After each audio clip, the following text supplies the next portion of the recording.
it's a great pleasure to welcome you to the second annual MSS Nigeria. Now, obviously, we are very grateful to our very kind supporters of this event, CyberSoc Africa, CyJax, Global Secure Solutions, Women in Cybersecurity Nigeria affiliate, and of course, the associated Cyber Lab with the CyberSoc Africa. We run this event in a variety of different countries, both online and in person, and it's always a great pleasure to return to Nigeria. For those of you who may have spoken to me before, you'll know that I used to run events in person in Lagos and Abuja, and I really want to come back very soon. So starting us off on this second annual MSS Nigeria Forum, we are very pleased to initially be joined by Adewale Oladipupo, Solutions Architect at Dimension Data. We are looking at the evolution of the CISO and the MSS in Nigeria, but essentially we're looking at the top post holder. We're always combining an MSS, MSP, and end customer collection of speakers because we believe that that is the best way to solve a lot of the cybersecurity challenges. We have a lot of different multi-tenancy threat vectors, which now I think can only be solved by combining everyone here. So if I invite our panelists to start their video and we can begin our opening session, then that would be amazing.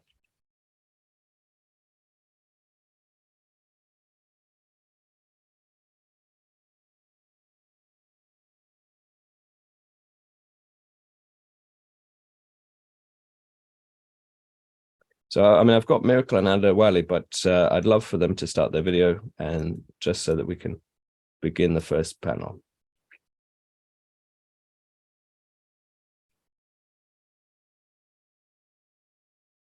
Hello, Adewale. How are you doing? Hi, good morning. I'm very well, thank you.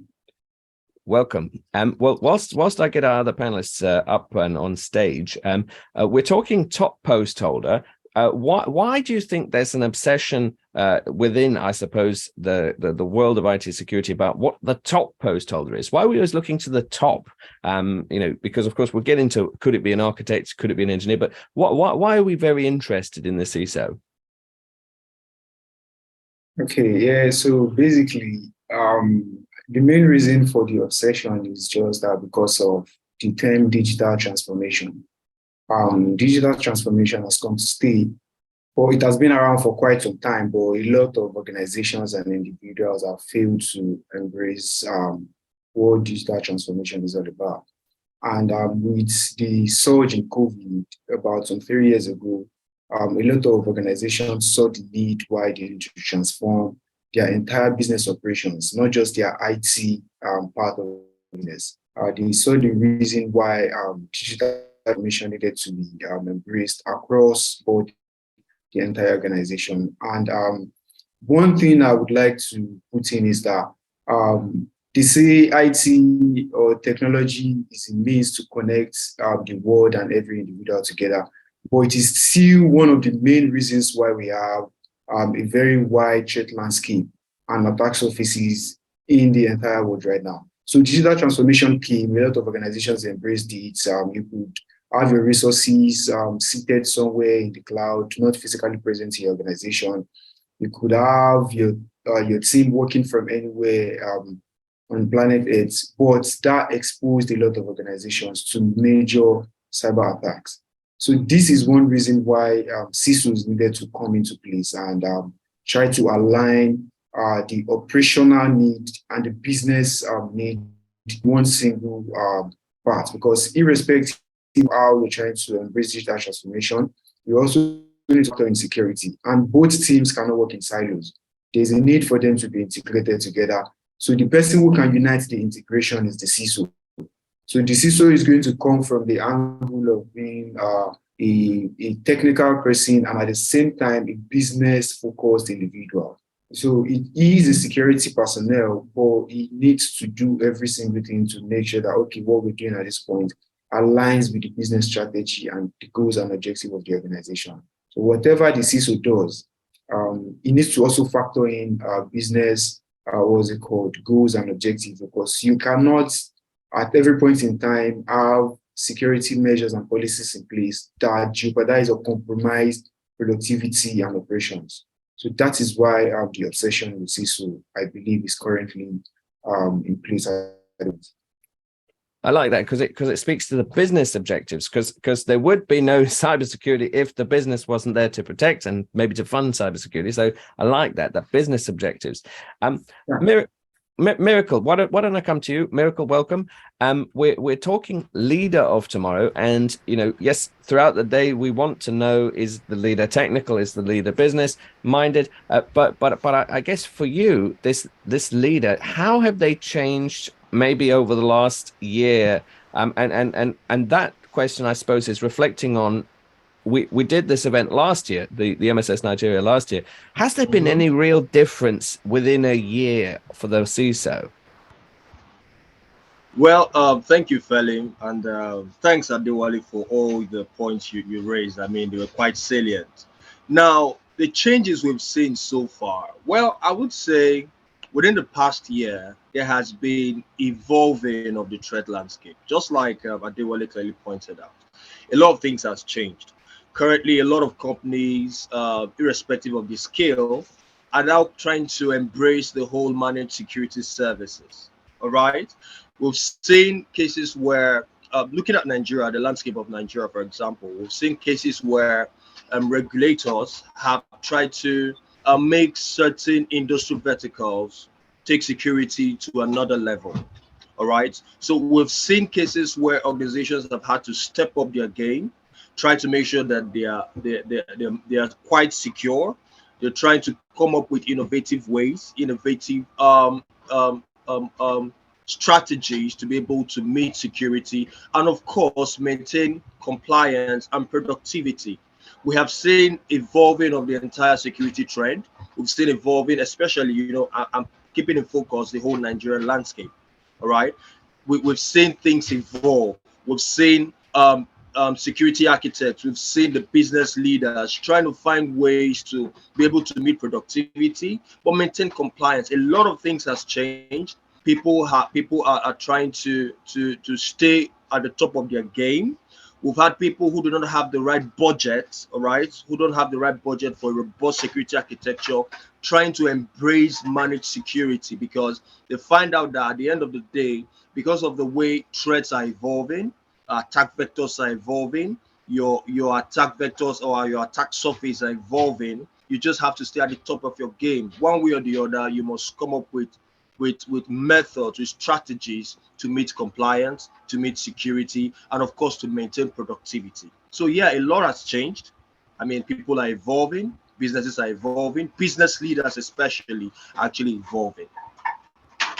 And that evolution is key. And you mentioned the uptake of managed security services, which I think is really, really interesting, because last year some of the debate was, well, who's going to pay for it? Will an MSS be bundled through the telco? Will an MSS be the preserve of banks and people with lots of money? And now maybe I think we're seeing wider adoption. Are we, Miracle? Do you think wider adoption is in place? Absolutely, absolutely. I mean, if you come down to Nigeria, something that has happened is we've had the Apex Bank, we've had the CBN, who's a regulator for especially for the financial industry, come up with strategies and guidelines informing organizations that are not exactly that are OFIs, other financial industries, to give them strategies, give them guidelines to say, guys, you guys have to meet this minimum requirements of security. So because of that, there was a deadline, all right, that elapsed early this year, and although it has been extended further because of some certain things, there is no one-stop shop to some of these things. We've seen the fact that because of the regulator pushing some of these things, pushing some of these strategies, organizations are having to evolve and accept. There is now a wider spread of acceptance of the managed security services.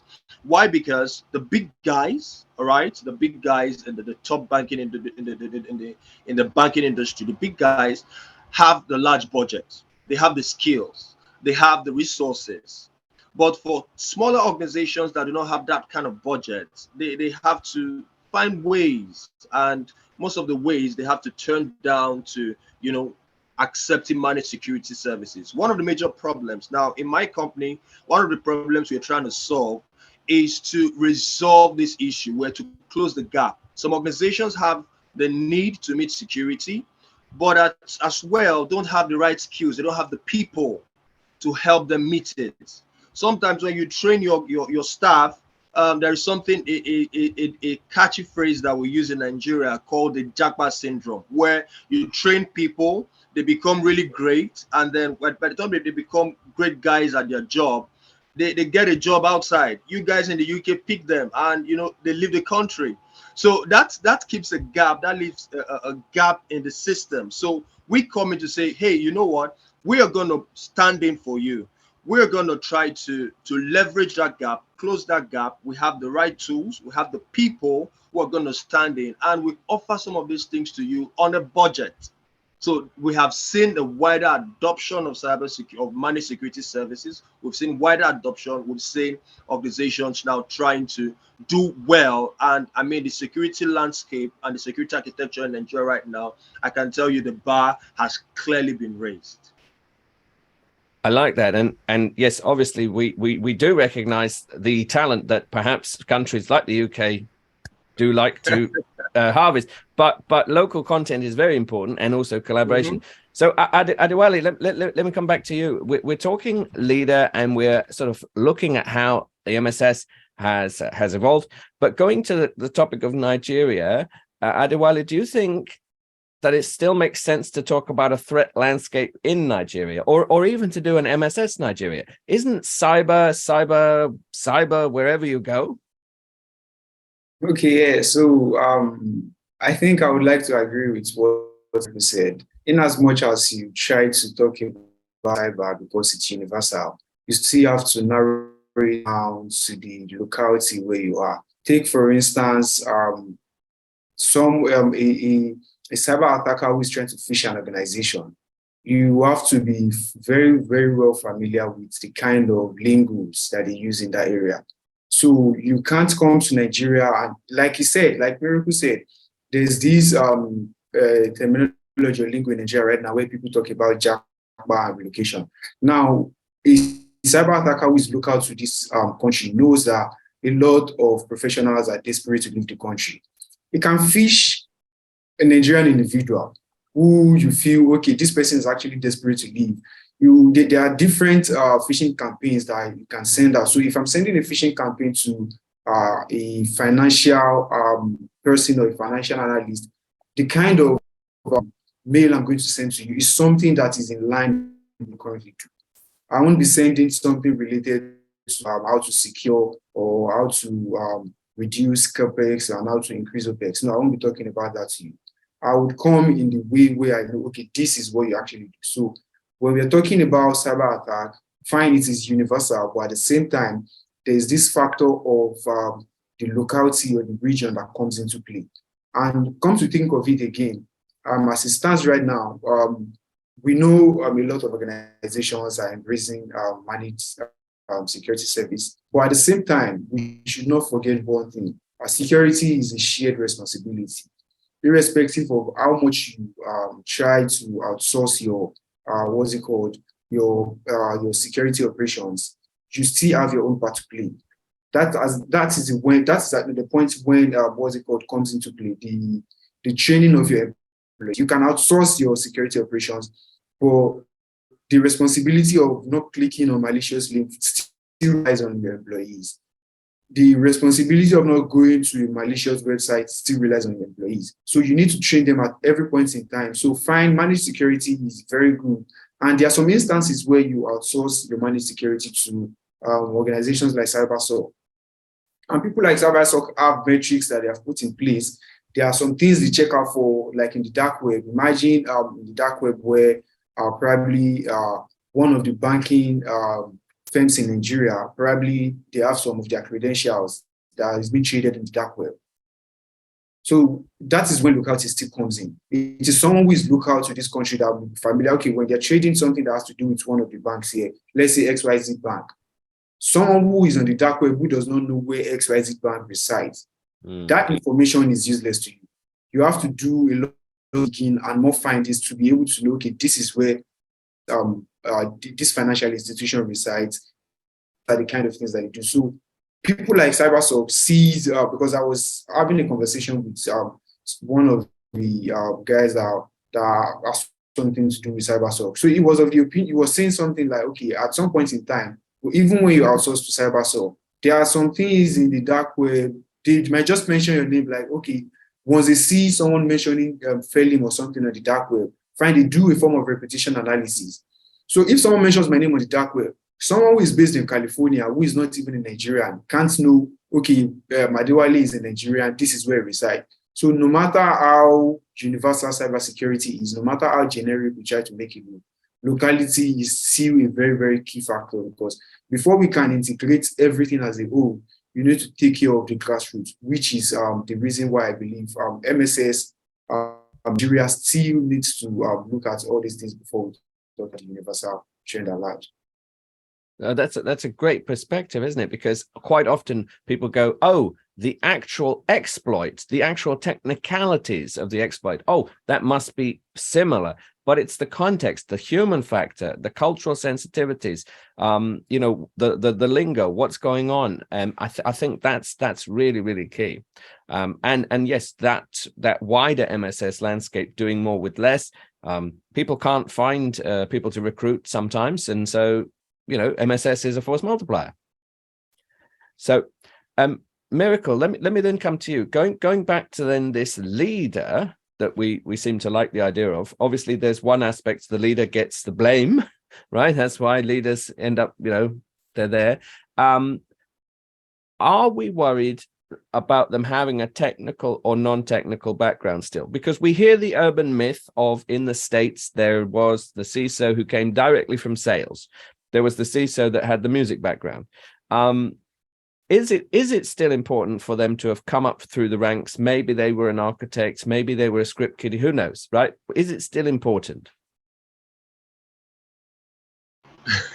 Fellim, I'm just trying to imagine the CISO that came from the music background. I'm trying to imagine what value he's going to add to the organization. But I mean, there is no one fix to all of this. There's no one clear answer.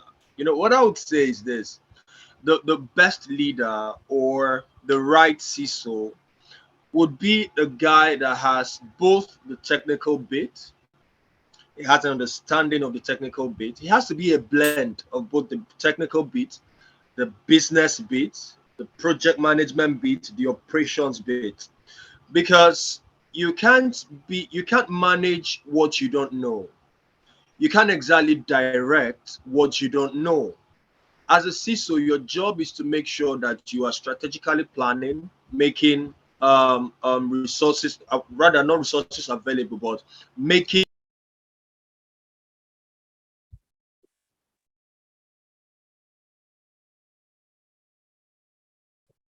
Did we lose Miracle? I think he's having some network intermittency. Ah, Can you hear me? yes. Oh, I really don't. Okay. So can I go ahead? Yes, please, yes. Oh, great. So I was saying the perfect CISO or the right CISO has to be a guy that understands all of these bits. You must have an understanding, a good technical understanding. You must have a good business. You must understand the business, because it's until I understand the entire business architecture, I understand the business operations, understand the core business areas of that business, that is when I can be able to properly protect it, or come up with strategies or plans or ideas to protect it. So the understanding of the business is key. Then the understanding of the technical bit. He doesn't have to be 100% technical guy, but he has to have the understanding of the technical bits. All right, because working with technical people, that is the engineers now, working with them, you must be able to understand what they're doing to be able to direct or lead them effectively. You must be able to understand what they're doing. You must be able to understand exactly what you're trying to implement, what you're trying to protect, and how you're trying to protect what you're trying to protect. So yes, the right CISO has to be a perfect blend or a perfect mix of both the business, the operational, the technical, and even the project management bit of the business. I like that. I like that blend because that means that we're not going to say, oh, it's fine. This CISO has never touched a computer. We're going to say it's something plus. That's right. It's someone with some legal ideas, someone with some actuarial experience, some risk management experience. I don't know. But Adewale, do you think then, and we're going to have an entire panel dedicated to architects, but do you think that maybe the architect, Adewale, is a good training for the leader, or is it a wholly different discipline? Okay, I don't mind if you repeat the question so I could get it very well. Oh yes. So Adewale, do you think when we're looking for this future leader that we should be drawing them from the ranks of architects? Because specifically, the architect to me feels like someone who has the management of engineers, someone who has the objectives of the business. Maybe they're pulling things from the cloud. I don't know. It feels like the logical place to find the next CISO. Okay, yeah, so I think that's kind of tricky because over time we've seen people pivot from a different industry vertical into cybersecurity. Yes, and they are doing very well. But the truth remains, like Miracle said, you need to have a blend of business, operations, project management. The technicality is very, very key.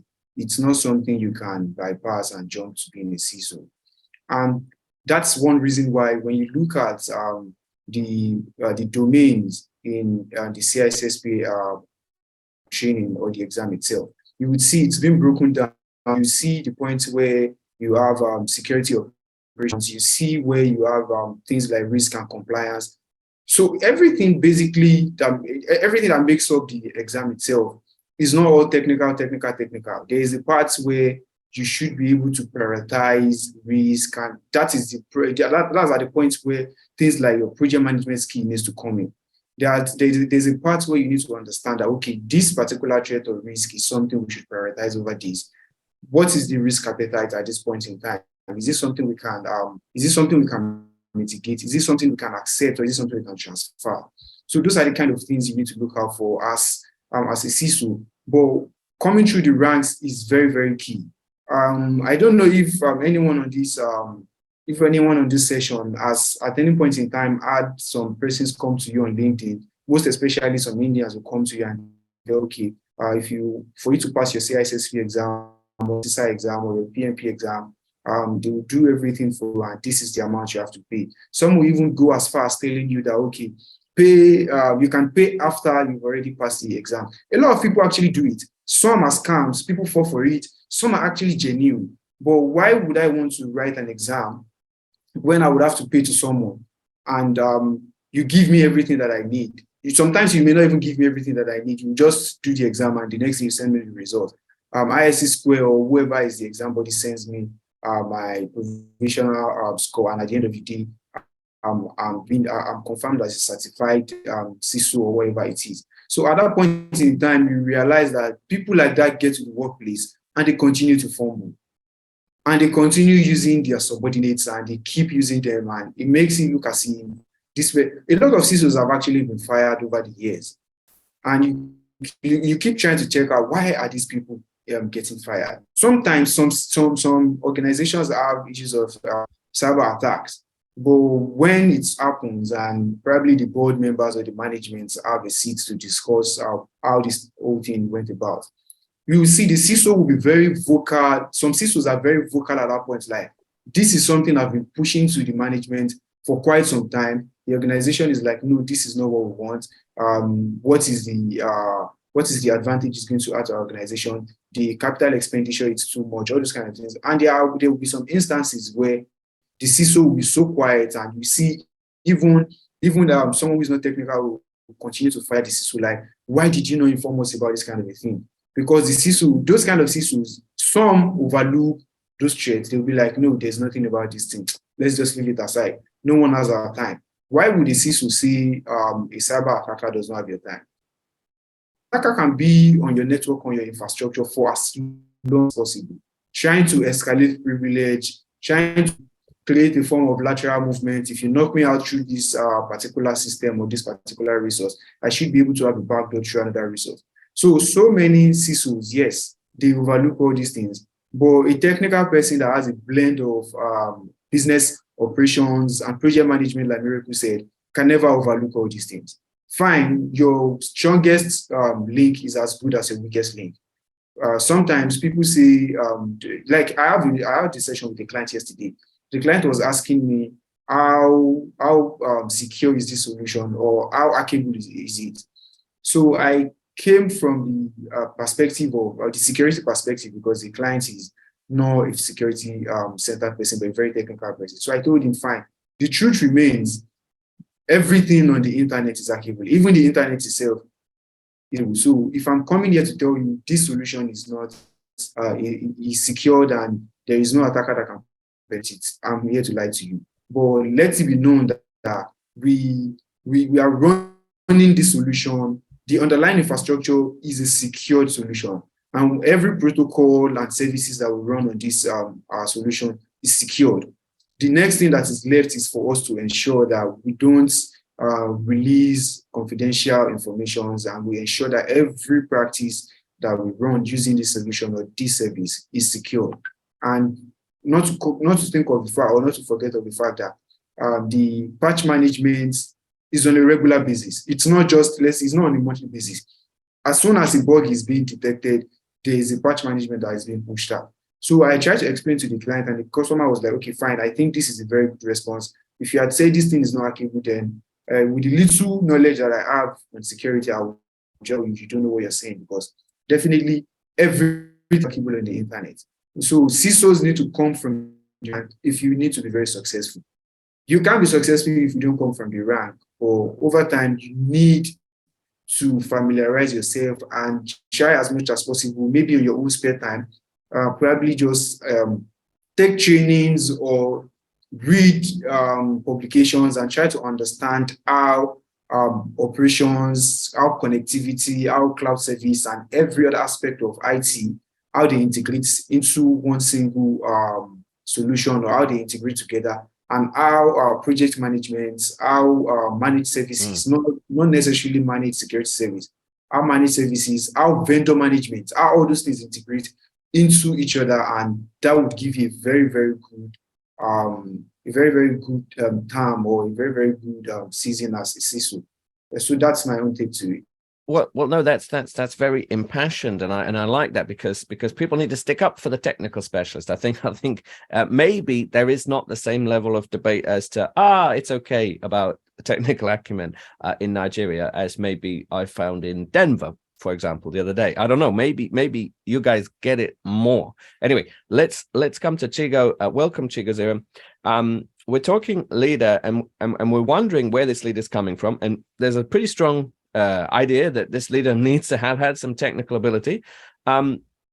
Should we pin up hopes on drawing the future leader from architects, security architects specifically? Is there something magical about the business and technical roles of an architect, Chigo?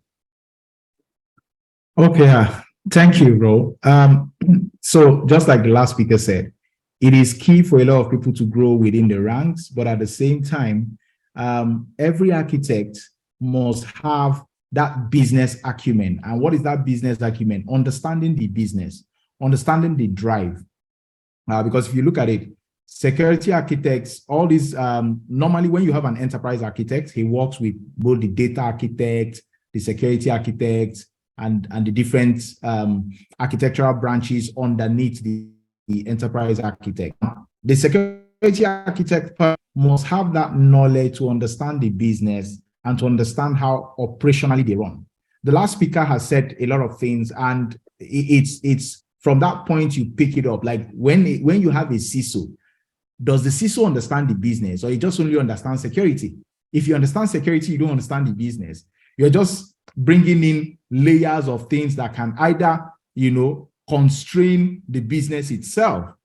But the truth of it is that you now need to begin to understand from what point are you coming in the business. Like as he said, I also give a case in point where a CISO had been telling the CIO that, look, it's easy to come into our domain via our Active Directory. There were people who had already come in and they were just there looking around until they found a loophole. They were already in the system. And finally, when they did a lockdown on the system, the CIO called the MD and they were all shouting at the CISO. But the truth of it is that the CISO raised it. The CISO saw their pattern. This is a hospital management environment. The CISO already saw the pattern. And why did the CISO see the pattern? It's because even the CISO understands that, okay, in hospital management, we take patients' data. If he doesn't know about that and all he's just bringing is, oh, in Active Directory, let's put something called a PAM, personal access management and all those stuff. Let's just block it up. No, it's not about just blocking it up. It's about understanding what type of data are we securing? At what level are we securing this data? What is exposed? Because each and every of us today put our data on LinkedIn and everything, and everybody can see them. But what are the specific data? Who is coming into the system? What is your intrusion detection plan? So as architects, one of the key things you do is that in your design plan for every organization, these are the things you will build, those checkpoints at each point of the architecture of the organization. And you must, because within architecture, we call some of those things within the business, if it's a automobile industry, if it is a hospitality industry, we call those type of people domain architects, meaning that you have an understanding of the hospitality business, you have an understanding of the automotive business, and therefore the securities for which you are advising is what is done. So any leader, any architect who is coming into an organization must have a full grasp of what the business flow, whether it's for the organization or whether it's for that specific industry he's going into. Yeah, and that context is key, and that's why we have an entire panel dedicated to architects. But I thought, why not? Let's ask that question here as well to kind of have another flavor. And Miracle, I'd be interested in your thoughts on this, because if we look at providers of managed security services, who does the MSSP want to deal with?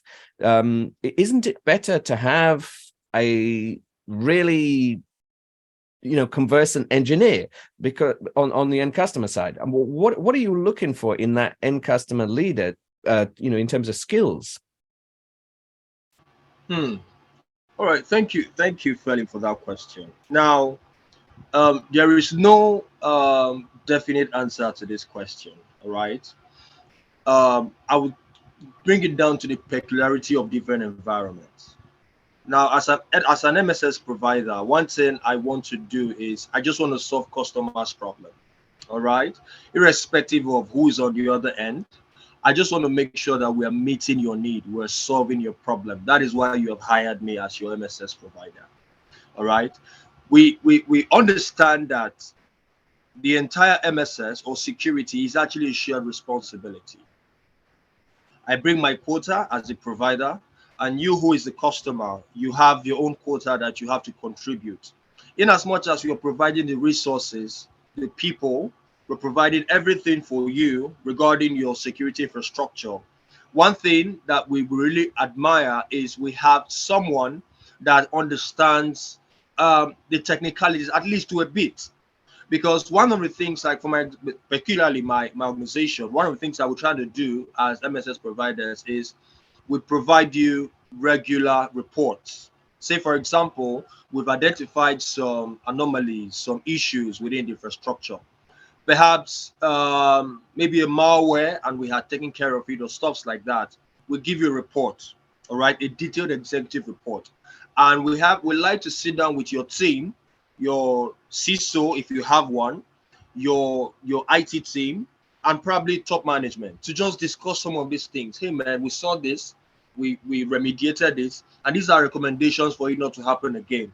We recommend this training, we recommend that training, and stuff like that. Okay, we like to work with people who have at least the slightest understanding, and because we are partners with you, we, irrespective of what your level of understanding is at this time, we walk you all the way up. We handhold you, irrespective. I mean, I told you it's peculiar to different environments. There are environments where we have the right people, top people, we have all the people, so we just work with them as team members. But there are others where the guys are not so great technically, so we have to work with them and hold them literally and make sure they grow together. They grow and understand the concept, understand the full concept, understand the technicalities, at least to an extent, so that they can be able to understand the reports and results that we share with them. All right. There is no specific as to we will prefer working with this. No, irrespective of the organization, irrespective of the size, irrespective of your understanding, irrespective of the knowledge, whatever it is, we want to work with you and just make sure that we are meeting that goal, keeping your organization secure, and always seeking for continual improvement of your process. All right. I like that, and I think that's really key, because when I asked the question, I was thinking, oh, wouldn't it be nice? Wouldn't it be nice if we had someone that's got a CISSP and someone that's been a Sec DevOps engineer and they've progressed, and then you make a key point. Well, one of the reasons they need you is because they don't have the expertise. You get the point exactly. So, yeah, no, I think that reframes it rather nicely. Adewale, let's come to you. You know, throughout today, we are combining an end customer, MSS, MSSP community, and we are asking a variety of questions as to how we, can improve the role. But this panel, because we're looking for the leader, the CISO, some type of top post holder. We'll find a new name for them every year, I suppose. Now, how has the adoption of managed security services affected the role of the CISO? Because not every company has one, but where they do have them, has it kind of pushed them towards, I don't want to put words in your mouth, but becoming a contract manager, a vendor assessor? What has the MSSP done to the end customer CISO where they are present? All right, thank you very much. So this is more like a two-way thing. So sometimes when you outsource your security operations to an MSSP, it gives you the leverage to focus on other parts of the business and other parts of the security construct on its own. But at the same time, if you're not careful, you feel after you've outsourced, everything needs to be on the MSSP, which is very, very wrong. Because like I said, security is a shared responsibility. If the MSP is trying to check for trend patterns and they're giving you executive monthly reports or weekly report, like Miracle said, that still does not stop you from doing your own responsibility. But this has made some CISOs very, very productive, because while outsourcing their security operations to MSSPs, they are able to focus on other aspects of the security construct that makes the business achieve its strategic goals and objectives. But at the same time, this has made some CISOs very, let me not say lazy, but very laid back. And this has made a lot of them become vendor relationship managers or contract managers. What they just do is to relate with the maybe the client manager of the MSSP and every other vendors that they relate with. Not forgetting that even while relating with vendors and reviewing their contract, there needs to be a form of regulations that you need to put in place. Are you sure that this MSSP that you're dealing with, or whichever vendor you're dealing with, are you sure your information is secured with them? Do they have the necessary certifications in place to say, yes, this is a vendor that I can work with? The kind of access you give to them to access your organization information, are you leveraging the privileged account management system where they only have access to the information they need to achieve their responsibilities or tasks? So these are the things a CISO needs to factor in. Outsourcing your security operations is very, very fantastic. Like I said, it helps you focus more on on the security construct and how you can build your security perimeter very, very strong, irrespective of not forgetting that you also have your own responsibility. So this over time, for CISOs that know what they're doing, that's why I said it's more like a two-way response. It has helped some CISOs and they're very, very productive and they're getting the recognition for it. The management doesn't care whether you outsource your CISO. Are you giving us the desired results? Are you coming back to us with metrics? Are you coming back to us with trends and things that are happening and how you've been able to mitigate threats? For some, this has made them very laid back. And even if you outsource your security operations, your compliance requirements, the regulatory bodies that you report to, you can't outsource all those responsibilities. That's what some CISOs have failed to realize. I can outsource my security operations, but like Chigo Zirim said earlier, an health institution that outsourced its security operations, the security, what's it called? Client information or patient information, you have a body is in charge of it. The IBA, there are some things that you can outsource. So even when I'm outsourcing my security operations, I'm still accountable to the IBA for every single breach that happens to customers' information or patients' information. So yes, it has made so many CISOs laid back, but for those that know what they're doing very well, it has made them getting recognitions and very, very productive and helping organizations achieve what they want to achieve. So yeah, for me, I think that's my response to it. And that's great because that means the CISO of an internal customer doesn't have to fear a third party. It's just one extra part of your architecture. Chigo, do you fear SaaS solutions are going to steal your job? I don't think so. Isn't that a good sign for the relationship between the end customer CISO and the third party? Yeah, so Adewale has actually nailed the whole thing, because the truth of it is that a lot of organizations, I think, like we said earlier, before I even delve in, we said earlier, every leader, every security leader, every architect coming in must have the business acumen. And why am I saying? You are the one in position to clear management, to allow management to understand the roadmap of why your security is being managed by a third party. And this allows us to concentrate on other key areas. Like as he has said, in the banking sector, there are a lot of compliance, and those compliance are not what you give to the managed service. You understand? In today's world, it's a lot of intricacies have come into the cyber space, and your CISO cannot entirely manage that. In short, like he said, I had actually chaired a particular meeting in which the CISO that was recruited felt threatened that, when you start moving out this, the number of people reporting to him has reduced and all that.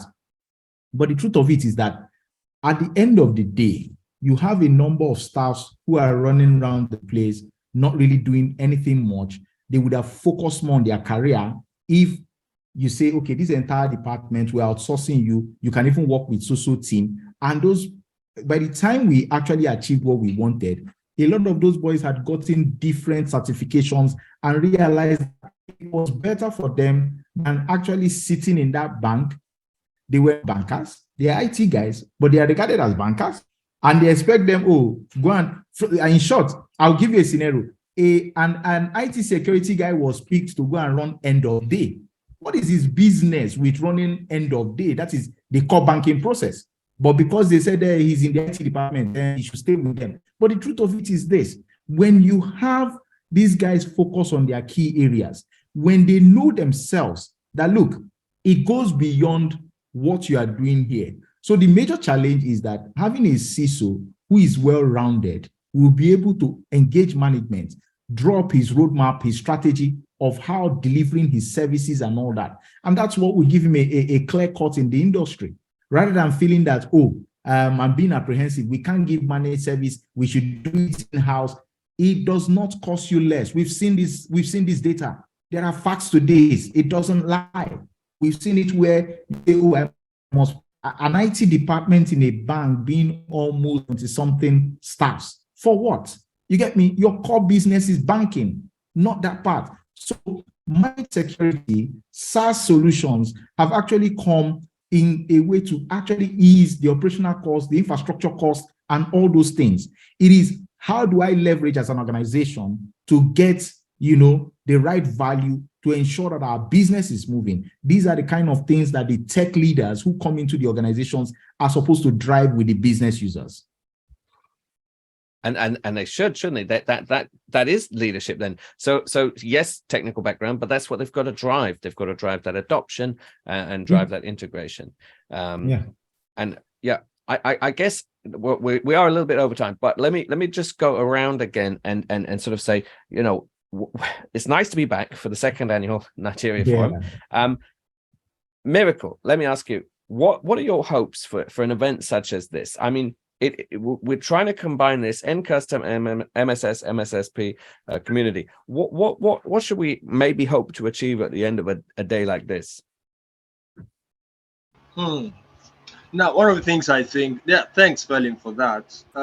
One of the things I think we should hope to achieve would include wider adoption, good sensitivity, greater awareness of the responsibility of both the CISOs, the customer, the MSS, the MSSP, all right? A better awareness of their responsibilities. Just like Chigo said, we've seen CISOs that are not who don't even understand their responsibilities, who don't even understand what it is that they are supposed to be doing. Why? Because they are just sitting in a very cool office, a cozy office, and just directing people. They don't really understand the core of their deliverables. So having meetings like this, forums like this, or synergy like this should make organizations and these key players understand better that the fact that you are outsourcing some of your security infrastructure or your security environment does not mean you are done. Does not mean you should go home and just keep sipping a coffee and sleep. You are still very much responsible for everything that goes wrong. Because if something happens, say for example, you're an organization that is within the PCI DSS enclave. You are in the financial industry and you have to meet the PCI DSS requirement. If something goes wrong and you have outsourced a part of your business, for example, all right, you have outsourced it and then something goes wrong. Maybe there's been a data breach or something. The council or the forensic investigators will not hold your third party liable. Rather, it is you who's going to answer to your customers. Hey guys, something happened. You wouldn't put the blame on whoever you outsourced it to. You have to take responsibility first. So you don't just walk away because you have outsourced your business, your security operations. You have outsourced it and then you walk away. No, you are still responsible. You have your own part because it is shared responsibility. You, the CISO, your team members, and your provider, your third party, understand their different responsibilities and are playing actively and effectively to meet that common goal. So having a meeting like this would increase the awareness that team members have to take their responsibility more seriously, never stop learning, always keep looking for innovative ways to improve your work, improve productivity, improve the quality of your delivery, and making sure that at the end of the day, both you, the provider, and the customer are meeting that one goal of security. Thank you, Felin. I like that. Yeah, that's a great sentiment. So let me modify it in my giving it to Adewale, because you did that so well. Adewale, where do you think we'll be talking about CISO of tomorrow or top post holder of tomorrow in an event such as this, maybe next year? Yeah, so it's something we'll continue to talk about. We can never stop talking about it, because in as much as technology is dynamic and it keeps evolving, the same way threats continue to evolve, the same way businesses continue to evolve, because CISO is just not all about security. Like both Miracle and Chico said, it's a blend of technicalities of security, business operations, project management, and the likes.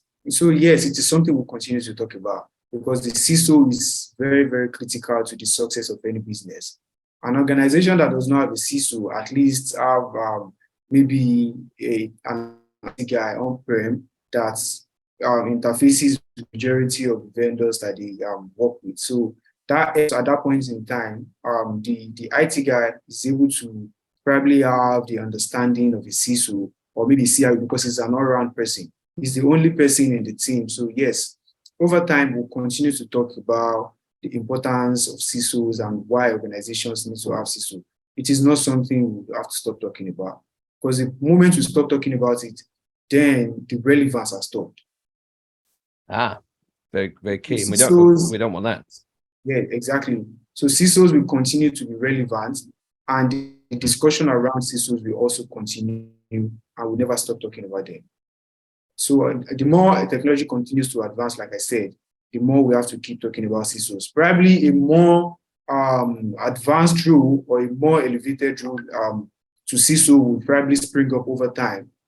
Yes, the foundation of everything still revolves around the CISO, which we'll continue to talk about. Probably in the next MSSP sessions in the future, maybe it's going to be something more advanced to CISO that we're going to be talking about. But yes, the CISO is it's more like the founding block or the foundation of anything we're going to be talking about in the future. So yes, we're still going to continue talking about the CISO.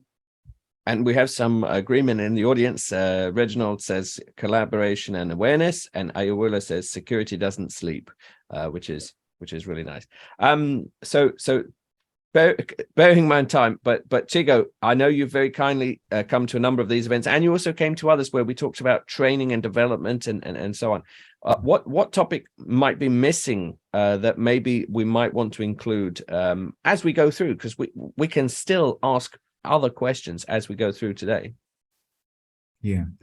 Okay. So before I finally go to that, the truth of it is that one of the benefits of this whole program is that it is also laying the groundwork towards, like as Adewale said, different roles that might come in the future.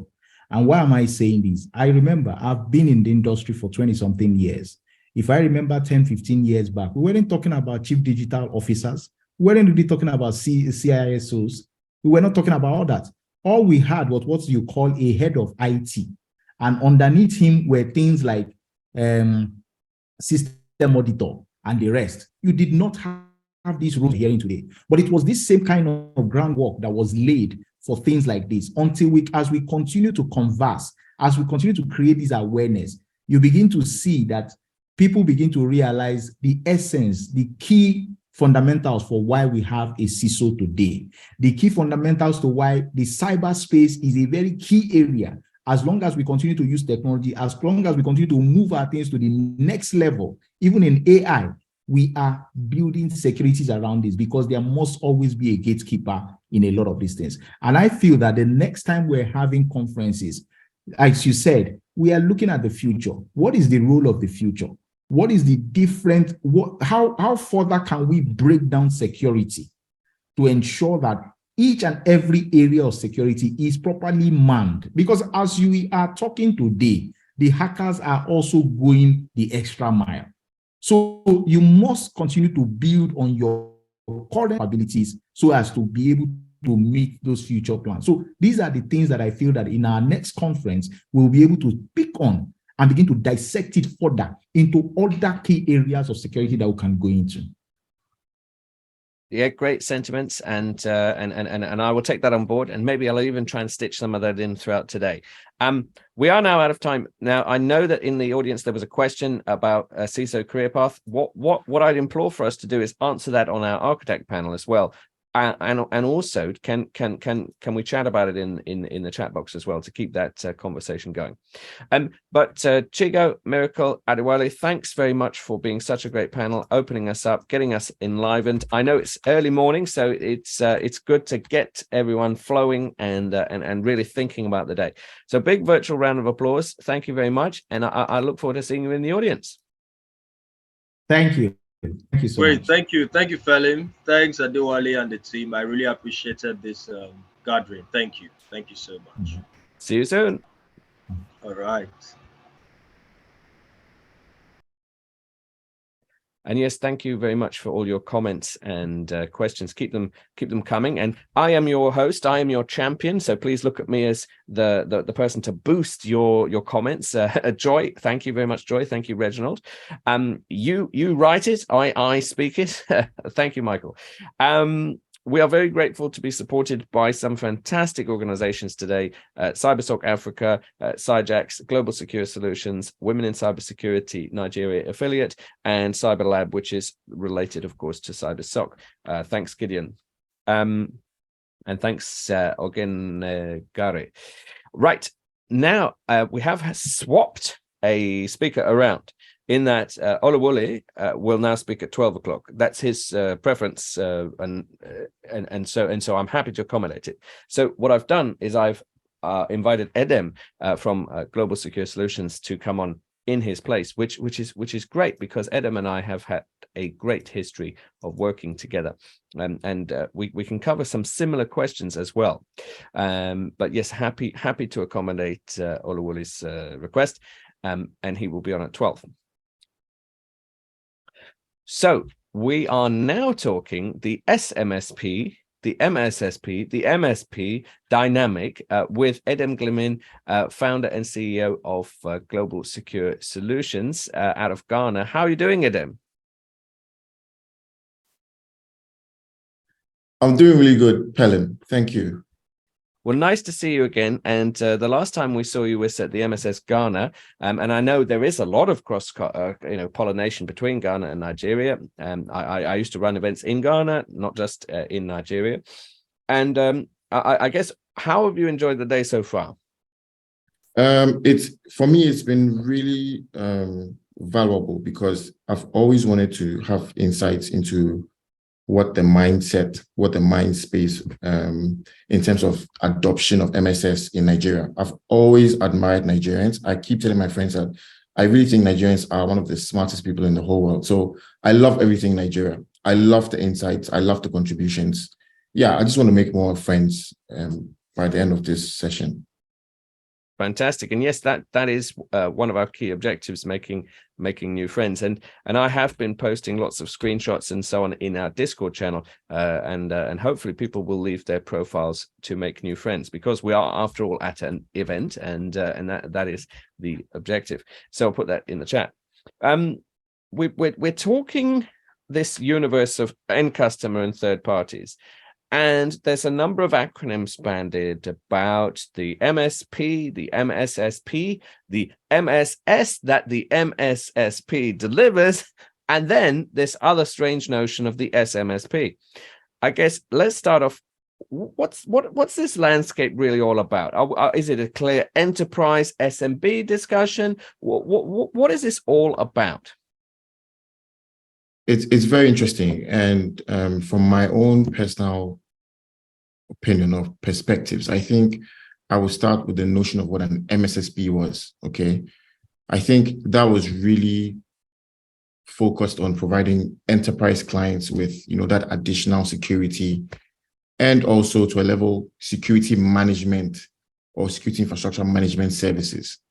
An MSSP definitely would have teams that were responsible for forensics, incident response. You could have services like firewall management, log management. They were mostly involved in getting or centralizing security logs from security devices into a centralized, dashboard where you could actually provide visibility and monitoring, and obviously analytics.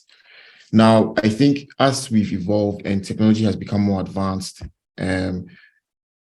all that size, I think, to me, I would say that they're probably getting a little bit outmoded or outdated, because the technology is very rigid. It's not flexible like, what you have today and what you guys spoke about in terms of SaaS solutions, platform as a service solutions. So what I think has happened over the years is that you have more technology capability, you have more tooling, and so you don't need such a huge monolithic structure to provide security services. That's why I think you got the advent of managed security services, because with security services, I think a lot of technology now is literally like plug and play. You know, you don't really need so much of the human resources and all the drudgery and routines to support security anymore.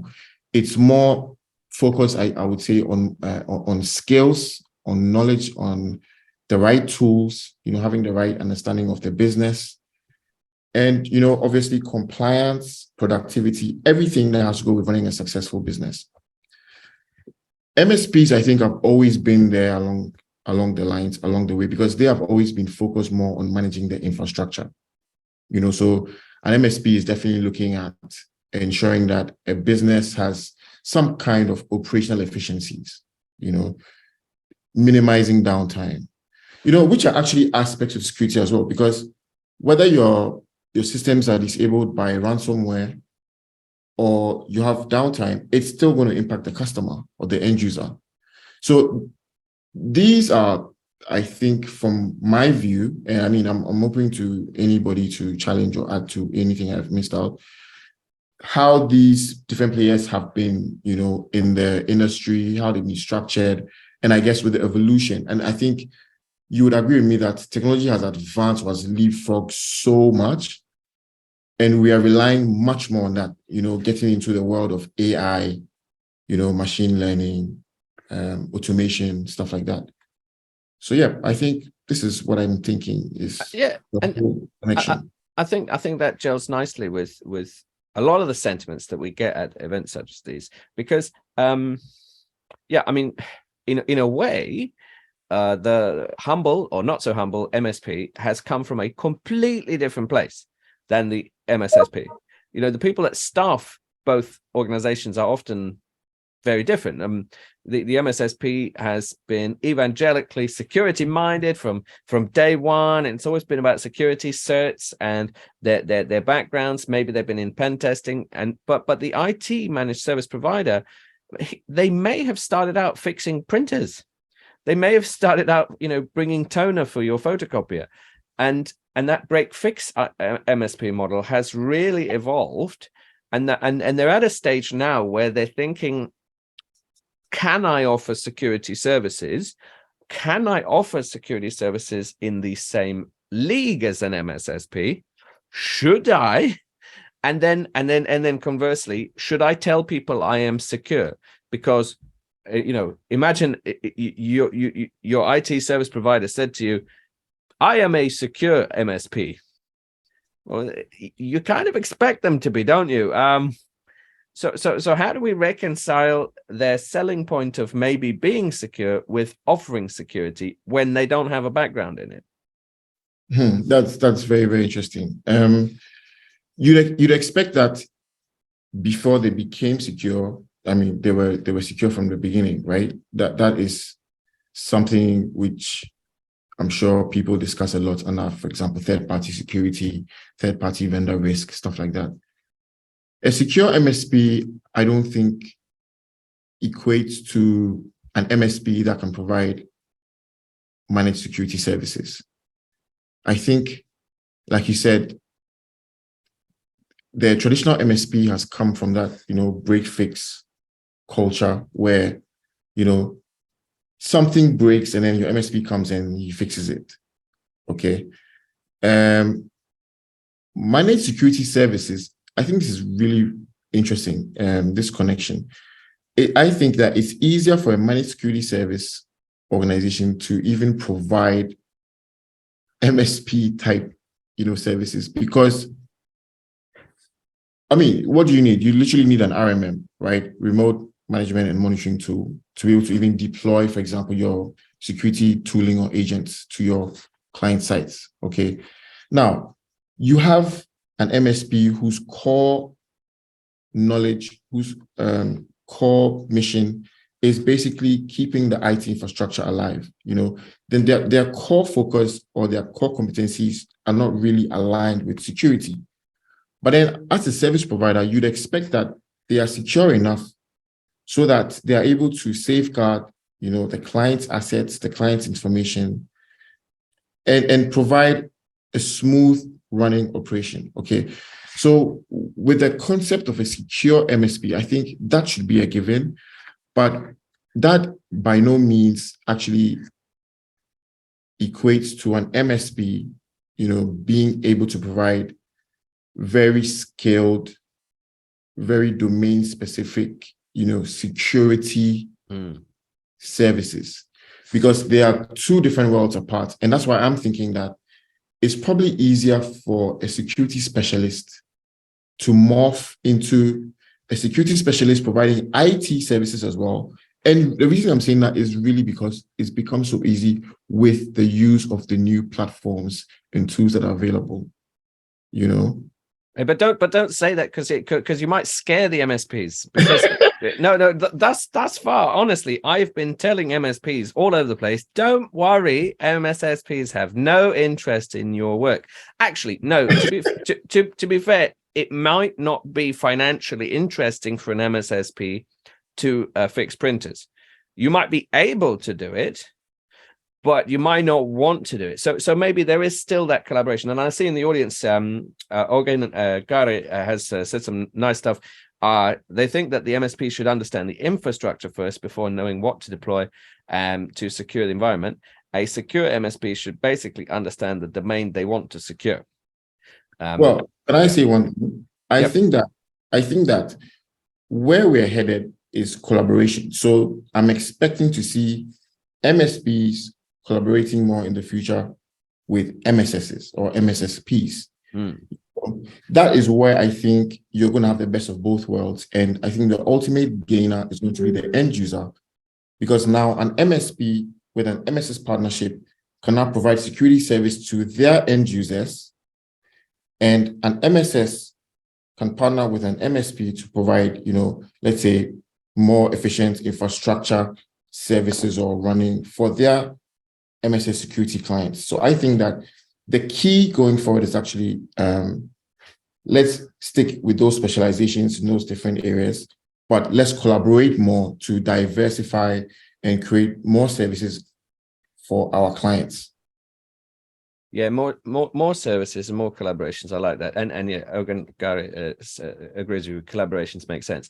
And I know this really isn't going to crop up so much today, but we did have some telcos last time, and the telcos said, well, you spoke about leapfrogging technologies. Well, people will remember just how leapfrogging the mobile phone was, right? Now, mobile phone gives you access to microfinance. It gives you access to education, communications, the whole world, right? And a massive leapfrogging technology. And some of the telco providers said, well, the next leapfrog is that we will provide mobile managed security services, 24/7 SOC threat hunting services to your mobile phone. I just don't see how that can be bespoke enough, which brings us to the question of, whether or not the future of the MSSP is more bespoke, because at the end of the day, MSSPs are value added resellers of security services, even though they're not a VAR. I mean, you see where I'm going with that? Yeah.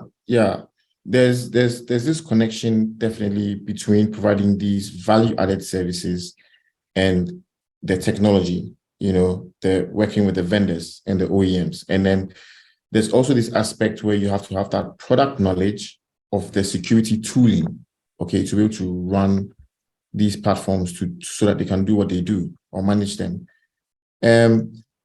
With the whole idea of the telecommunication companies trying to also provide security services, I think that coming from a third-party external security assessment perspective, looking at frameworks and looking at logical access control requirements like separation of duties, I think that could be a problem, because if, for example, I'm a huge telco and I'm providing, mobile, digital, voice services, and I'm the same person now who's saying that, okay, I can guarantee your security. It's like coming back to an organization with a CISO or an MSS supporting, saying that, all right, the IT manager is also going to be the security operations manager. It can't really happen, because a telco, look at the brands we have. it's easy for me to think in a scenario where a telco might not even report a case because of their brand reputation and how it could impact their brand reputation. So then I think that, I mean, coming from a legal point of view as well, you can possibly have a conflict of interest. So that's where I think that the MSSs come into play. I think that the drive now, and I can see that this is a common theme that's happening, you know, in Nigeria, in Kenya, and in Ghana, where we've recognized from an industry standpoint that the enterprises, the big boys, especially within the financial services, they are the ones who have the resources, you know, the budget, you know, to get the technology and the skills.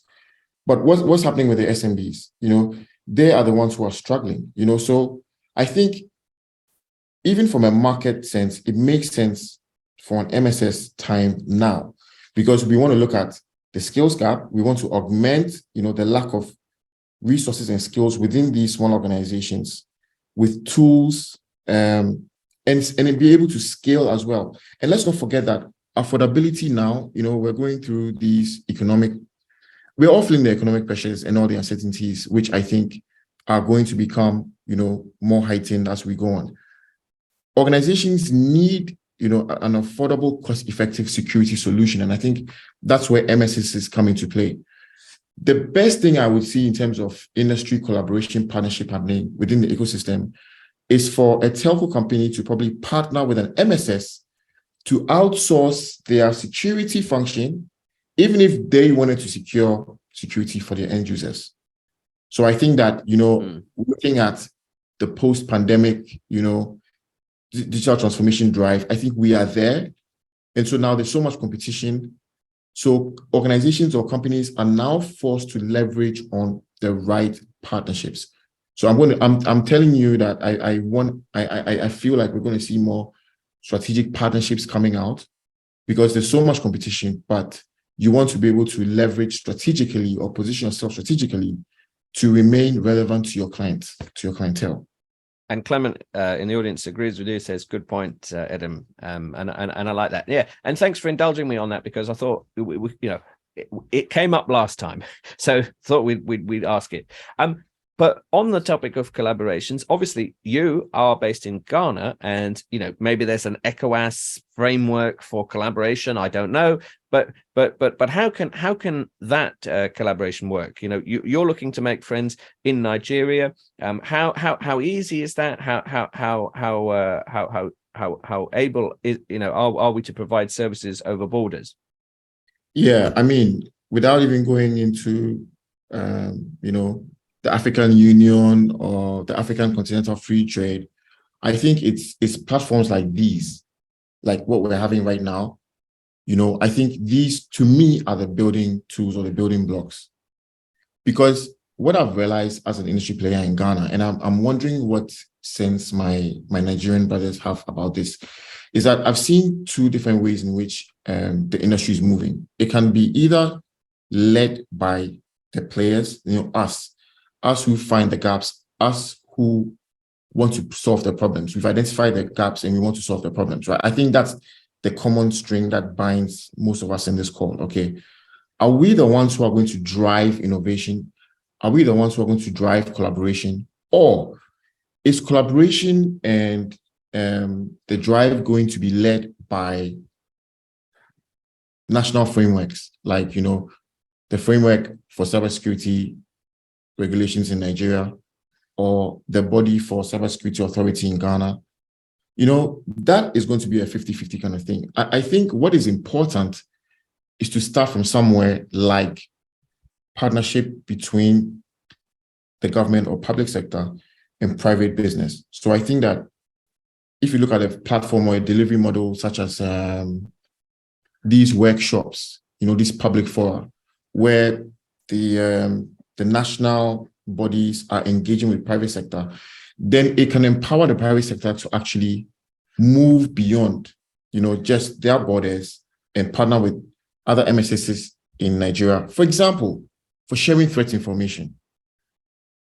Now, if we're able to share threat information, it means that we can further stop attacks downstream if an attack has been blocked indicators of compromise have been, extracted, and these indicators of attack, indicators of compromise are shared to protect further organizations downstream. That would be brilliant. But then again, are we going to do that through this fora? Are we, for example, going to link up with CyberSoc or other organizations and say, hey, guys, you know what? Why don't we start this initiative? Or do we need the government and the frameworks, to rely on, to drive it, to give us that, reach, or give us that authority? I don't know what the word is, you know what I mean? But I think that it's going to be driven.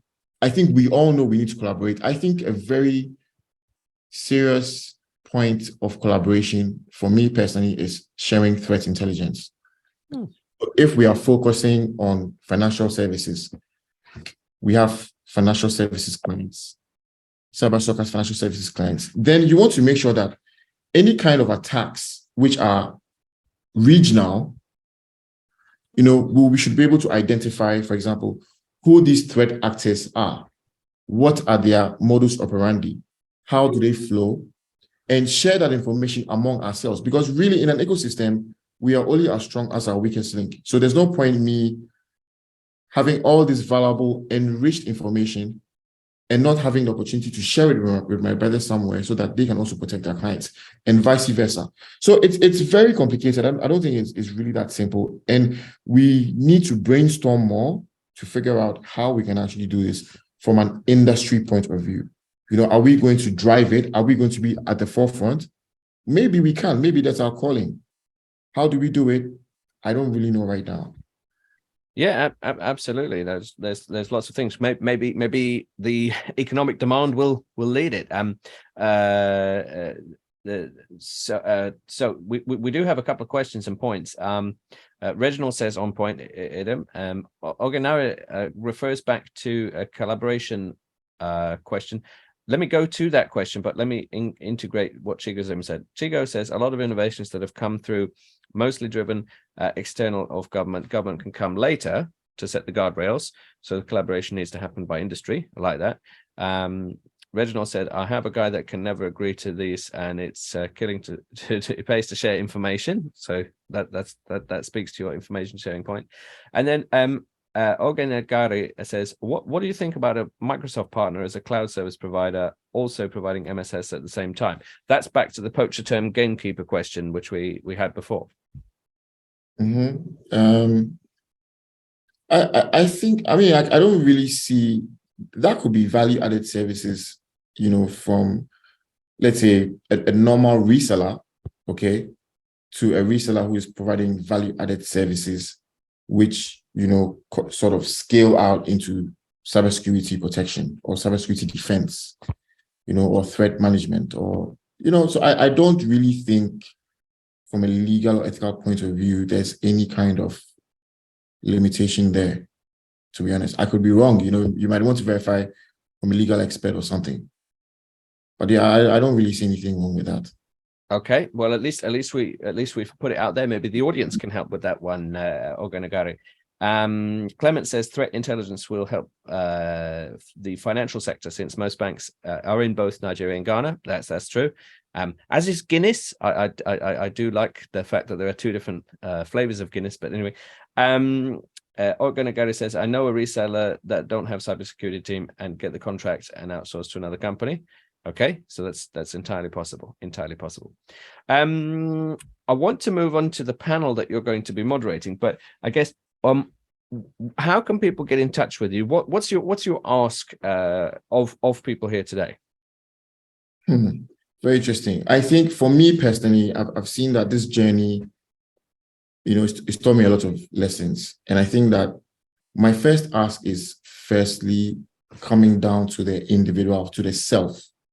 Because I think that beyond all the, all the hype, all the buzzwords, AI, whatever we are doing, we're doing it for a reason. But I think that, as you guys identified in the previous session, collaboration and awareness are key. And I think that you can only achieve that from the self.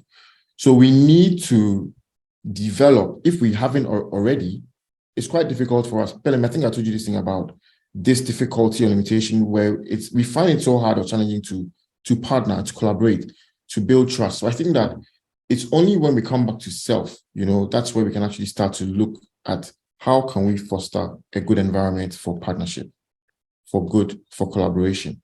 How can we build trust? I think that as MSSs, this is the fundamental block which we need to build up anything, innovation, new technology, new clients, identify new markets. So my ask really is, for all of us to really look at ourselves and, be the people that we can become. Let's develop so that we can share information, we can partner, because was it Reginald who said somebody he knows just doesn't have that sharing mindset. Unfortunately, there's a lot of them out there. So it needs to start with us. And I think that we need to break down those barriers first of all, be able to be transparent to each other and collaborate. Because if we are going to drive the industry, then we need to trust each other. That is my ask for us in this call today. Very good. Well, that's very positive, and maybe we can keep that flowing for your panel that I'll just bring up. Would you be okay? I'll put your LinkedIn profile in the chat here. Just people can connect with you. Is that okay? Yeah. All right. So and that is a more immediate way of making friends. Right? I must admit we have the Discord channel running. Not everyone can use it whilst they're on the go, so I add your profile there too. Well, it's been great talking to you one-on-one. I'm going to bring up our panel, but let's give you a lovely round of applause for joining us one-on-one. And thank you to Global Secure Solutions for supporting this event. Let's bring up our panelists, because we're going to go back to one of the bigger questions for this event, which is, who should lead? But instead of saying who should lead, we're going to look at the architect and the possibility of a super architect, which it's not a patented phrase, but we'll get into that. I'll bring up our fantastic panelists, and then I will tell everyone who I've brought up, and then I will hand it over to you to ask our questions.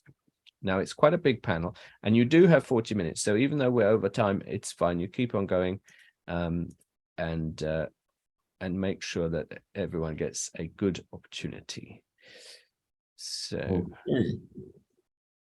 just making sure, and because we have some people who were commenting, in fact, now coming up onto our panel. And when I promote you to your panel, please do accept. And it'll pop up with do accept to be a panelist, and just say yes.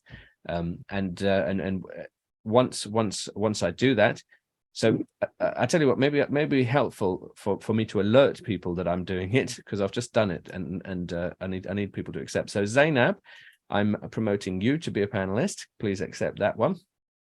And we've got Samson. Yes, please do accept that. Reginald as well. Abraham as well, and Samuel, please do accept the promotion. If all of our next panelists would accept the promotion on Zoom, then come up on stage and we will have our next panel. So basically, we are looking forward to welcoming Zainab Osani, Information Security Architect, Tech Specialist Consulting Limited, Semio Arangonade, Cybersecurity Network Engineering, MEA, Reliance Info Systems, Abraham Teherman Adeke, Information Technology Security Manager, Partner Mobile, Samson Adekoya, Senior Systems Engineer, Still Earth Construction and Reality, and Reginald Chukwuka, Information Security Team Lead, SecHub Solutions and Technologies. So as I say, if I've invited you to be a panelist, please do accept the promotion, but I will leave you in Adam's capable hands. I'll be here in the background. Okay. Welcome, everybody. It's a real pleasure to have you guys in today's panel discussion. The topic is developing the super architect of tomorrow. I think it's very clear that the CISO role has had so much talk is always in the limelight.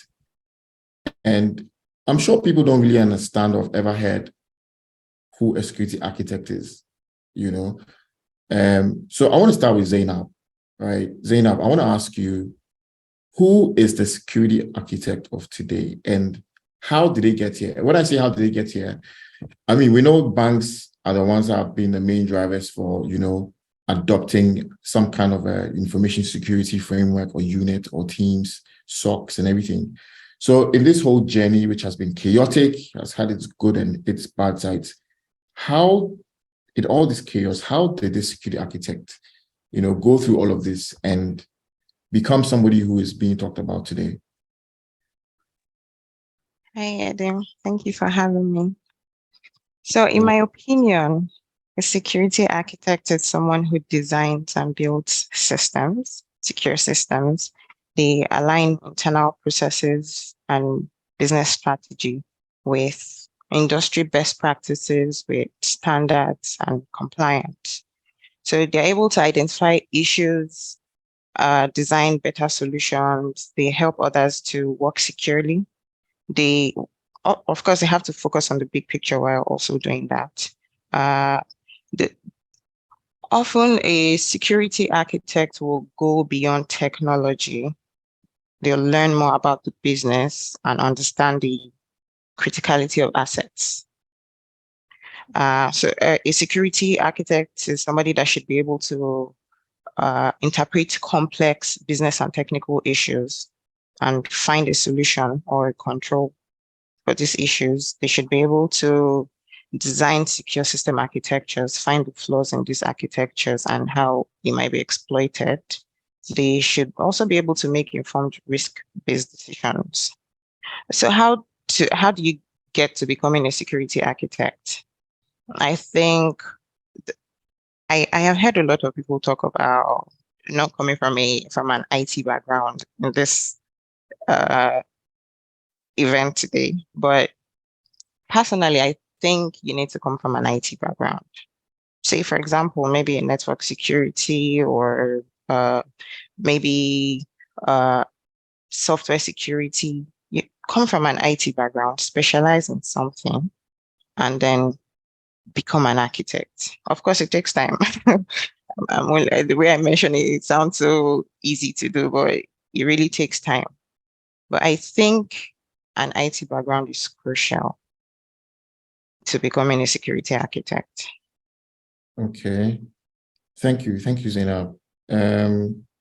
Reginald, do you agree with Zainab in the sense of what the security architect of today does and how they actually got here?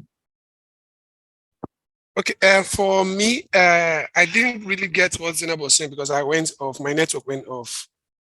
So I just came back on board. Okay. Do you want to give us very quickly what your thoughts are on the question of, who is this security architect of today? We hear about the CISO, we hear about, the CISO every time, and they're always in the limelight. Who is this architect? Can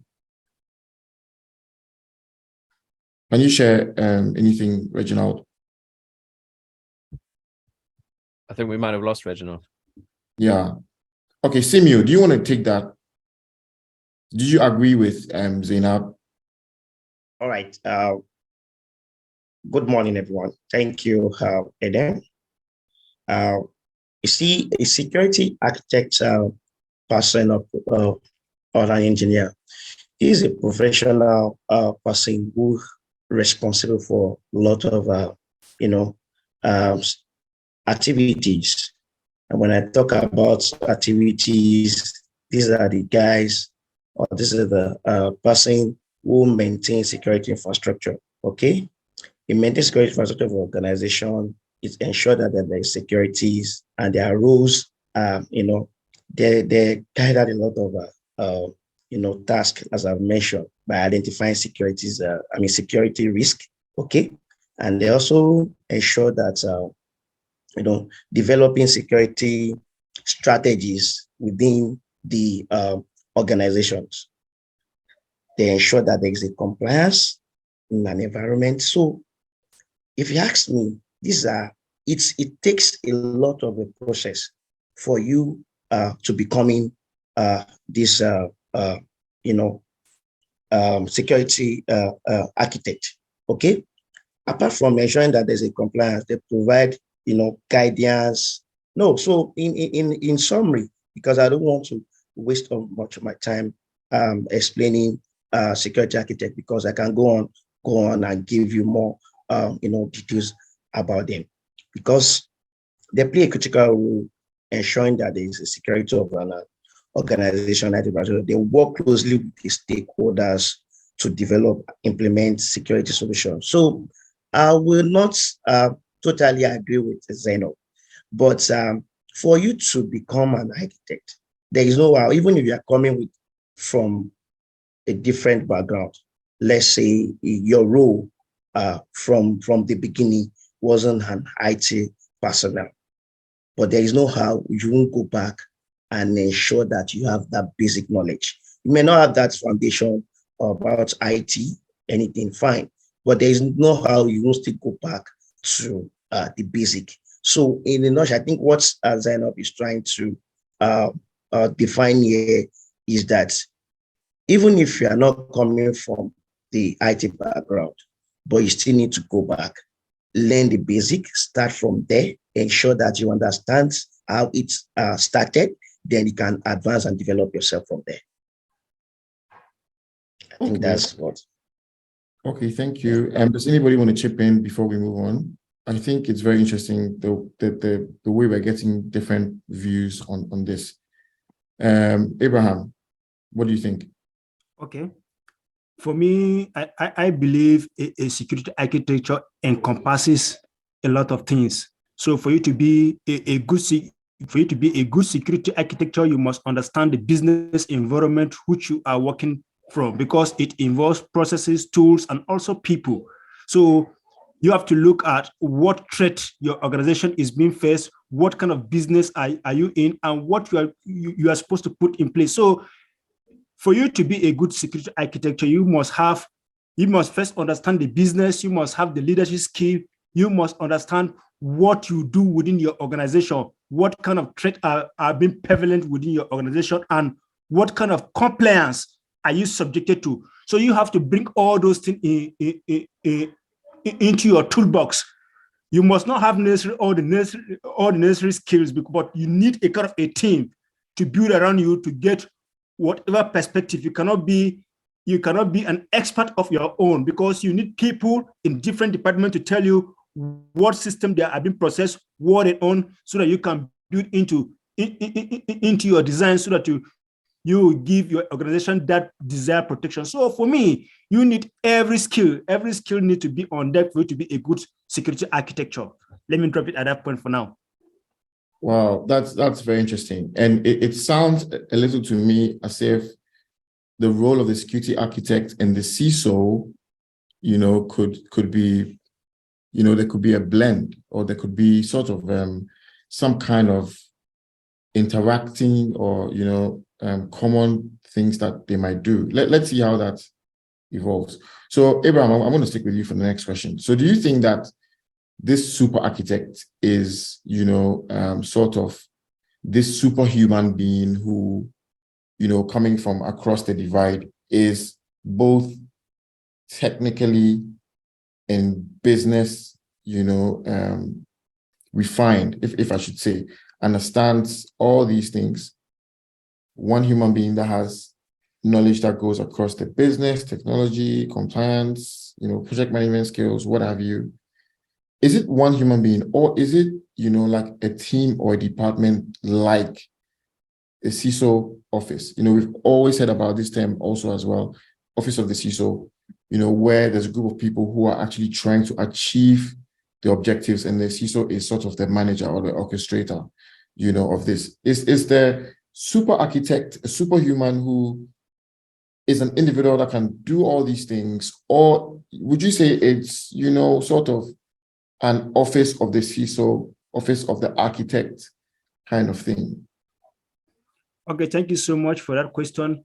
I believe you must not be a superhuman being to be a good, a super architect. You need other people around. But although you need some knowledge, like currently I am working on a particular project, which I wear so many hats on that particular project, because when you are working as an architect, you have to have that procurement knowledge too, to know what you are going to procure.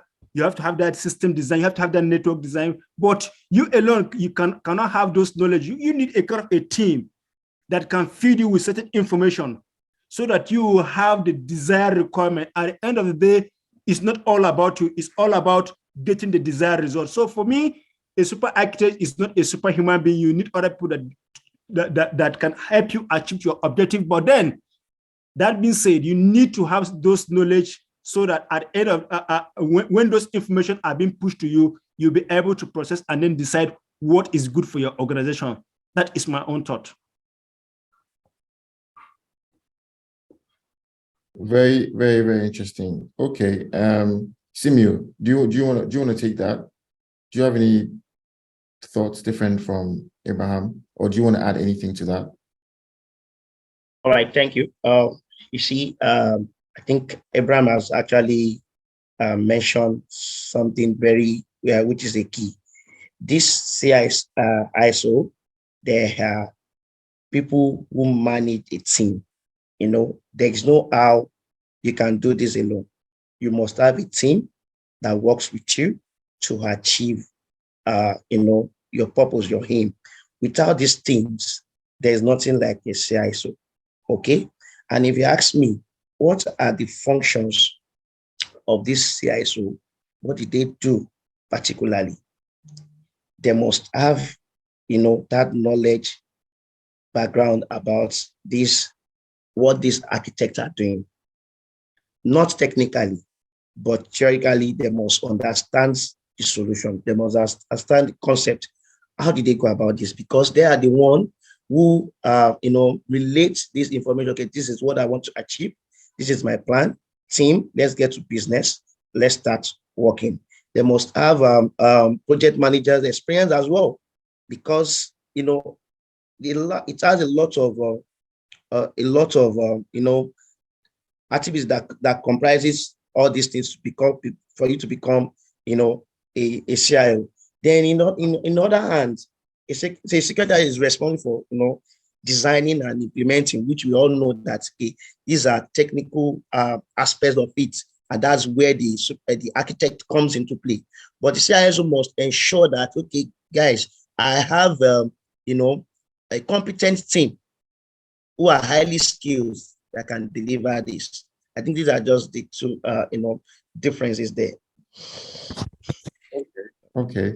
So I mean, in that, having said that, then it looks as if we are associating the security architect to a more technical capability.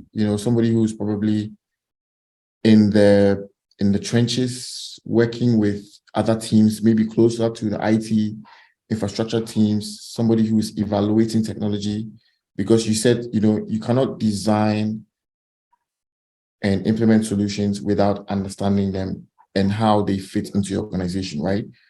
So the CISO we know from a long time, has this executive level seat at the table, and is more like strategy, governance, stuff like that. All right. So it's interesting. So would you say that a security architect has the highest level of technical ability, and to confuse you more, is the CISO rather the super architect? I don't know if you're getting where I'm coming from. Yes. So what do you think? I think I understand where you're coming from. So let me explain. Like, what you're trying to derive at is that, do I mean an architect or security architect person cannot become a CISO? Is that what you mean? All right. So the CISO, we all know the CISO. Most CISOs, I'm sure you guys would admit, are not that technical in nature, right? Okay, sure. But I think we all agree. So they have a more executive level type seat at the table, with management. driving strategy, decision making around Exactly. security. But I think we all agree on this call that the security architect is more of a technical guy, right? Okay, is he the guy with the highest technical ability more than the CISO? Or is the super architect this CISO guy, who is on that technical level as well? All right. So you see, I think I've said this, mentioned this earlier. The CISO focuses on overall security posture of the organization, as I mentioned earlier, while the architect, focuses on design, implementation of specific security solutions.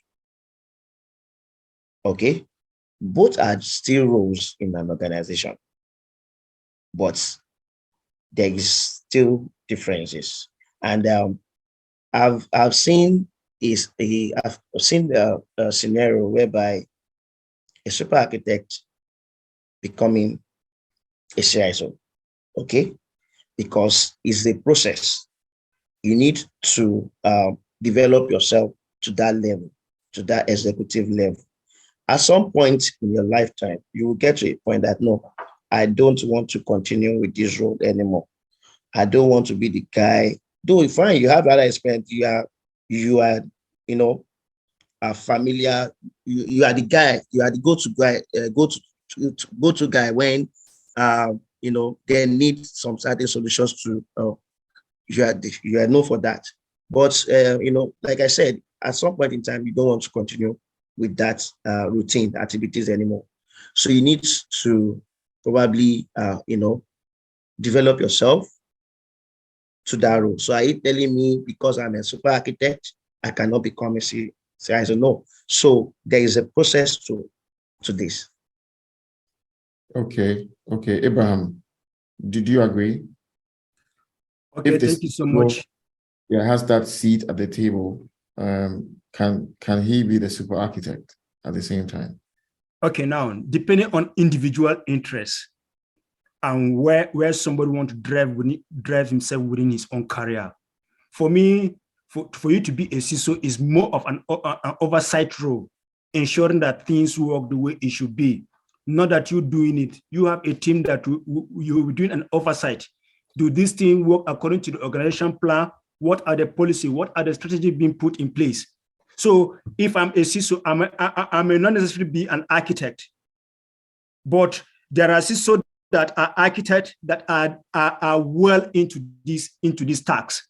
They understand those things end to end. But there are scenarios that you may not be an architect, but you may rise within ranks within the organization because you understand the business well, you understand what the organization needs, and the stakeholders within the organization trust you that you can handle this particular responsibility due to your track record. So you may not necessarily be a super architect because it's an oversight role. So at the end of the day, even you and as an architect, you need to understand that language that you can speak to the management to understand you, because most of those management don't understand their own technique. They don't understand those technicality. All they understand is the return on investment.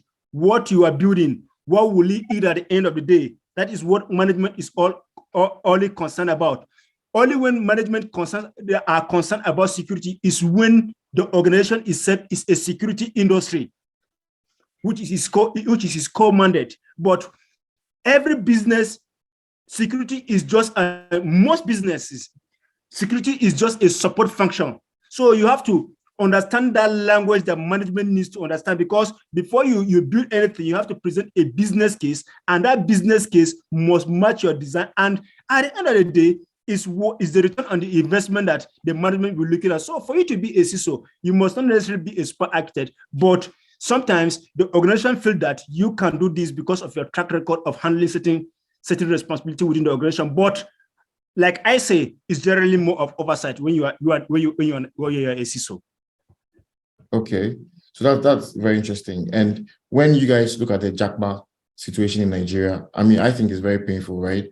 And it might interest you to know that it's happening here in Ghana as well. Oh. It's happening with the more should I say, specialized skill sets. So in Ghana, I think Japa actually is more of a risk to the national economy or national security than in Nigeria. I mean, like, I don't know if you understand where I'm coming from, but Yes. it looks as if, we are talking about moving or looking at people being promoted to higher roles, also as part of job security, job satisfaction, obviously remuneration. So do you think that in Nigeria, within your individual verticals, and I'll come to you, Zainab, do you think that you can only look to consider staying in Nigeria if you have a promotion and let's say you get promoted to become a CISO? Does it mean you have to move away from your technical background to be able to, move up the ranks in Nigeria within your professional settings? Is that a fair comment?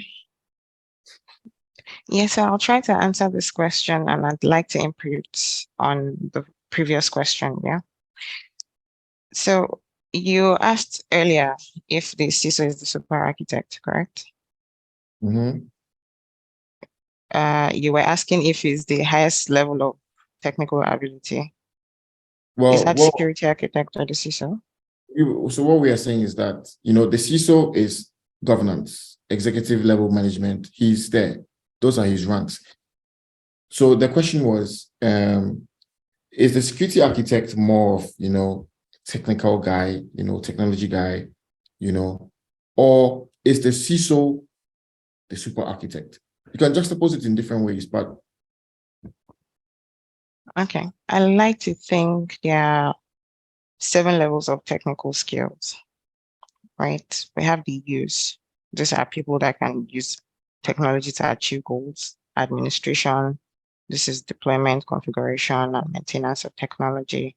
We have operations, which is supporting business technologies or technology environments. We have development, which is implementation of technology. There's design, which is design of hardware and software. There's architecture, which is design of technology structures. And then there's strategy and vision, ability to lead and set technical direction for an organization. I would believe a CISO falls in the 7th level because that is basically his job role, strategy and vision. So in my view, a CISO could be one of 2 ways. You could either be security knowledgeable business expert, or you could be a security expert and business knowledgeable. If you're a security expert and business knowledgeable, we would agree that security architects should probably be security experts, correct? But if you're a security expert and you're business knowledgeable, that means you're a super architect. But that is the role of a CISO as well. Do you get what I mean? So it's like a super architect is a CISO. So the CISO, in my opinion, is the highest level of technical ability. Very interesting. So you mentioned about moving from a technical role. You said to get a promotion, you move from technical to business skills. Yeah, so I mean, like I have come from, a technical role where it's very normal where you're in an organization and you're very technical and you seem to stay at the same place for a very long time. And the people that keep moving are people who are more savvy and talk a lot, stuff like that. So what I'm trying to ask is, do you, to move forward in Nigeria to get promotions and stuff, do you have to leave your technical roles behind to get on that train or that gravy train, as they say? Honestly, I think it depends on where you're trying to go. So if you're trying to go, for example, to become a security manager, you are moving towards technical skills. If you're going CISO route, you're moving towards business skills. So I think the route that you're taking depends. However, I think traditionally, security architects we've always focused on the technical skills, but now that mindset is changing. I think you need to have business skills. Regardless of where you're going, I feel like business skills is essential. You need to have business skills, whether it's for promotion or whether it's for you to defend your budget or whatever it is. you need business skills. The world is moving from just hard skills, just technical skills, to seeing people with soft skills. I think Philip mentioned earlier about somebody from music being a CISO. He has no technical skills. I'm assuming he's a business expert. He has business skills. Is why he was moved to that position. So regardless of where you're moving to or what your role is, I think everybody needs business skills. It's something that we should adopt. It should be part of the growth process. Yeah, I mean, I totally agree. And I think a lot of training and self-development is also very key, developing soft skills. Reginald. Okay, for me, I think this issue of everybody moving towards the business skills, it's something that gives me concern, technically. These days we have more security breaches due to the fact that people are looking at this, where the money is now, is in the business skills. The technical guys are actually suffering, just trying to do the whole work, and somebody is there making out from the business side of it, which is good. Get the technical, get the business skills, but I think we need to have this balance whereby you have both this, and organizations need to also understand that you don't just bring in someone because of the business skills. That person also understand the expertise of that, what you want to protect. If you are talking security, can you do that thing? Because now you take up a CISO role, but you don't really understand the technical aspect of it. How do you now implement some security procedures and the rest of it? It's a concern for me, because I've seen over time, I do research over the dark web and the rest of it, and I've seen over time, bigger companies, their data are being dumped online, and I'm like, what is happening? So we have neglected, because of the money involved, we've neglected that business, that technical part of it, and go towards the business. And now everybody's running towards the business skills. We want to rise from the normal security manager to the CISO. Everybody wants to answer the CISO. I see a lot of people put on their CV CISO. And at the end of the day, no one can defend that part of it.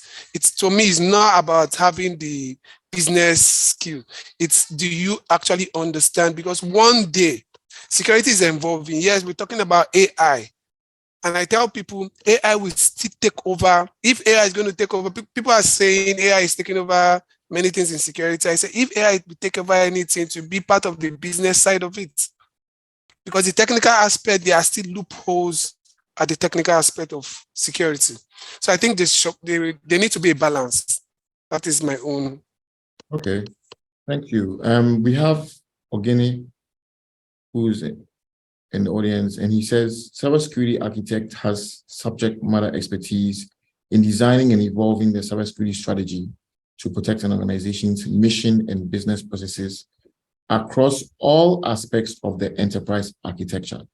All right, and then he goes again to define that the cybersecurity architect continuously collaborates with leaders and practitioners in IT security, privacy, and other roles across an organization to plan and implement a cybersecurity strategy that meets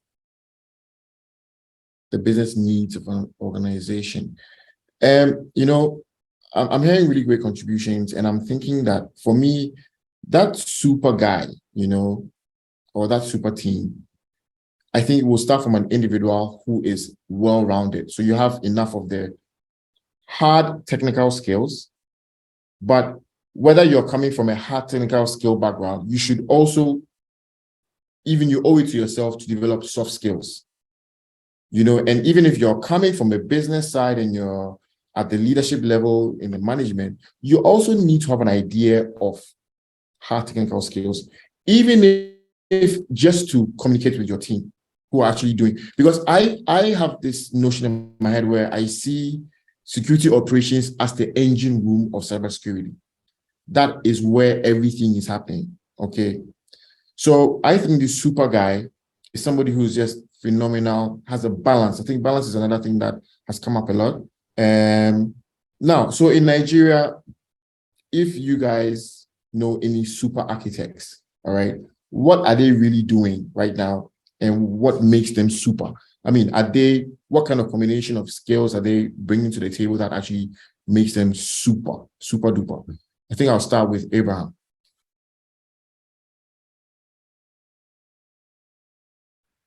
Okay, for me, is the combination of the whole skill. You must balance between all the skill for you to be super duper for you to be that super architect. You have to have both combination of all the skills. You have to have the procurement skill, you have to have the leadership skill, you have to have the negotiation skills. All this, you have to bring them on board, because when you put on those architecture, you have to convince certain people within certain quarters or certain stakeholders. There are a lot of stakeholders you need to manage. So you must have you must put all aside your technical, arming yourself with the technical skill. You have to put every other soft skill on decks. So you have to balance between both of them, because like I did mention earlier, if you have the opportunity to defend a business case for any security, those stakeholders doesn't understand the technical jargons that you are going to speak to them. At the end of the day, they want to know what are you trying to protect and what are we going to get at the end of the day. So if you do not have that managerial skill to convince them why they should put their money there, do we need this particular box to be put in that particular design, you'll be shut down. So you need all those skills. And then at the end of the day, within the procurement chain too, you need to know how to negotiate with the sales team. You have to understand the sales language, all the licensing and everything you need to put on deck. So as an architect, you need to know all those things end to end. If not, you should have even though you didn't have a full knowledge of them, at least you have a preliminary knowledge of them, so that when you are discussing with every stakeholder, you know how to put your design and you know how those things will affect your design at overall. Thank you. Thank you very much. So Zainab, I'm going to put you on the spot because you're a security architect, right? So are you a super architect? And if you are, what makes you a super architect? That's a tricky question. You're trying to make me toot my own horn here. Tell us from your perspective and your colleagues' perspective in Nigeria. Okay, so I'll talk about other architects. They have to wear different hats. The reality in Nigeria is you have to combine several roles into one. This is what a lot of companies do. So you find in some cases, you will find that the security architect is the one doing the job of a CISO, but it's giving security architect. You're doing project management, you're doing governance, you're doing compliance, all of these things. In Nigeria, there's really no differentiation. There's no security, operational security, no such thing. The same person wears several hats. And I think a lot of architects in Nigeria are actually super architects, whether they know it or not. That's encouraging. I mean, that's very good to hear. And I can believe that. I mean, I know Nigerians who have about 6 different degrees, certificates in oil and gas and statistics and communications. And I find that really, really interesting. So, I mean, I can believe that there are super architects in Nigeria, And we are almost coming to the end of, our time for this session. And I just want to, move on this super architect conversation. I think it's really interesting. So I was saying that initially, for super architects, you need to be a leader, right? Obviously, you need to be a leader, right? Anybody who juggles different hats at some point in time will have to lead themselves. If they cannot manage themselves, they cannot even, because juggling hats is one of the most trickiest and difficult things. I'm sure you guys all juggle hats and you know what exactly I'm saying. So are you going to wear the hat of governance? Are you going to wear the hat of operations? Are you going to wear the hat of business? Are you going to wear the hat of security engineering, product security technology evaluation, understanding your security technology stack? Can all this be done by one person? Reginald, can you tell me, and then I'll let everyone else have a chance. Okay. Even though I know we are, yeah. Okay. Come from Nigerian perspective. I think some persons, in fact, more in Nigeria, they wear multiple hats. But for me, I believe in team building. Even if you are being given all this role, you should have a team of who have, maybe I might be very good at the technical aspects, and they've given me the role of a CISO, and I needed to do some work. So all I need to do, I needed to do procurement, needed to do business negotiation and the rest. If I have a team who are expert in that aspect, I don't need to be an expert. All I need is a basic knowledge. Because you consider situation in Nigeria, you want to learn, keep learning. Trust me, except you are not married, though. There's family, there's other things to face. The traffic in Lagos, especially in Lagos, will make you will not study. So at least having a basic understanding of the security, in fact, security is evolving every day. Yesterday we were talking about cloud. Today we are talking about AI. Tomorrow we don't know what we are going to be talking about. Will you keep learning to be an expert in that thing every day? No, you just learn the basics, how the architectural view of this thing. Okay, how is it built? What do you think I can do? Okay, then find an expert in that and say, okay, let's create a rule for this. This is so that to help us augment, because the reason why we are having pure security structure is because one person wants to do everything. This company wants to give it to one person because they don't want to pay more. That is why people are jackpying. Because it's stress-free DSF. So I think we need to have a balance. Like I said before, just have a balance. For me, yes, I can do multiple tasks, but I won't keep myself. Because at the end of the day, I'm not even thinking straight. If you are married, you start having issues in other parts. So that is my own. I mean, I love that because it's really coming from a Nigerian, it's echoing from a Nigerian sentiment. And I understand all these things because I love being in Lagos. Lagos is like one of my second homes. I love Nigerians so much. You guys have no idea. So I understand where you're coming from. Simiu, do you think that from what he said, do you think that team management, because check this out, right? Jackpot is a serious situation. What I'm thinking from hearing from you guys is this. If you are one of those guys who are strong enough to wear multiple hats and be resilient enough, then does it mean that from a team building perspective, you should also have the skills of being able to run or lead a team to help you to achieve common goals? Simiu, do you think that is something that you might want to look at, or is something that is going on already in Nigeria, or people are doing that? Exactly. Eden, you see, Reginald has already said it all, because in Nigeria today, you find yourself in an environment organization whereby you are the jack of all trades. You are the one handling almost everything. But trust me, you get tired. You can't do it all. At some point, even though because of you want to prove your skills and your competency, that no, I can do this. At some point, you can't deliver. You won't be able to deliver in some roles. So that is why that basic is like you mentioned, that you must have a basic understanding of how it works in the operations. Like for me, there are some of my colleagues who are actually in the same scenario. Okay, they're actually in the same scenario as we speak. That's okay. Complete this particular assigned task, and yet again they've already assigned another one for me. Like I'm the one who's going to handle this project going forward. And I was like, okay, fine. You can use that to build yourself. But one thing I can assure you is that just learn the basic, learn these skills, understand how it works. Then in the long run, find someone you can train as well, or find an expert in that field and let the person take over from there, because you can't kill yourself.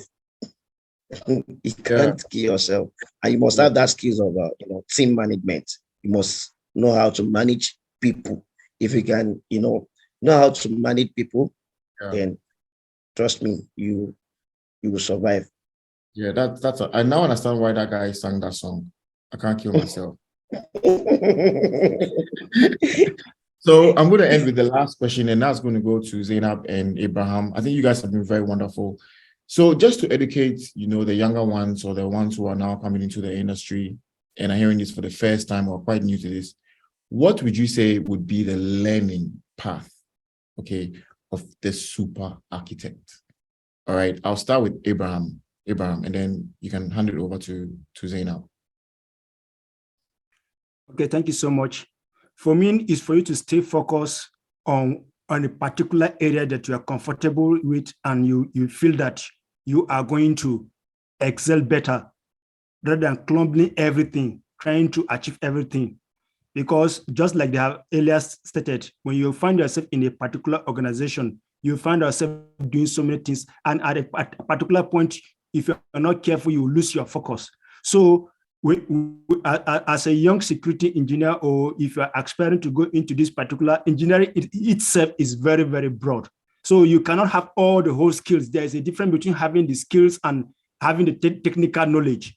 So if you feel that every sector the organization needs it, you go and learn, you'll be tired at the end of the day. So it's better you find yourself in an area that you're comfortable and you look at your long-term strategy, your long-term goal that you want to achieve, and then focus there, have the in-depth knowledge in that particular area. But that does not mean you will not have other knowledge in other sector for you to keep up to date. But then focus and know where you are comfortable with is the key. Okay, thank you for that. Zainab. So I'm going to agree with Abraham about focusing on one thing. I think what has worked for me is I picked something that sparked my curiosity, something I was truly interested in. And I still stand on it. You have to have technical knowledge. Now, this is not technical skills. As somebody rightly mentioned, technical skill is different from technical knowledge. You have to have technical knowledge. Can you explain that to me?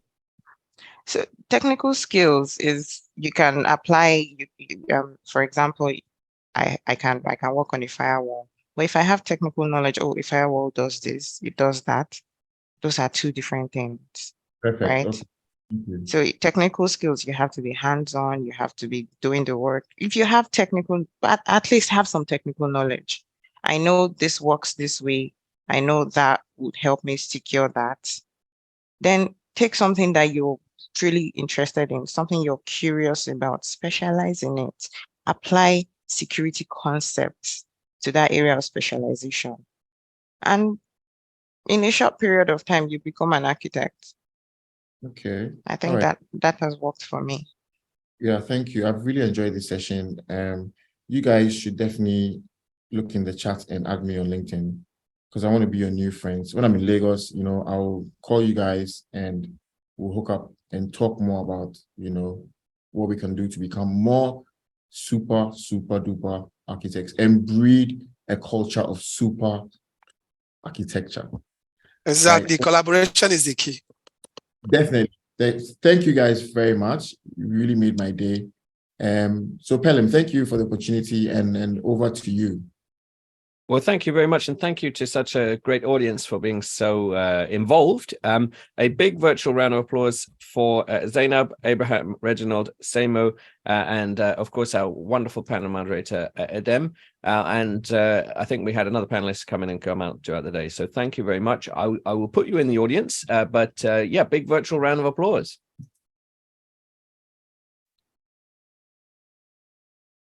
And yes, please keep those comments coming. I'll just make sure everybody is in the audience. And yes, I know lots of debate, but still lots of room for more debate, which is always very, very good. Thank you. I'm just seeing in the chat, Isaiah, Michael, Isaiah, lots of comments. Oganagari. Thank you for all your comments. Please keep them coming. And thanks, Clement. Right. And also, I noticed, Bolaji, you had a question. Is it better to differentiate between technical and technical understanding, which I think we then covered in that final segment. So thank you for doing that. We are also live on Discord. And you might say, well, I am very happy with my Zoom chat. However, if you go to Discord, you'll see people have left their LinkedIn profiles in the LinkedIn profile sharing tab, YouTube handles, Twitter handles, and very, very important for networking. All these different links. I've also added lots of screenshots from throughout the day. Now, if you're going to make a post, maybe on LinkedIn, you would be encouraged to use MSS Nigeria as your hashtag, because that way we can find everything and promote it, so we can be one big happy family. So for those of you who remember last time, we were very interested not just in the MSS, MSP, and customer relationship, but we're also interested in convergence. And so for those of you that know, I have another hat, which is fully physical security. And I know you probably say, hang on, physical security, that doesn't sound like me. But I put it to you that there's more in common than you would otherwise know about. So let me invite up our next panelist to this stage, and let me make sure that the video is all working. It's a great pleasure to welcome back Victoria Nidukelem, Senior Risk and Resilience Manager, Nigeria, Coca-Cola Hellenic Bottling Company. And we're going to be talking evolution of the physical and converged security professional. So Victoria, I've promoted you to be a panelist. Are you on stage? How are you doing?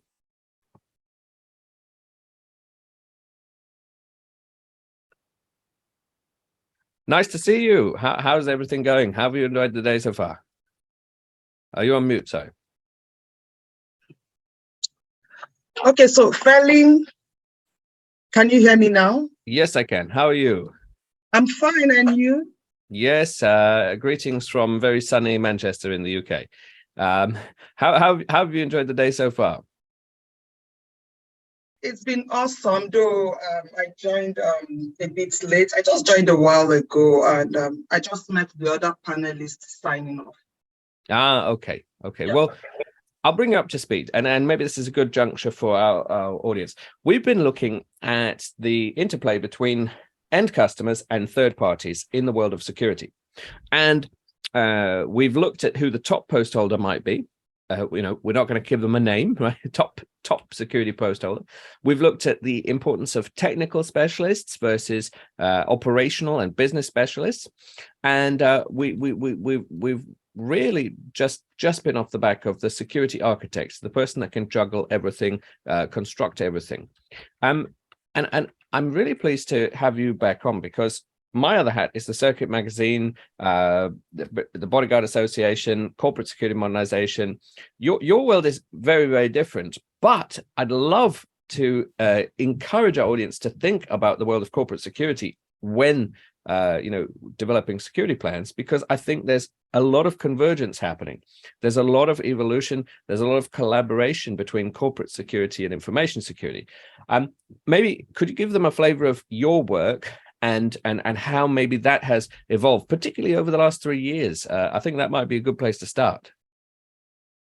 Okay, so thank you, Ferlin, for having me. I'm so excited to be here once again, being part of the panels for the second annual MSS Nigeria. Okay, so I started my career 15 years ago, and that was in law enforcement, right? And the law enforcement is Nigeria Securities and Civil Defense Corps, one of the foremost law enforcement agencies in Nigeria mandated to protect government critical assets.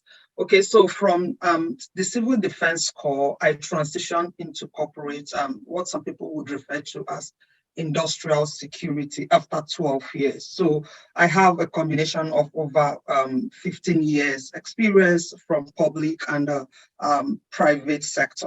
And one of the things that has worked for me so far, one of the things I have learned so far is that you cannot talk about security without talking about convergence, right? So over the years, I have seen some of us from the core security operations, some of us from intelligence and investigations, some of us from even unique department that manage cases and even interact in courts, do things together, collaborate together. In fact, while I was still in the law enforcement, we see, even up till today, you see that agents from different law enforcement agencies collaborate for different purposes, you know, as the case may be. So security, gone are the days when security is viewed as something that can be successful in silos. And so over the years, I moved from being into core security operations to being a risk manager, right? And so my evolution is not the conventional one, where I had to move from being a security operations person or being an intelligence person to being a security risk manager.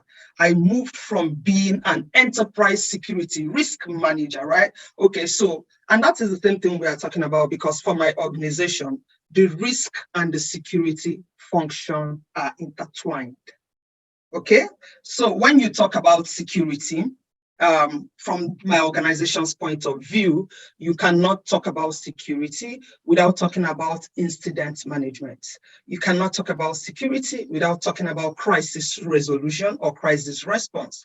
You can't talk about security without talking about business continuity management. You cannot talk about security without talking about keeping an eye on the risk registers and all of the evolving, emerging risks and all of that. You can't talk about security without talking about the crisis that continue to erupt on a day-to-day basis, and how and the pattern you want to advise your organization in order to ensure that all of your organizational assets are as safe as possible. So you see how broad security is a very broad one. Yeah.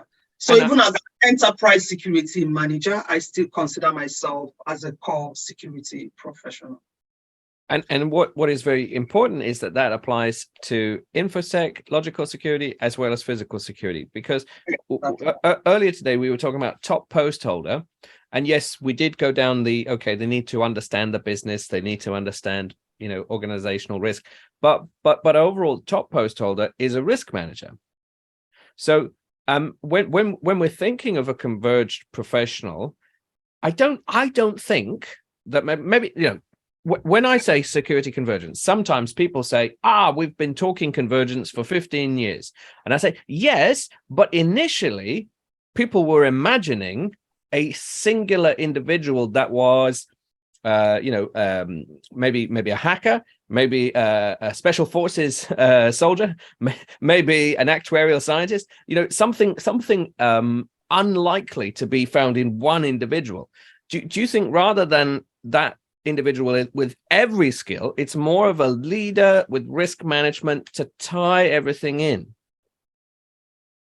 Okay, so there's nothing wrong with having as many skills, deliberately acquiring as many skills as possible. There's nothing wrong with that. But at the end of the day, you find out that you get to be doing so many things at the same time, and you are not going to be known for a particular thing, right?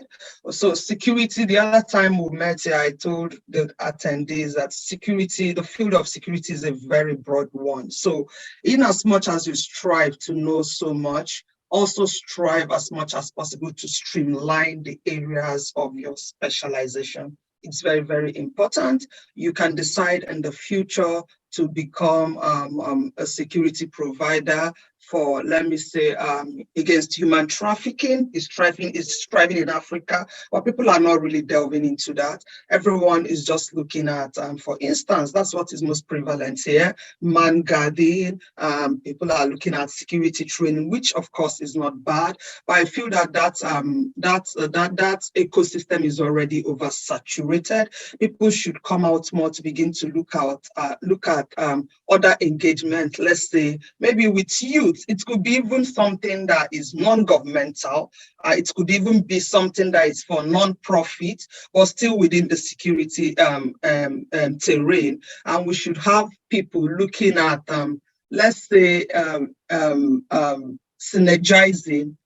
That is a kind of, you create an organization whose focus is mainly to synergize with government security agencies in Nigeria, in Africa, as the case may be. You can start something on de-radicalization. We have a lot of terrorist activities happening on the African continent. You can start something on de-radicalization, especially with emphasis on the youth, and you can even start something on counter-terrorism. So the space is just so broad, right? But I will see people focusing on, and it's as if, and that makes the competition so stiff, and people are not really getting the value they desire or that they are looking forward to in terms of security. I mean, the Nigerian people, because everybody is doing the same thing, and it seems the most important areas that people should begin to consider are being neglected. So get all of the skills, but as much as possible, try to streamline it, try to specialize, try to become known for something specific.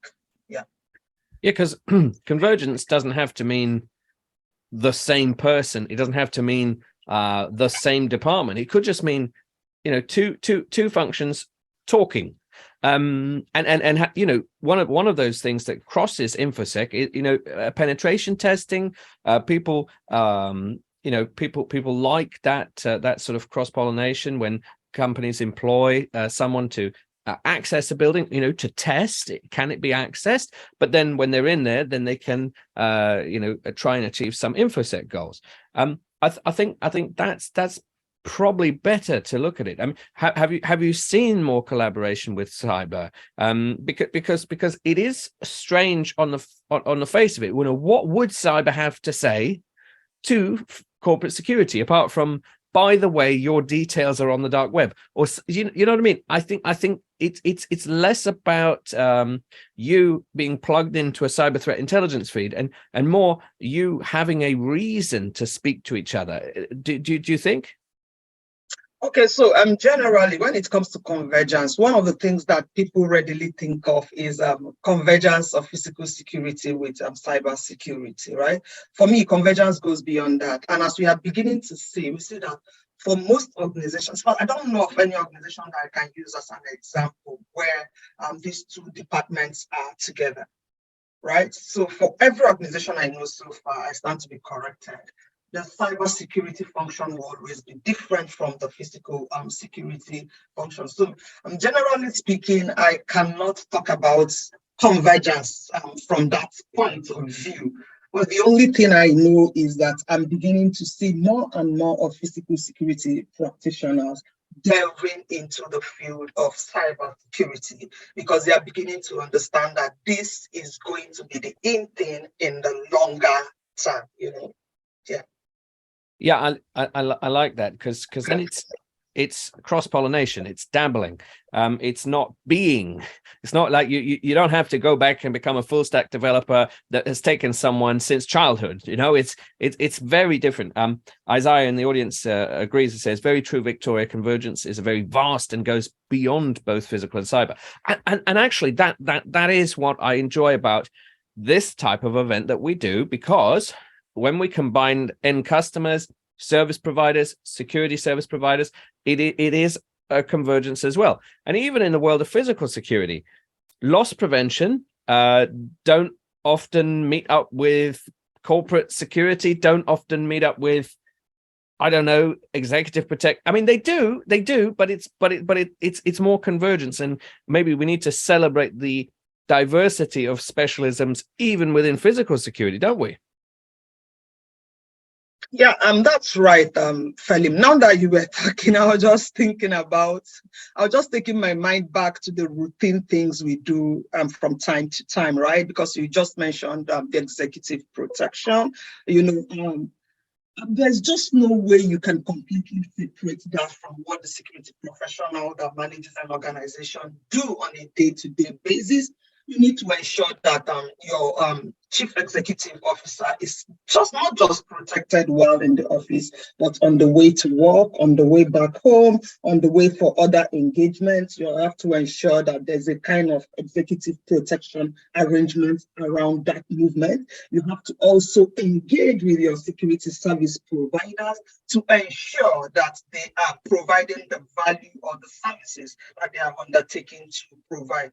And one of the ways you can do that is to continue to appraise analyze and review their key performance indicators. It should be something that should be done at least on a monthly basis. If you can do that twice a month, that's perfect. And in terms of also the other time I mentioned, crisis management, incident management, crisis resolution, and all of that. You see that the physical security practitioner is doing all of these things simultaneously without even knowing. Like, for instance, incident management, crisis response and resolution, and so on and so forth, are a core part of risk management, right? But we now see that there's a kind of seamless connection. It's so seamless that the physical security manager continue to undertake those tasks without even knowing that he or she has already delved into security risk management without even knowing that. So yeah, I just completely agree with you. And that might be quite illuminating for some on the infosec side, because maybe in infosec, I don't know, do you, the audience, think, oh, physical security, that's all one department with one face, and yet it is very diverse, and yet you don't have to be a boots on the ground executive protection operator. You know who to call. It's that type of collaboration I think we should look to. Yeah.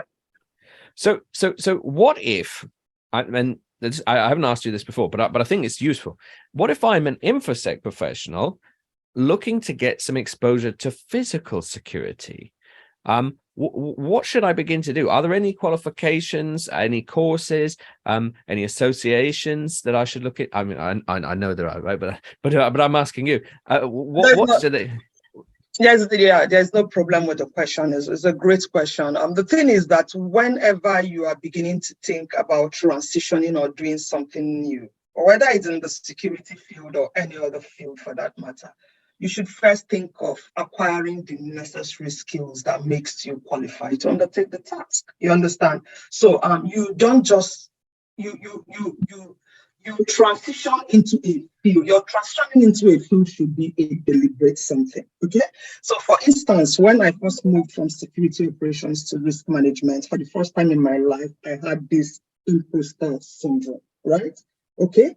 Because I wasn't just moved to risk management, I was moved to the senior risk and resilience manager's role. Okay, so I moved from a mid-level manager, for instance, to a senior manager. So I felt there was so much expectations placed on my shoulders. I understood that there's so much for me to do for the business. And I knew that I had to start off immediately. It was not time for me to sit down and say that during my orientation period, okay, Vicky, this is what you're supposed to do, and that, and that, and that. In that position, the organization has hired me to advise them, right? Because they felt I have what it takes, maybe because of my background in economics, for example, right?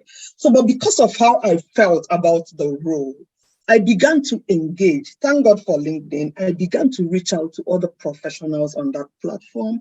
I need your support. Is there any way you can support me? This is my new role, any advice on how to go about this? One of the foremost persons I contacted was Kabiru Adamu, and we began to talk about the enterprise risk framework document. It's a document that should guide you in practicing risk management, for example. And I was personally, I said, Vicky, do you have this in your organization? I need to understand that you have it before we continue our conversation. But that didn't stop there. It's not like I was completely lost.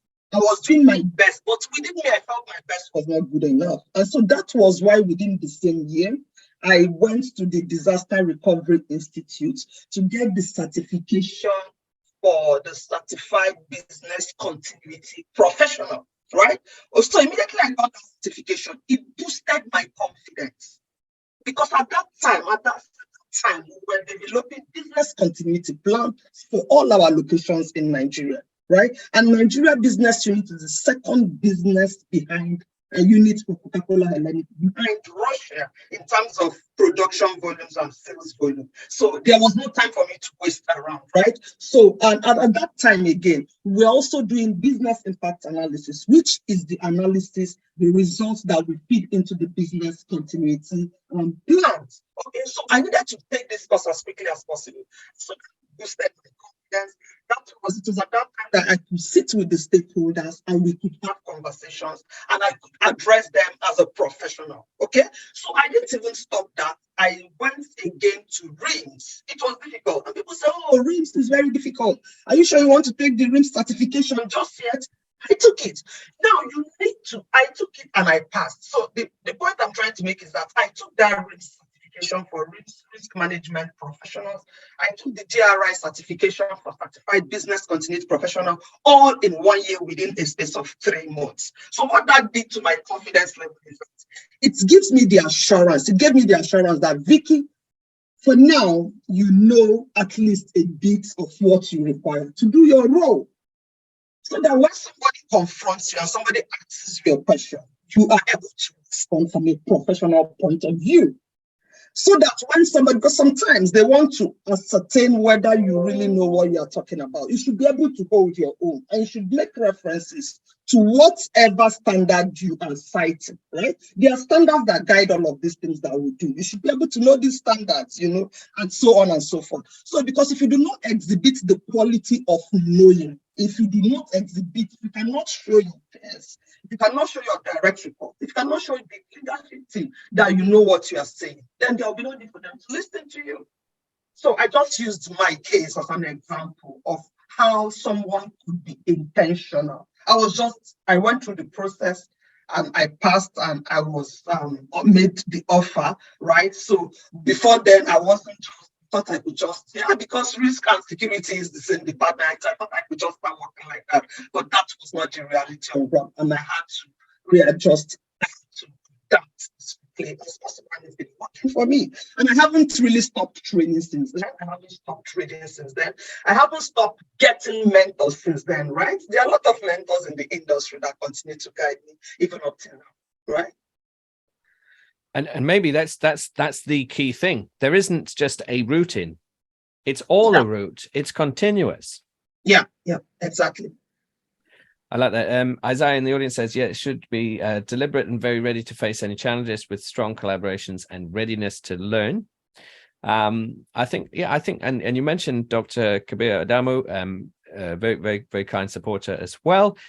Lots of mentors to be had, both in Nigeria and internationally. Of course, I know that ASIS is doing a lot more in the cyber realm as well, and convergence realm. But as we said, convergence is a lot more than cyber. So it's better to think holistically, because a lot of the principles are the same. A lot of the pen testing principles are the same. Maybe the technology is different, of course. Maybe one requires more tech understanding and another requires more people skills. Maybe. But it's certainly important to see both sides of the house, which is why I'm always pleased to bring physical security to cyber type events and cyber to physical type events, which is really good. What's next for you? Where will we see you next? Okay, I am looking at, I know some people in the audience may start laughing at this woman. Okay, so I am just keenly looking at counterterrorism and de-radicalization while I continue to do my things in risk management. I'm keeping my eyes on counterterrorism and de-radicalization as it evolves globally, especially in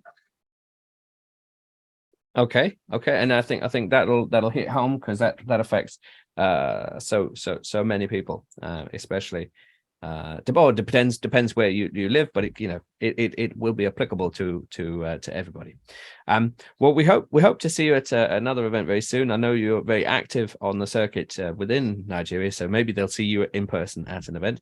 And Isaiah says that strikes a chord. Thanks very much.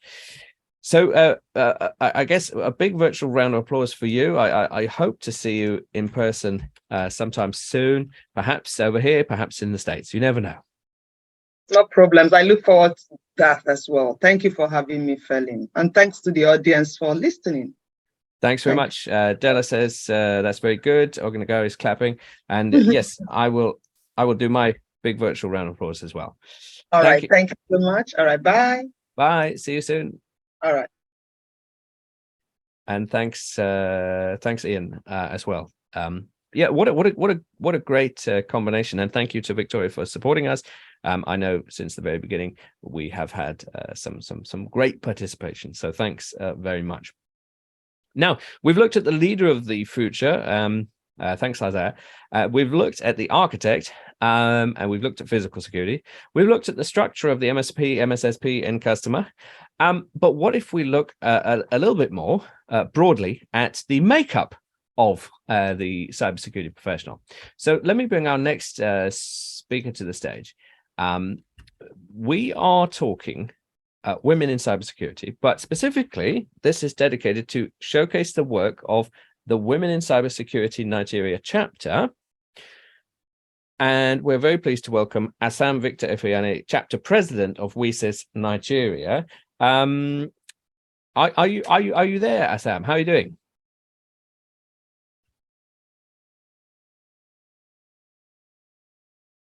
Assam, I'm promoting you to the stage. So if you can accept the promotion, and then I think, yeah, I think we'll be there.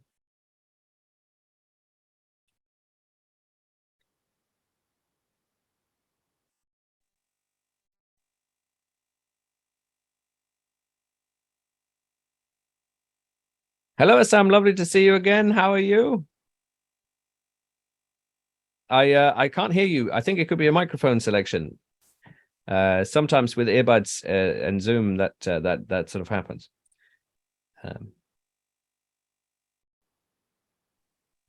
I think it's a selection of the microphone. So maybe if you select the laptop microphone in place of the headset, it could be. And just whilst we're doing that, Reginald suggests that Isaiah should come up as a panelist for another session, which will be very good. No,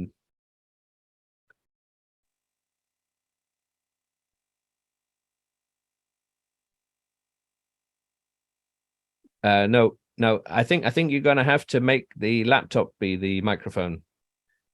So, or you could use the dial-in. You could use the dial-in.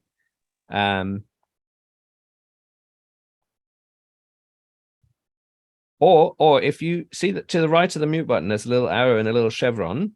If you click on that and you go audio settings, actually, you don't even need to go that far. You can just select a different microphone, which would be the laptop microphone. See, we're doing IT support in real time. This is, I'm not even an MSSP.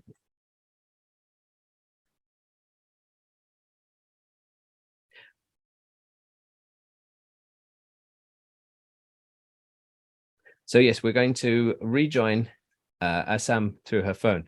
But so Assam, no, I know, Abraham. Yes, it's a microphone selection. Ah, there you are. You suddenly appeared. Would you be able to do it without your headphones? Because if you can just activate. This is better. Yes, can you hear me? That's better. Yes, wonderful. Nice to see you. How are you doing? Okay. But no, I can't hear you. That's a challenge. Okay. Well, I can't hear you. That's a challenge. So that's why I need to use my earphones. I can't hear you. It's really low. Like I have to come. What if you turn the volume up on your laptop?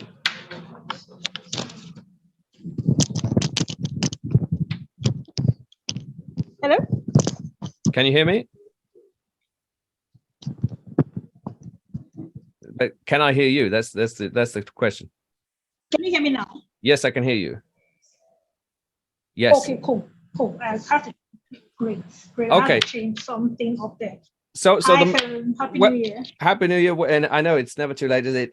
Welcome back. Lovely to see you again. You've really come on leaps and bounds since last year. You're now chapter president of WSIS Nigeria. We're friends with lots of WSIS chapters. I guess would you be able to tell us a bit about WSIS before we get into the mission? Okay, so WSIS Nigeria, right? or just WSIS generally? Yes, no, or tell everyone generally, and then tell people about your work. Okay, so hi everyone, welcome to MSS Nigeria, the second edition. Thank you once again, Philip, for having me here. I was here last year and I'm here this year, so it's truly an honor. So WSIS International is a body who supports women in cybersecurity. They're focused on making sure that women are included in this ecosystem called cybersecurity, because they've noticed, and we've come to also notice, that the ratio of women to men is really low. So cybersecurity is termed man's world. So WSIS is there to bridge that gap. Now, where WSIS Nigeria comes into play here is WSIS International is making sure that every country has an affiliate.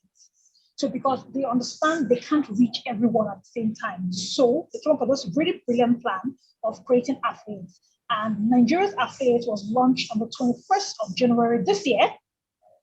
So we had our small virtual launch, was really great.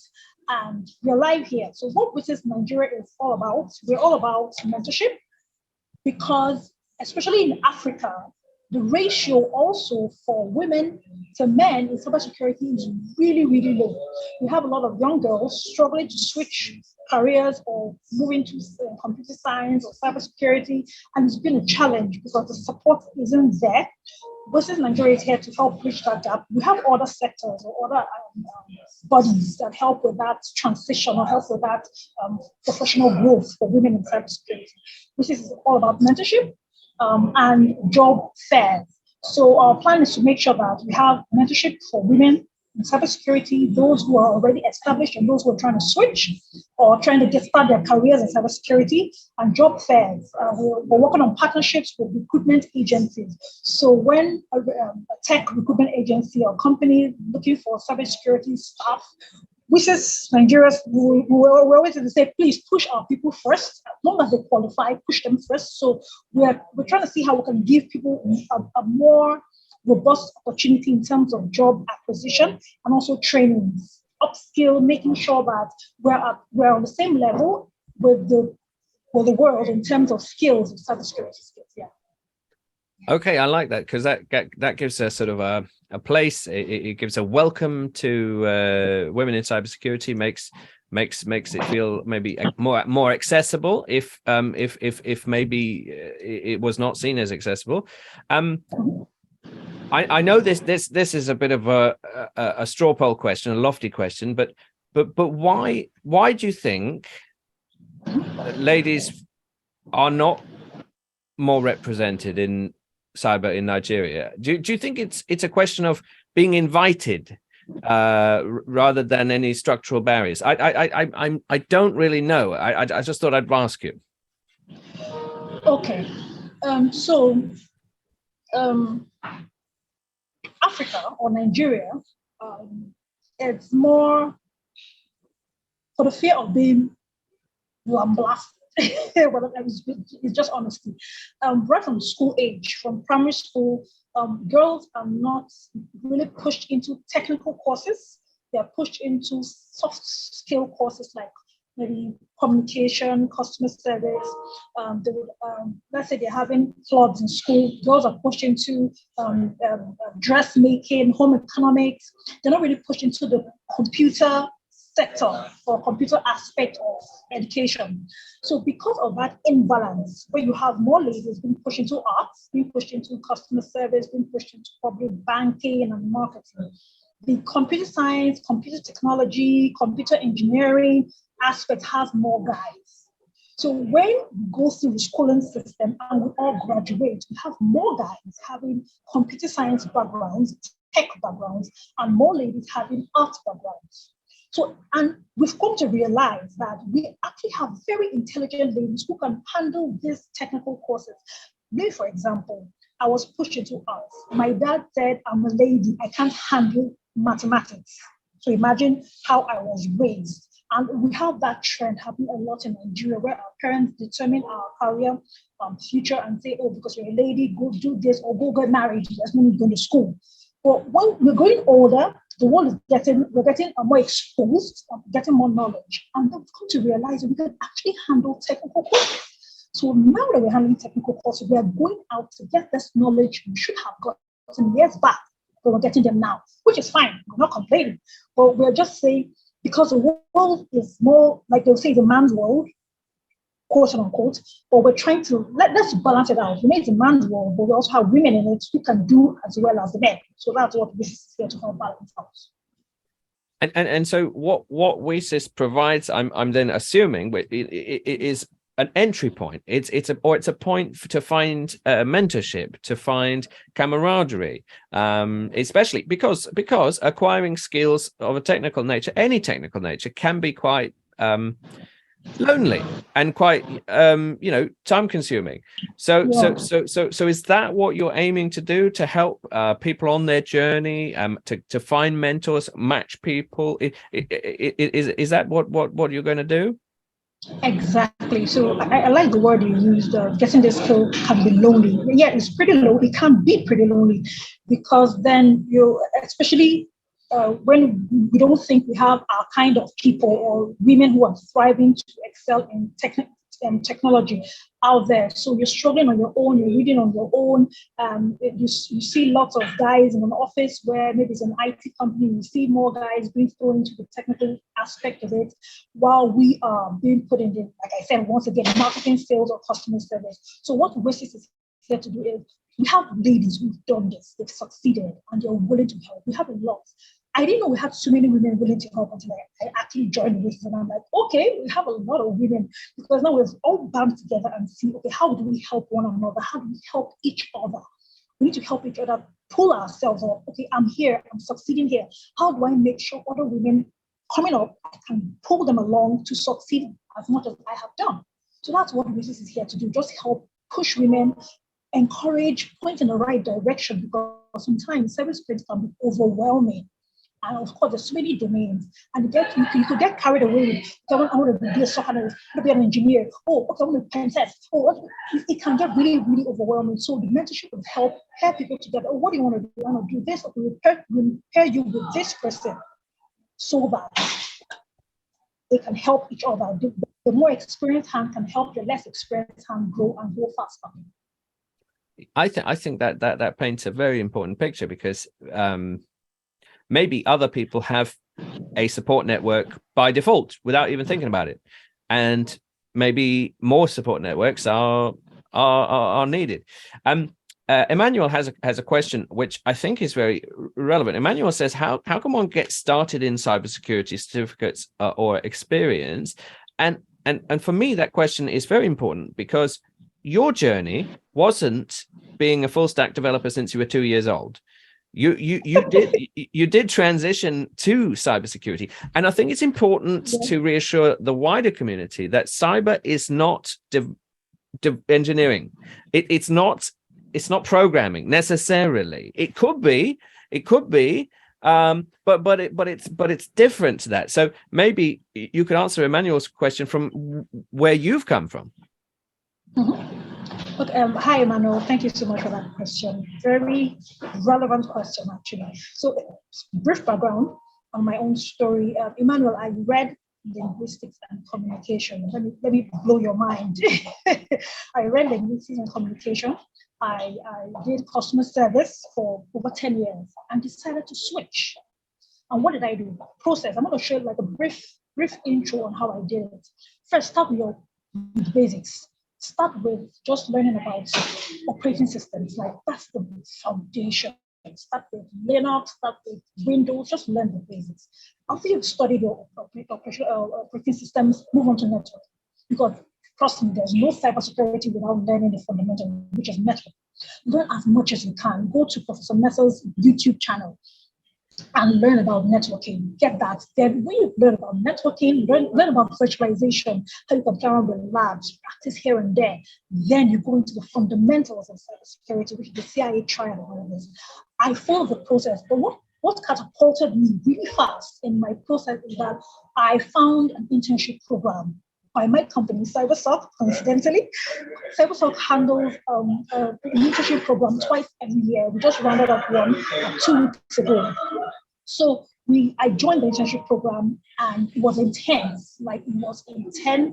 And I scaled through. And after the internship program, I was given my first appointment, a full-time appointment, and I became a security engineer. And this is somebody who read linguistics and communication. And from there, I've just grown and been promoted faster than I ever expected, faster than I ever imagined.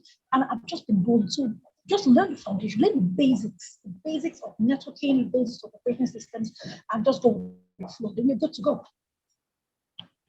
And that step, I think is something very encouraging to people, whether they are ladies or not, because I'm okay. So I am a generalist, right? So I've attempted some try hack me hack the box. I've attempted that, right? I'm not very good, but at least I've attempted it.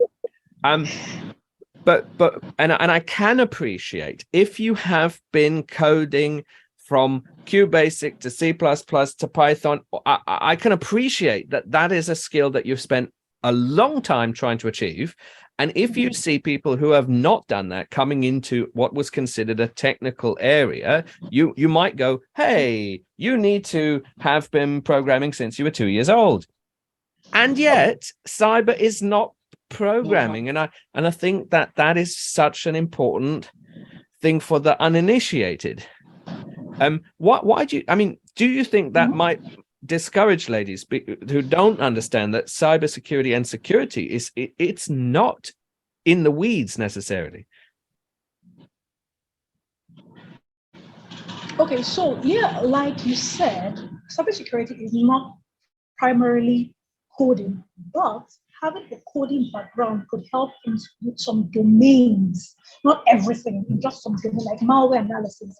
And I just Python will help there. You don't have to be a pro Python. I know just basic Python because I wanted to learn on my own. It wasn't because of my job description or what was needed for me to carry on my basic day-to-day activities. Like, don't get discouraged when you hear cybersecurity. Cybersecurity, especially if you're going to the analysis, being a SOC analyst, there's no coding there whatsoever. All you need to have is just have a critical mind, attention to detail, being able to drill down to investigate events that pop up or incidents that pop up. That's basically what you need. So I'm just encouraging everyone out there. You don't necessarily need to learn HTML or CSS or Golang. You don't need all that. Basic Python, but that's focused on specific domains. If you want to go into pen testing or ethical hacking or malware analysis, all those things that requires you looking through codes in order to analyze malware and all, then you might need some basic Python, but it's not a prerequisite in cybersecurity. No, it's not. And so building on that, Emmanuel says, do you have any resources to recommend the basics? I mentioned try hack me hack the box, but and a lot of those resources are free. So, but what could you recommend to someone like Emmanuel? Okay, so Emmanuel, I would recommend YouTube. Like YouTube is I don't know. When I was trying to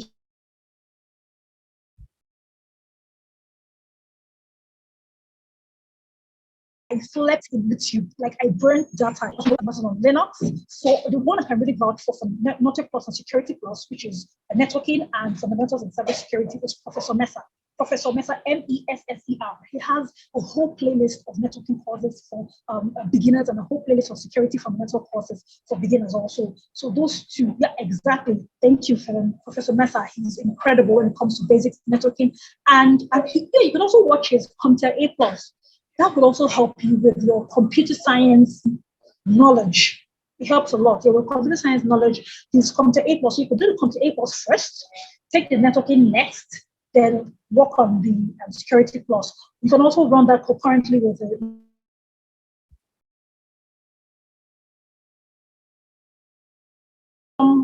Windows course or something, just make them or something. Free source on YouTube, maximize YouTube. There's so many free things you can use on YouTube. I learned a whole lot on YouTube. So networking and the rest, yeah. I like it. And we've got some other suggestions in the chat from Michael and cool. Yeah. And I guess so. Going back to WSIS, you're a new chapter, so there's probably all to play for, lots of opportunities. What should anyone do if they want to get involved in WSIS Nigeria chapter? Okay. First things first, you would have to register as a member. If you're having challenges registering, because we're a new chapter, we have discounts, really huge discounts that will blow your mind. The regular registration fee to register with WSIS is $95. But when you come through WSIS Nigeria, and because we're trying to build our membership, it's really discounted to about $20, $25. So the difference is the whole lot. Or we have to give you a code, a special code that only you can use. So after this, I think I should have one member of the executives of the group. If you can just quickly put up a LinkedIn group there, LinkedIn page. Go to the page and you see the post I'm going to put up about the code, special code they're going to use, and a link to join the WhatsApp group. Once you join the WhatsApp group, we'll guide you step by step on how to register with your special discount code. Wonderful, yeah, and we'll get that link up on here to get to the WSIS Nigeria chapter. Is it the West Africa affiliate or the Nigeria affiliate? Nigeria. Ah, there we go. I've got it. So I'm going to put that in the chat here and also in the Discord. And then finally, Isaiah asked it of Emmanuel, but I think it's nice to ask you, where do you want to be in 10 years then? Where do I want to be in 10 years? Okay, so in 10 years, I want to be established as a consultant, an information security architect and consultant also, where I help organizations set up their structure in terms of really rock solid information security, making sure that their defense in depth is across board. So I want to become a consultant. So that's what I'm working towards. So I'm learning really wide, learning really far, expanding my networks, learning deep. Like I said, learning wide and deep, so that I can have that knowledge base in terms of being an authority, helping them make decisions, critical business decisions for their security. Yeah, so in 10 years, I want to become a consultant. Love it. Well, Assam, thank you very much for coming on again. Isaiah is rooting for you. And it's great. Obviously, we are connected with CyberSoc's supporting our event as well. So it's a great cross-pollination. Please do add any links into Discord and this chat so that people can also join WSIS. But you're going to post a link on your LinkedIn page, which I've put in the chat. Yes. All right. Well, thanks very much. Let's give you a big virtual round of applause. Thanks for coming on for the second year running. And I look forward to seeing you in the audience. Thank you. And thank you to WSIS Nigeria for supporting and promoting this event. And Emmanuel sent Assam a connection request as well. Wonderful. Yes, please do reach out to Assam. Very, very engaged and forward-thinking. And it's great to welcome Assam back. Now, this event is supported by CyberSoc Africa. And so I am very pleased to welcome our speaker, who you might have wanted to see earlier, to the stage. Let me just make sure everything is okay. We're talking creating the managed SOC and MSS of tomorrow and the evolution of third-party security. We are being joined by Olakanmi Olawole, Threat Intelligence Manager, CyberSoc Africa. How are you doing, Olakanmi?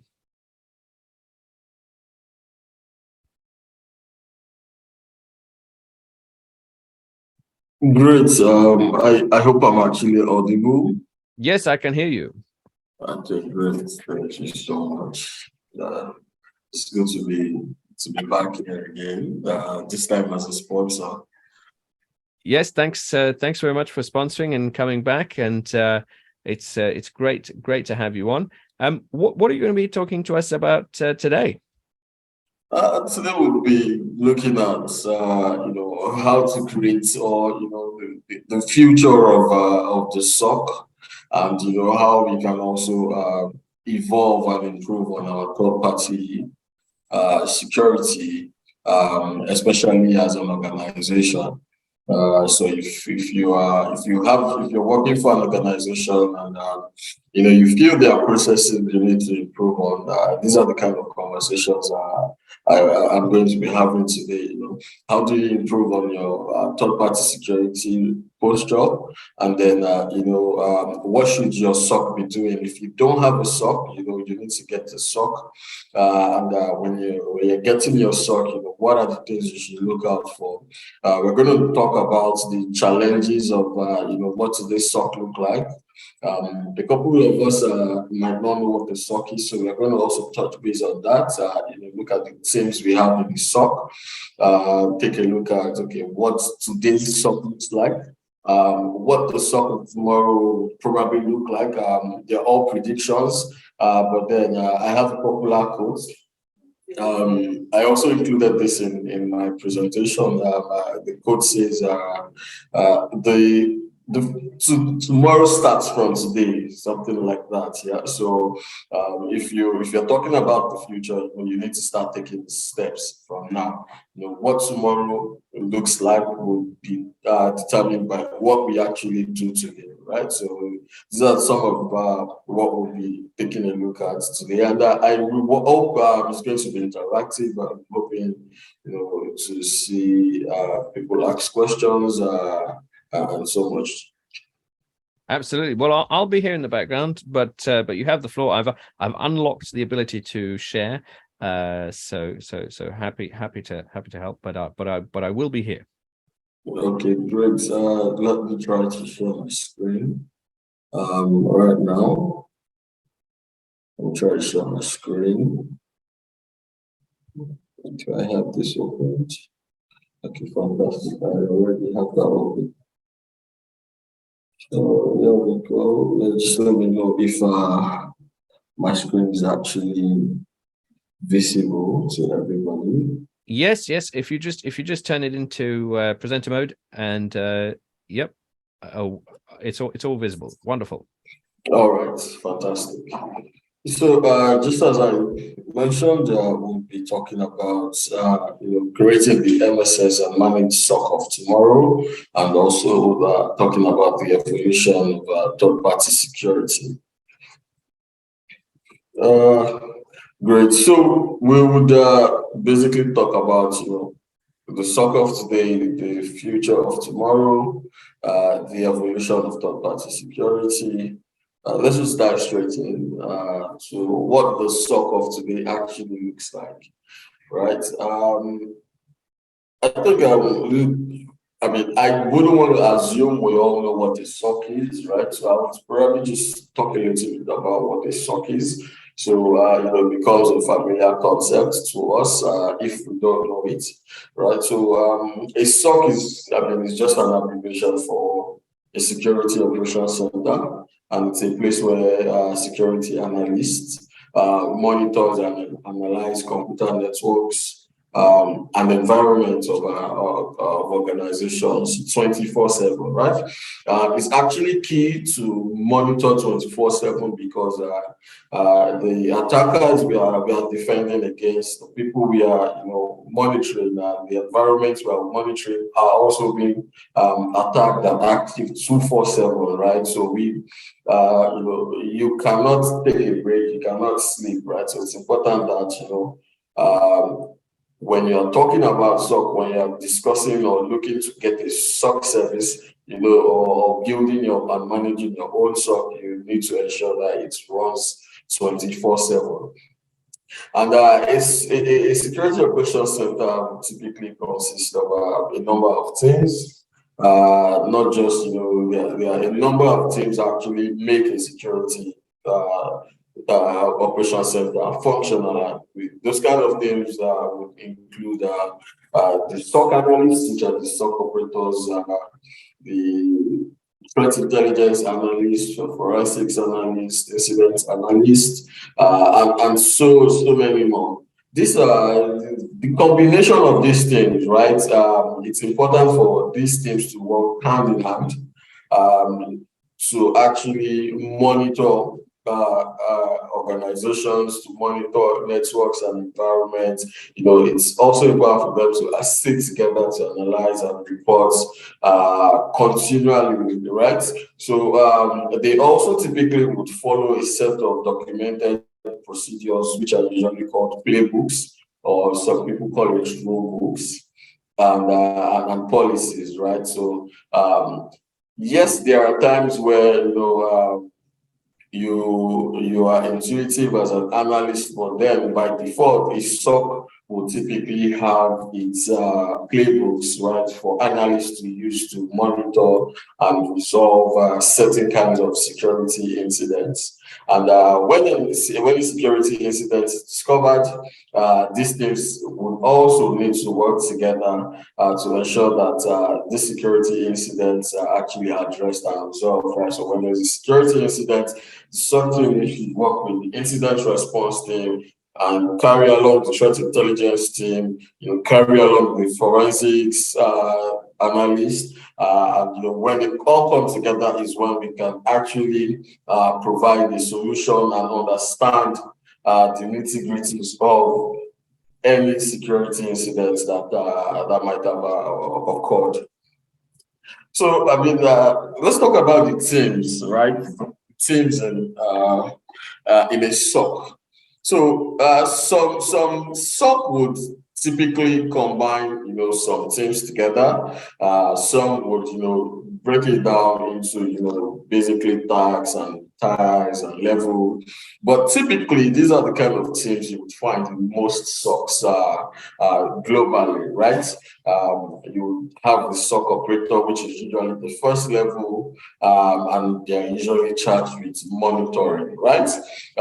You would have the SOC analyst, which would investigate, triage alerts, and then escalate to either the threat intelligence team, to forensics team, malware team, whatever team they need to escalate to. They might also escalate to their tier 2, tier 3 SOC analysts, right? Some security operations centers will decide to actually merge together the SOC operator and SOC analyst rather than separate the two roles together, right? So, it really much depends on the SOC size, the organizational structure of the SOC, or, how you as a person or you as a security leader wants to build your SOC, right? There's also the security engineers, right? And the security engineers are basically in charge of setting up, security systems and solutions. So when you have the security solutions, they make sure they are able to set it up, install it on your customer's environment, install it on your environment, make sure you are receiving adequate logs, make sure you are receiving, whatever you need, right? So this is exactly what the security engineers are responsible for. Then we have the threat intelligence analysts, and they are basically responsible for monitoring and analyzing existing and potential security threats outside the network, right? So if we understand this, the SOC operators, the SOC analysts are monitoring within the organizations because they have that visibility, right? The SOC and the security engineers or the SOC engineers have created and set up that security system and solution to be able to bring in and provide SOC analysts and operators visibility into customer environment, right? But the threat intelligence analyst is typically looking outside, right? Looking at the internet, scouting the internet, everything outside the customer's environment, outside an organizational environment, right? This is what threat intelligence analysts are responsible for. So they monitor out there, they report, they analyze threats, they report incidents, data leaks, impersonations, and so on and so forth. Right, and it's also very common to find DevOps teams in a security operations center where these guys basically handle all the boring infrastructure stuff, right? They are the ones that would, okay, we need a server to, these are the requirements, these are the prerequisites we need before the SOC security engineers will come and set up security solutions on them. They do all the boring stuff. Kudos to DevOps teams. It's pretty interesting at the end of the day, but they still do the boring stuff. Then there's also the incident responders, which are typically responsible for more high level investigations, right? These guys are the guys that handle once the SOC analyst escalates, they typically would escalate to the incident responders. The threat intelligence analyst will also typically escalate certain kind of incidents to the incident responders. So the incident responders are responsible for advanced investigations and response to security incidents. It's also very common, to have the SOC manager. Name says it all. Manages the entire SOC. You have the forensics analyst, which will typically handle processing and analyzing criminal evidences of security incidents. Pulling out artifacts.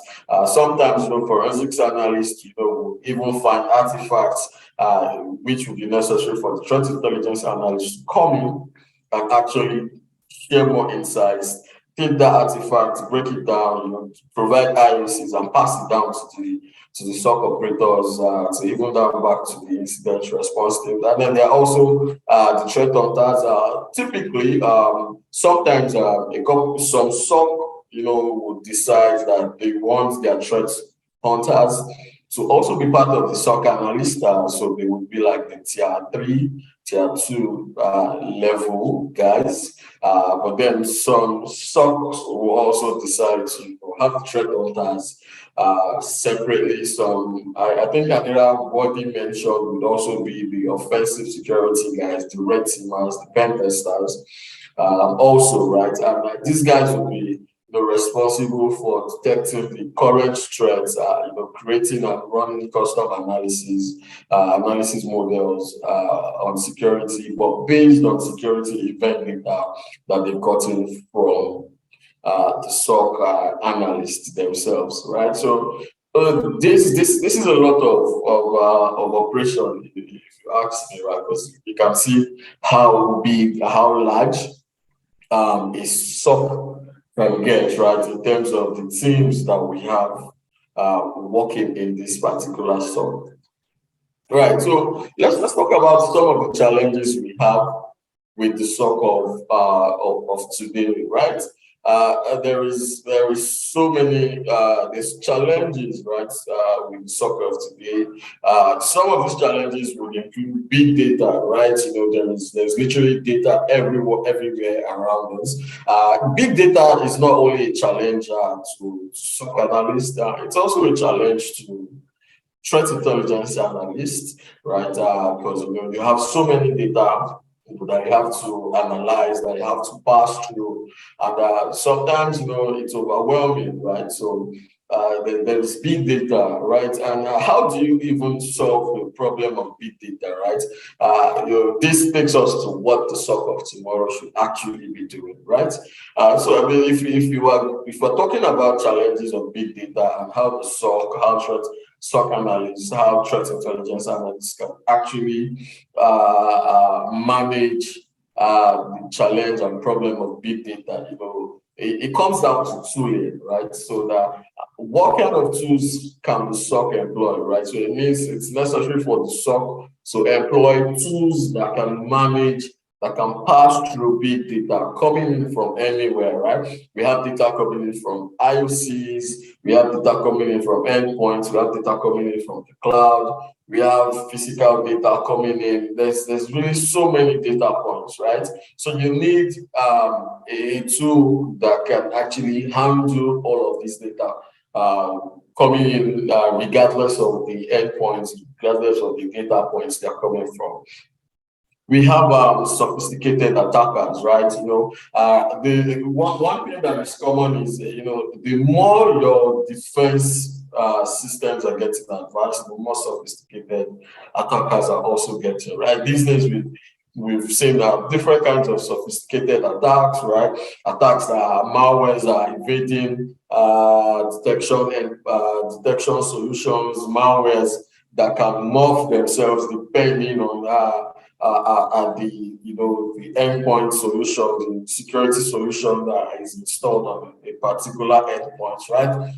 We are talking about fireless malwares these days, right? So there are very, very, very sophisticated attackers out there, and this is one of the challenges of the SOC, right? So one thing that the SOC we've come to see is the SOC is actually the one doing the keeping up, right? So attackers are usually steps ahead while the SOC teams are doing the catch up, right? And this should be the reverse case, right? Defenders need to be a step ahead of the attackers, right? And at the end of the day, one way to eventually solve this problem is threat intelligence, right? So with threat intelligence, we're still going to talk about this when we are talking about the SOC of the future, right? But with threat intelligence, you can be a step ahead of the attackers, right? And this is how you solve this particular challenge, right? Then there's the problem of having too many tools, right? Oh, we're talking about a tool to solve the problem, we're talking about a tool to automate, we're talking about a tool to pass this, talking about a tool to set up this, to install this. So there are so many tools, right? When it comes to running and managing and detecting and a security operations center, right? And how do we actually solve this particular challenge, right? This is why we have tools called recently, in the market, we're still talking about the SOC of the future. We are starting to see a lot of XDR tools, right? So these are called extended detection and response tools, right? So they are able to actually collate and do more than your typical endpoint detection and response tools, right? So this is the solution to having so many tools here and there, and then you end up finding out that having too many tools causes a problem, because now which would eventually lead us to where we have the skill and knowledge gap, right? You have a lot of tools, and then there is a skill gap knowledge, right? Where your analysts have to learn a lot of tools, know how to use a lot of tools, know how to manage a lot of tools, know how to take data from one tool, pull it into another tool, to be able to correlate, to be able to analyze, to be able to report, right? This is chaotic. It's really chaotic, right? And then this definitely would lead to alert fatigue, right? Right, when your analyst gets tired, they're tired of investigating. There's so many tools. Because of the problem of big data, there are so many alerts coming in. Your tools are reporting false positive, right? So this takes a toll on your analysts, right? From the SOC analyst or the threat intelligence analyst. And then they start to wonder, how can we manage all of these alerts, right? And to actually do this, still talking about, what are the things we can do to improve our SOC of tomorrow. We start to talk about alert prioritization, right? How do you as a SOC, how do you as an analyst prioritize alerts, right? So it means the SOC has to have a solid strategy, a solid playbook, a solid workflow, right?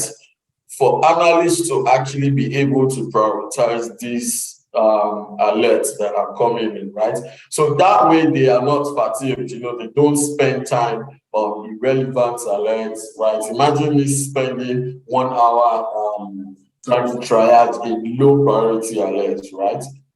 Meanwhile, I have 5 high priority alerts still pending, right? So SOC needs to actually come up with a strategy for the analysts to actually be able to prioritize these alerts that are coming in, right?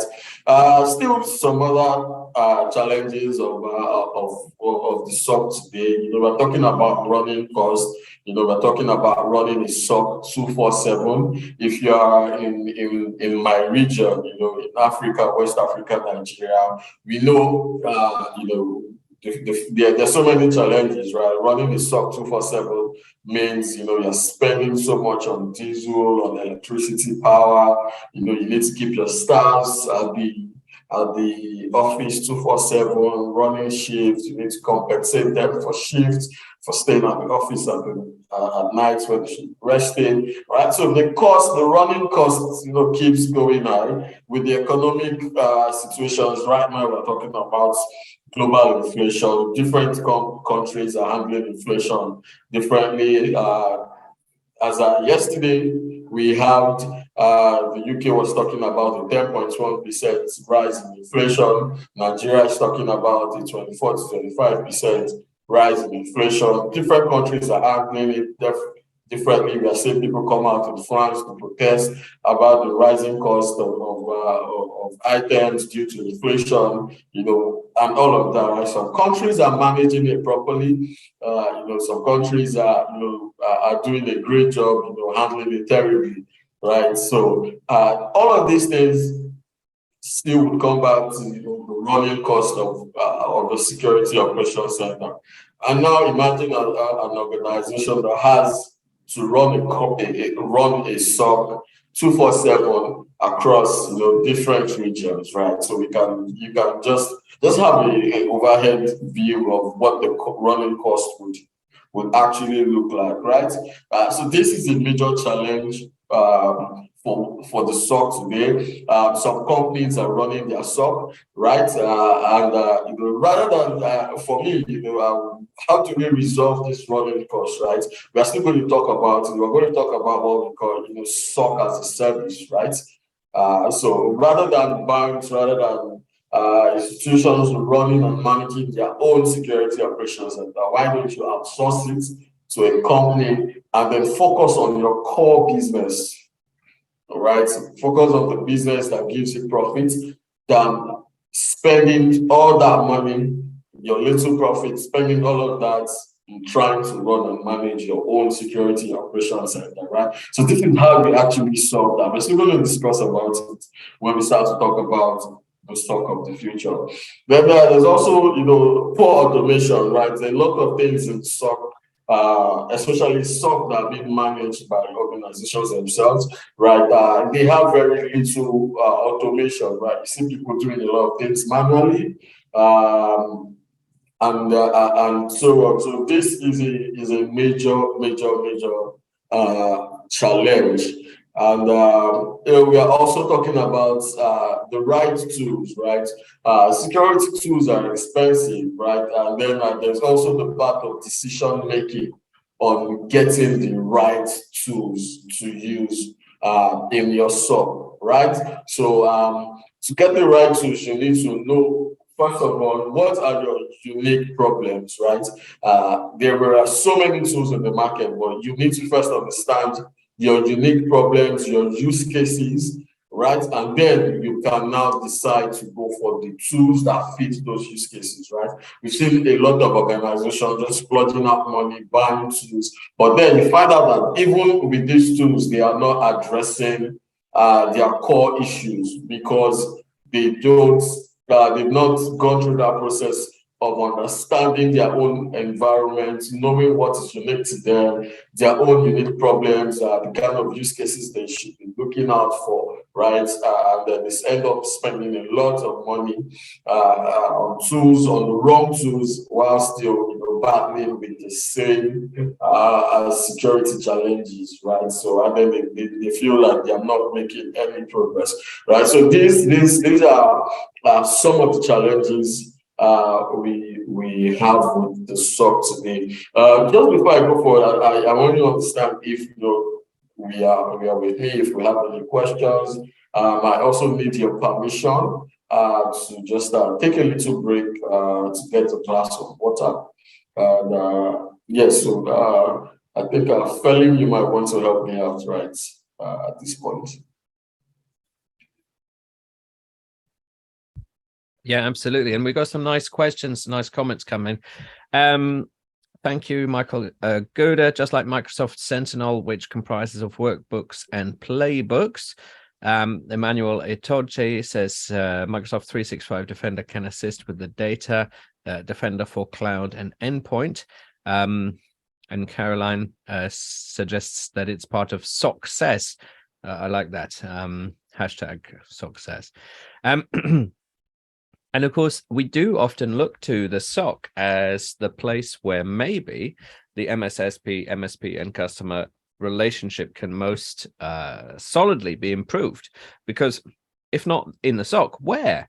And you know, we might look to the SOC as the place of convergence as well, to link it back to our session with Victoria. In the physical security world, people are, you know, very keen to develop their GSOC, but the GSOC and the ISOC and the VSOC, there is a degree of synergy, there is a degree of convergence. I guess it just depends what intelligence feeds you need.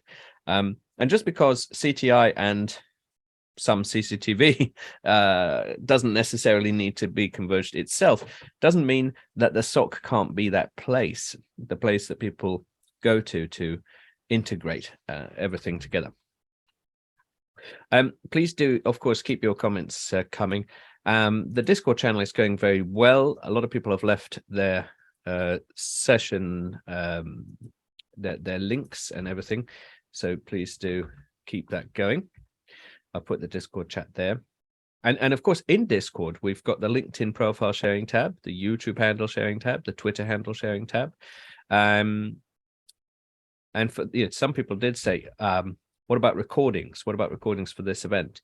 Well, if you could please subscribe to our YouTube channel, you'll see that it is a labor of love and that we have a lot of very great content there every week, as well as previous sessions. We just added one on post-quantum encryption, which seems to be quite popular this time.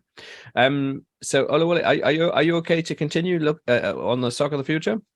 Yes, definitely. I'll go back to sharing my screen now.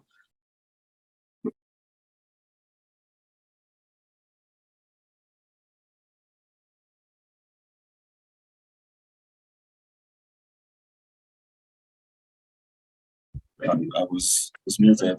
So let's talk about creating the MSS managed SOC of tomorrow.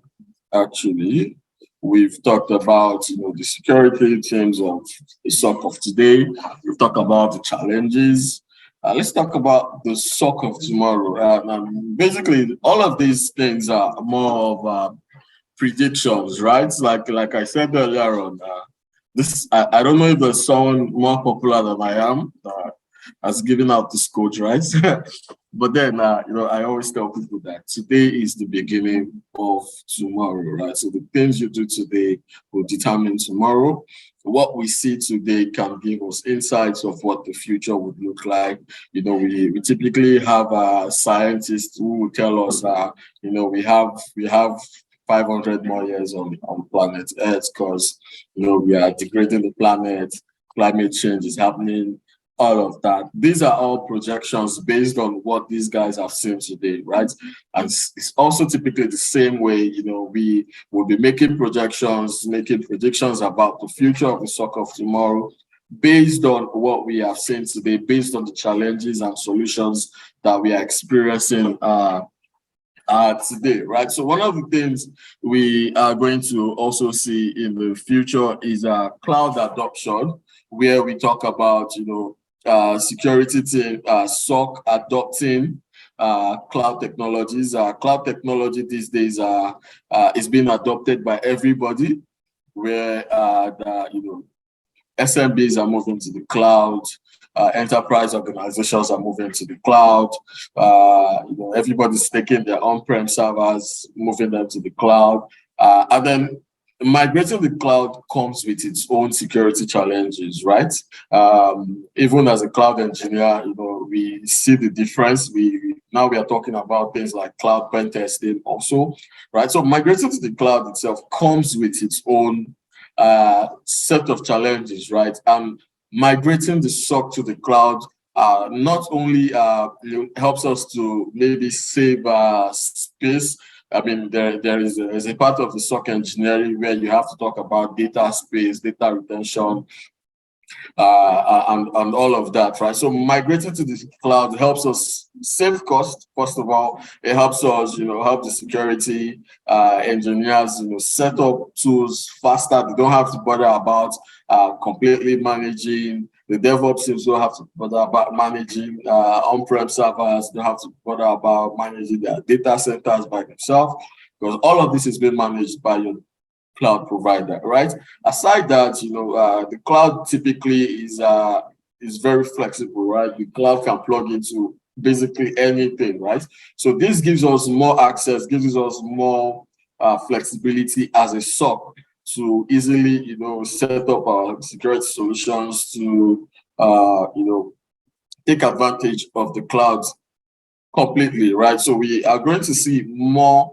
We are definitely starting to see cloud SIEM solutions. We are starting to see people take their SIEMs from on-prem to the cloud. We are starting to see a lot of integrations from cloud organizations integrating their environments in the cloud into cloud-based SIEMs, right? So we are going to see more of this in the future, right?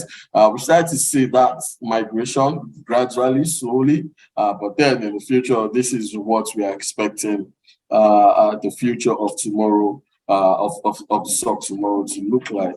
Also, we're talking about automation and artificial intelligence.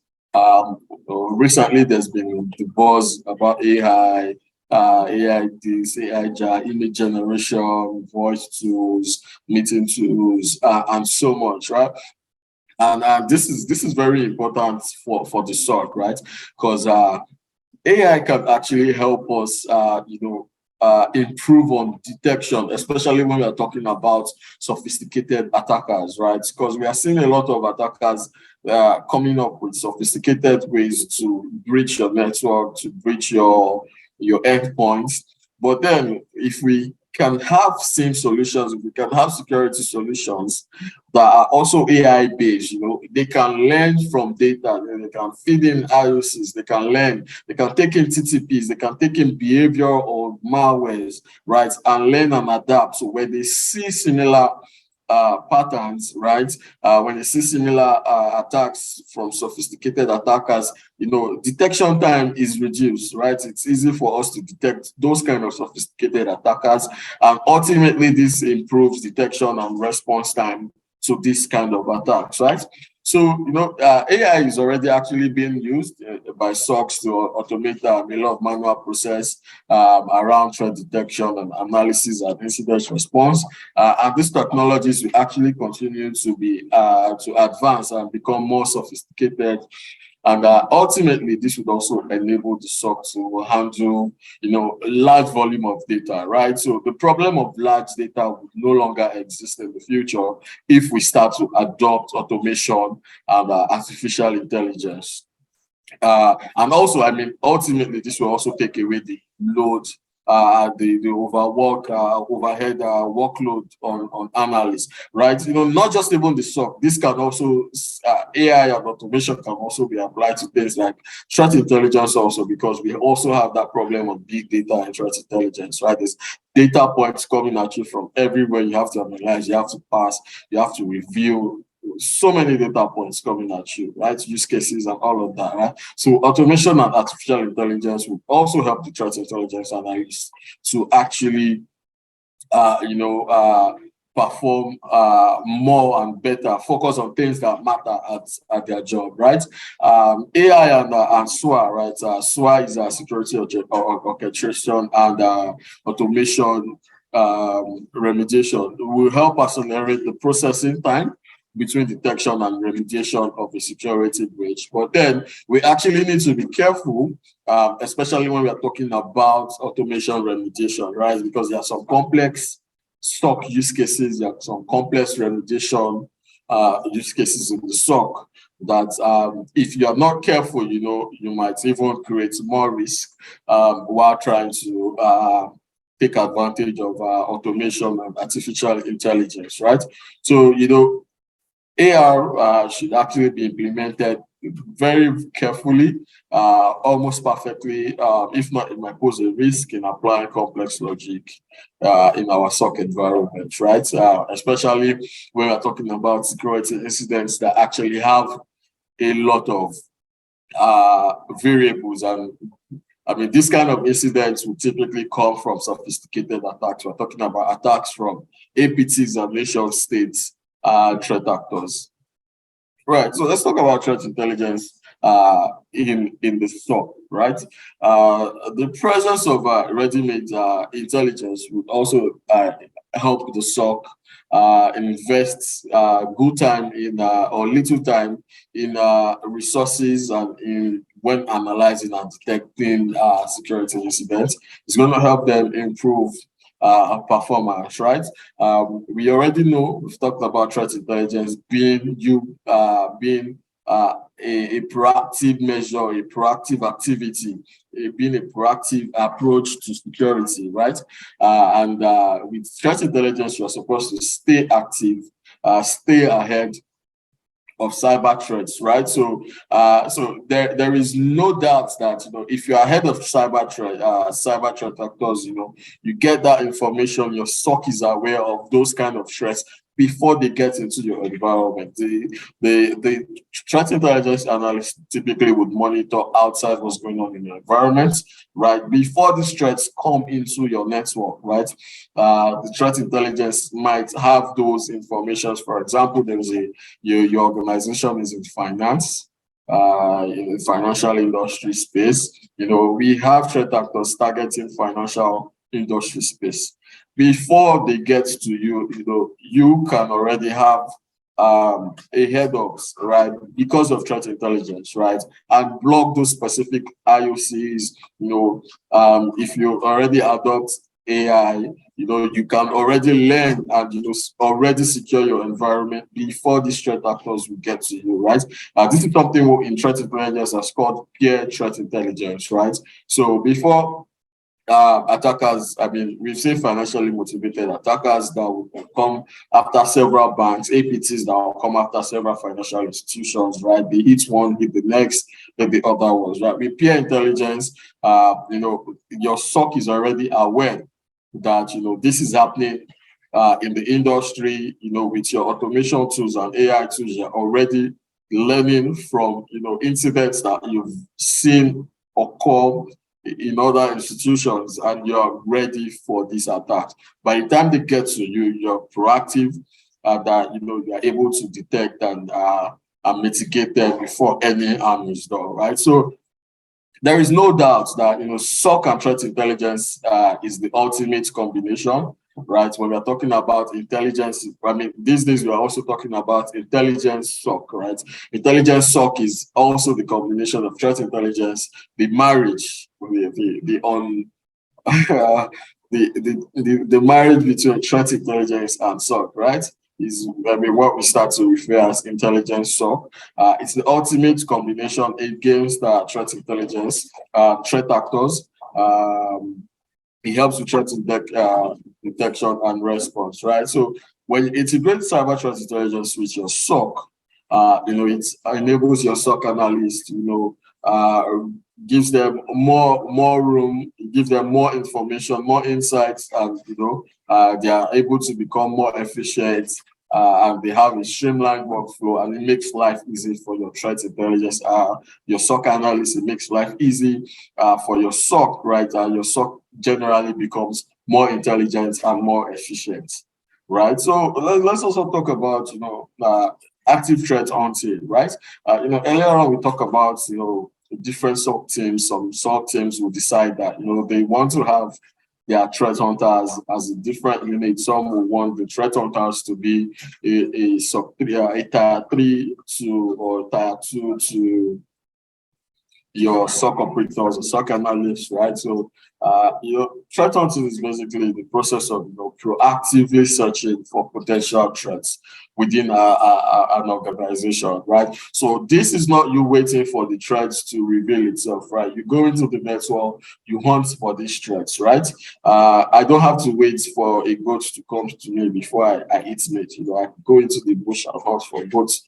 I go hunt for bushmeat, right? This is you going into the organization's network, proactively searching for indicators, right? That we've seen cases where threat actors reside in networks for days, for minutes, for years, for a while before actually making their moves, right? So with threat hunting, you can actually find this kind of indicators and block them before threat actors make their move, right? So SOC will need to definitely focus more on threat hunting to stay ahead, while they also adopt threat intelligence. Threat hunting is also another important thing for the SOC of tomorrow to be doing, right? And this would definitely mean you invest in new tools, new techniques, train your SOC analysts to have certain kind of skills to enable your SOC identify and mitigate threats before they cause damage, right? And one of the things that's also important, right, is the SOC as a service, right? We talked about the traditional SOC, or where people, organizations host their own and manage their own security operation centers, right? The SOC of tomorrow, and we are already starting to see it, is what we call SOC as a service, SOCAS, right? Where you outsource your security operations centers to a managed security service provider, right? And your SOC, your manage your MSP or MSSP would manage and take full responsibility of managing your security for your organization, right? And this is just a small picture to just shows how that works, right? So you can see where your databases, your IT, your servers, your control systems, your field instruments are all feeding logs to the SOC, your managed SOC environment. This could be on the cloud.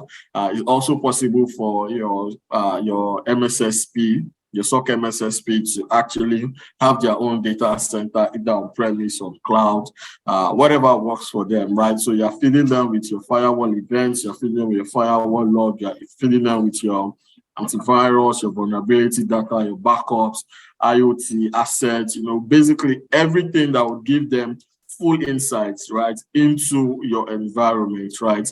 You're feeding it to them, and then what you should expect back from them would be filtered organization specific events. You are now also exporting them to improve security responses, scalable and robust technologies and environments, and then you're also expecting a faster and targeted response time, right?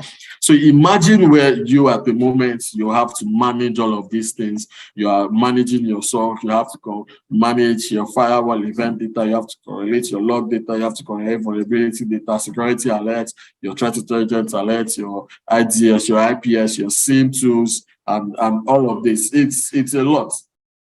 It's really much a lot. And then you're still talking of running your SOC 24/7, talking about hiring, trainings, competent hands to manage all of this. You're spending so much more, right? But then with SOC as a service, you just have to subscribe, understand your own environment, understand your requirements, understand your needs, and then you need an MSSP that can actually provide you what you want based on it. So it's important that, when you're looking out for a SOC as a service, you're also looking out for an MSSP that is flexible, right? That can sit with you, understand your environment, and based on your needs, suggest what is actually right for you. Right? So we are starting to see a lot of people move away from managing their own SOC and employing SOC as a service, right? And we are going to see more of this in the future. This is also one of the things that helps the growing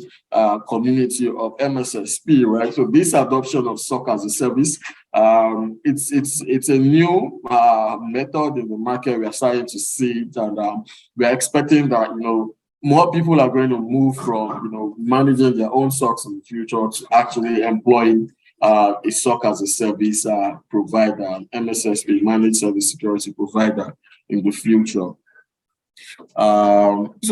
Eventually, all of this it wouldn't be complete if we are not also talking about our third-party security posture, because in the past we've seen We've seen so many breaches, security organizations actually doing what is right, but then because of a third party, they still end up getting breached, right? A third party security, your third party security helps you protect your organization from the risk associated with third party vendors. And I'll give you some examples, right? In 2020, companies like Amazon, eBay, Shopify, PayPal, and all of that, right, actually fell victim to massive data leaks, right? And all because a third-party vendor with a database of about 8 million UK online shopping transactions got leaked, right? So this also indirectly affected them, meaning their users got breached. Also, same 2020, an Instagram third-party tool called Social Captain. This tool basically helps you to get more likes, more followers, more engagements on your Instagram accounts, posts, and all of that on social media. They got compromised, and this leaked thousands of Instagram users' accounts passwords, right? So what happened was they actually had a bug on their website, and this bug allowed access to for you to actually any social captain user profile to actually view a profile, have access to their profiles, which included their third party, their Instagram username and password, because that credential is necessary for you to complete an integration with Social Captain, right? So, I mean, like I said, essentially, this means that anyone could simply enter a user's unique ID, and then you would have access to their Instagram username and password. It's election time in Nigeria. In 2019, also, a third-party organization that actually had access to election verified voters, verified registered voters also got hacked. We're talking about thousands of Nigerian voter information got leaked, and they are being passed around, used for malicious purpose. Some are being used for marketing purposes, but I mean, this kind of data should not happen. This kind of thing should not happen if we actually put third-party security in check. Right. So what are some of the risks that can actually occur from third party?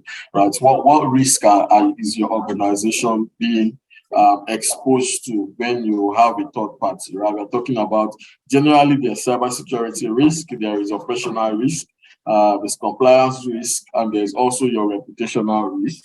Also, and how do you ultimately improve on this? How do you evolve your third-party risk as an organization, right? The very first step is to actually maintain an inventory of all your vendors, right? Make sure you have that list of all your vendors. You have the vendors that bring in laptops. You have your vendors, your MSS is also the third-party vendor, in case you don't know. You have a vendor that maybe provides integrations, or you provide integrations for them, right? These guys, you need to maintain a list of them, right? And then what next do you do, right? You can now take advantage of your SLAs. Honestly, take advantage of your SLAs. If every of your SLAs include cybersecurity policies, right? Include cybersecurity clauses for them, right? For your third parties, right? And then make sure there's someone you have internally that actually following up on this responsibility, right? Making sure that third party are actually complying with your SLAs, right? And then make sure you also ensure that even your cybersecurity policies always cover for third parties, especially when it comes to your incident response, right? So what happens when the third party gets compromised and this affects you? How do you respond to that, right? how do you respond to this kind of situation, right? So always ensure that every of your cybersecurity policy, your access control policy, your password policy, your incident response policy, your business continuity policy, your cybersecurity, every kind of policy, cybersecurity policy, make room for third-party risk, right? And then from there, another thing is also to limit the access your third party always have, right? We started to see that, for example, with your APIs. Right now, we are seeing a lot of people that have third party vendors and integrations. What they do is they allow you to start creating application specific passwords, right?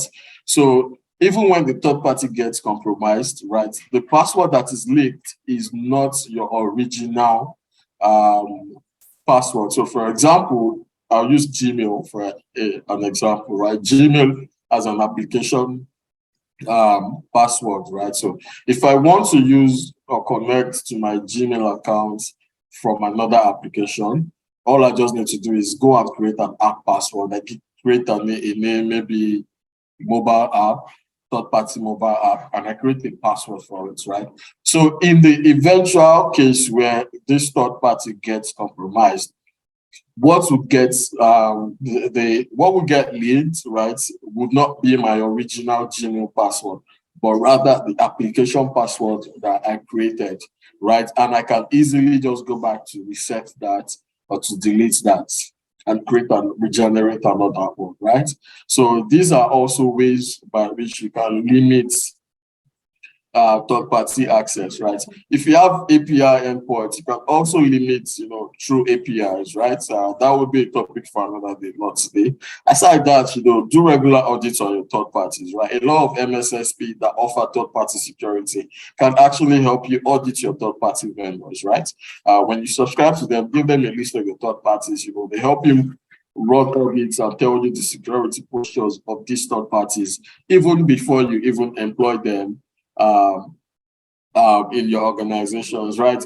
And of course, generally, ensure continuous monitoring of your own environment is very, very important for you to do so, right? So, third-party risk or not, you are sure that you have a solid risk posture, right?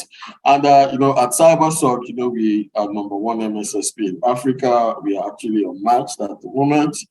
We help organizations fight growing daily threats and incidents, right? And at CyberSoc, what we do is we are already, working. We are moving towards the SOC of tomorrow. We are moving towards the intelligence SOC. We are moving towards the SOC that combines the threat intelligence and SOC analysis together to actually make sure that your environment remains safe from threat actors. So you can definitely visit our website at cybersocafrica.com.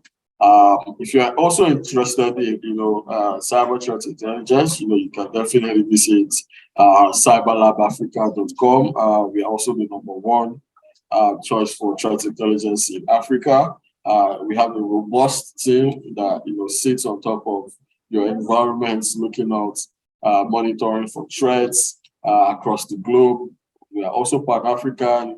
Have several customers across several industries, actually really much in every industry in Africa, right? So when you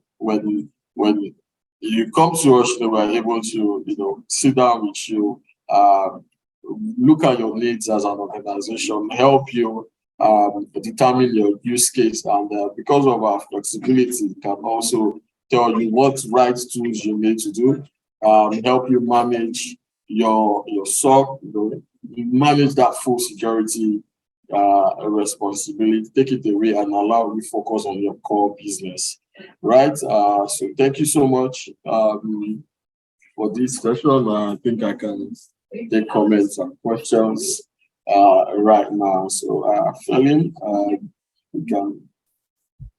Wonderful. Thank you very much. We've got some lovely comments and questions in the audience. There's been a lot of comments about Microsoft 365 Defender, I think in relation to an earlier part of your talk.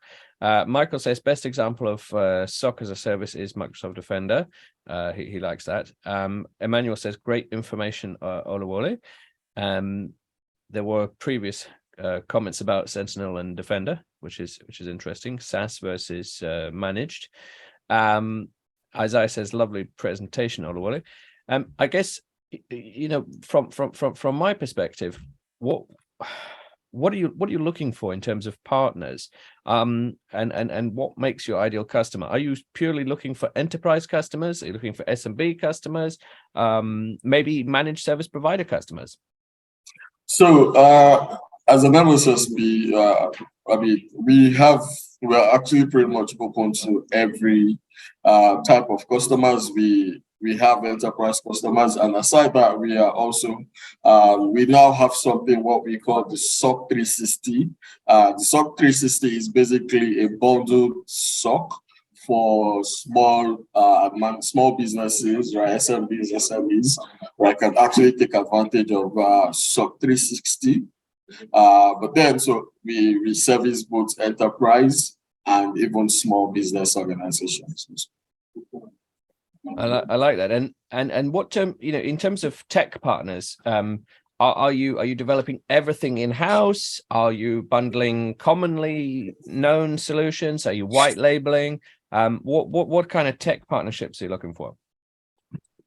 So I mean, we have actually very flexible, right? So if you want us to, for example, if you maybe have a current SIM solution, you have an EDR solution, you have a threat intelligence solution that you already bought, right?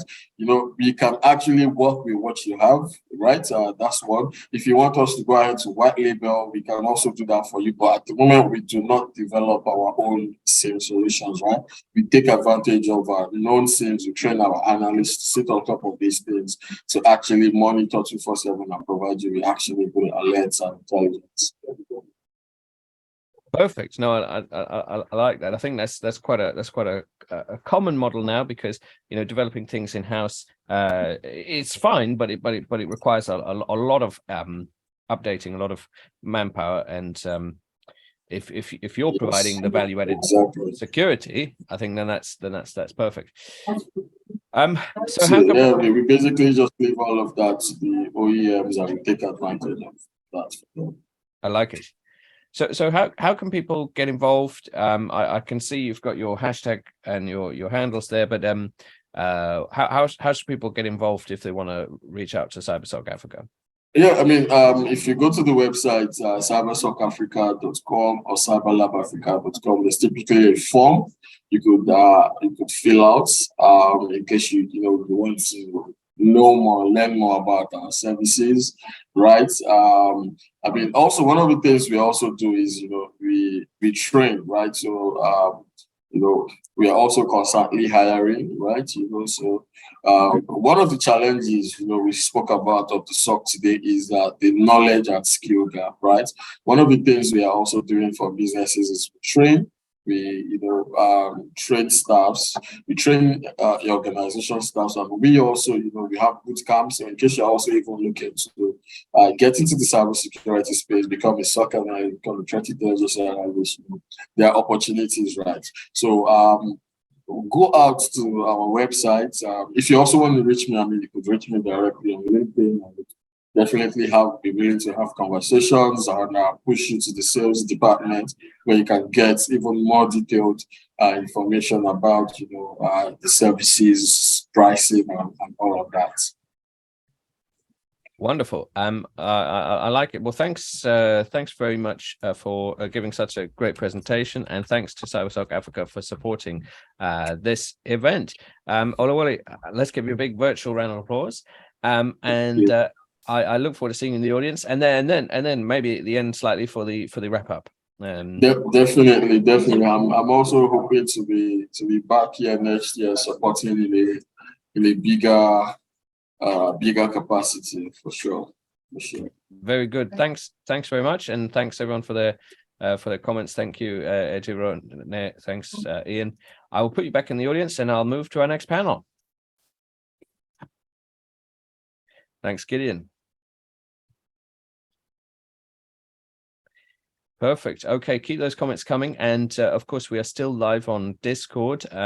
You might say, what do I need Discord for? Well, there's a LinkedIn profile sharing tab, a YouTube handle sharing tab, a Twitter handle sharing tab, and I've put a load of screenshots from throughout the day. So lots of things for you to experience and interact with. Thanks very much to CyberSoc Africa for supporting this event and others. And yes, thanks very much for Oluwole for being such a great speaker. Now, we are going on to our panel where we have an additional moderator. We're going to be looking at tomorrow's cybersecurity professional, the engineer of the future, the talent that we need to sort of cherish. We've been talking a lot about cherishing technical acumen. We've been talking a lot about lots of different career paths. And actually, you know, that is a good segue. Now, last time we literally did a panel on engineer of the future. This time we're doing it as engineer of the future, maybe through the prism of dealing with threat intel, but I'll leave that to our panel. Let me bring up our fantastic panel moderator, Ian Thornton-Trump, CISO for Cyjax. Cyjax is supporting this event and a few others. It's a great pleasure to have Ian on as our moderator. And then what I'm going to do, I'm going to bring up our rather large panel, and then I will give them an introduction as well. So if you just bear with me, I'm going to make promotions. So if I promote you to be a panelist, please do accept.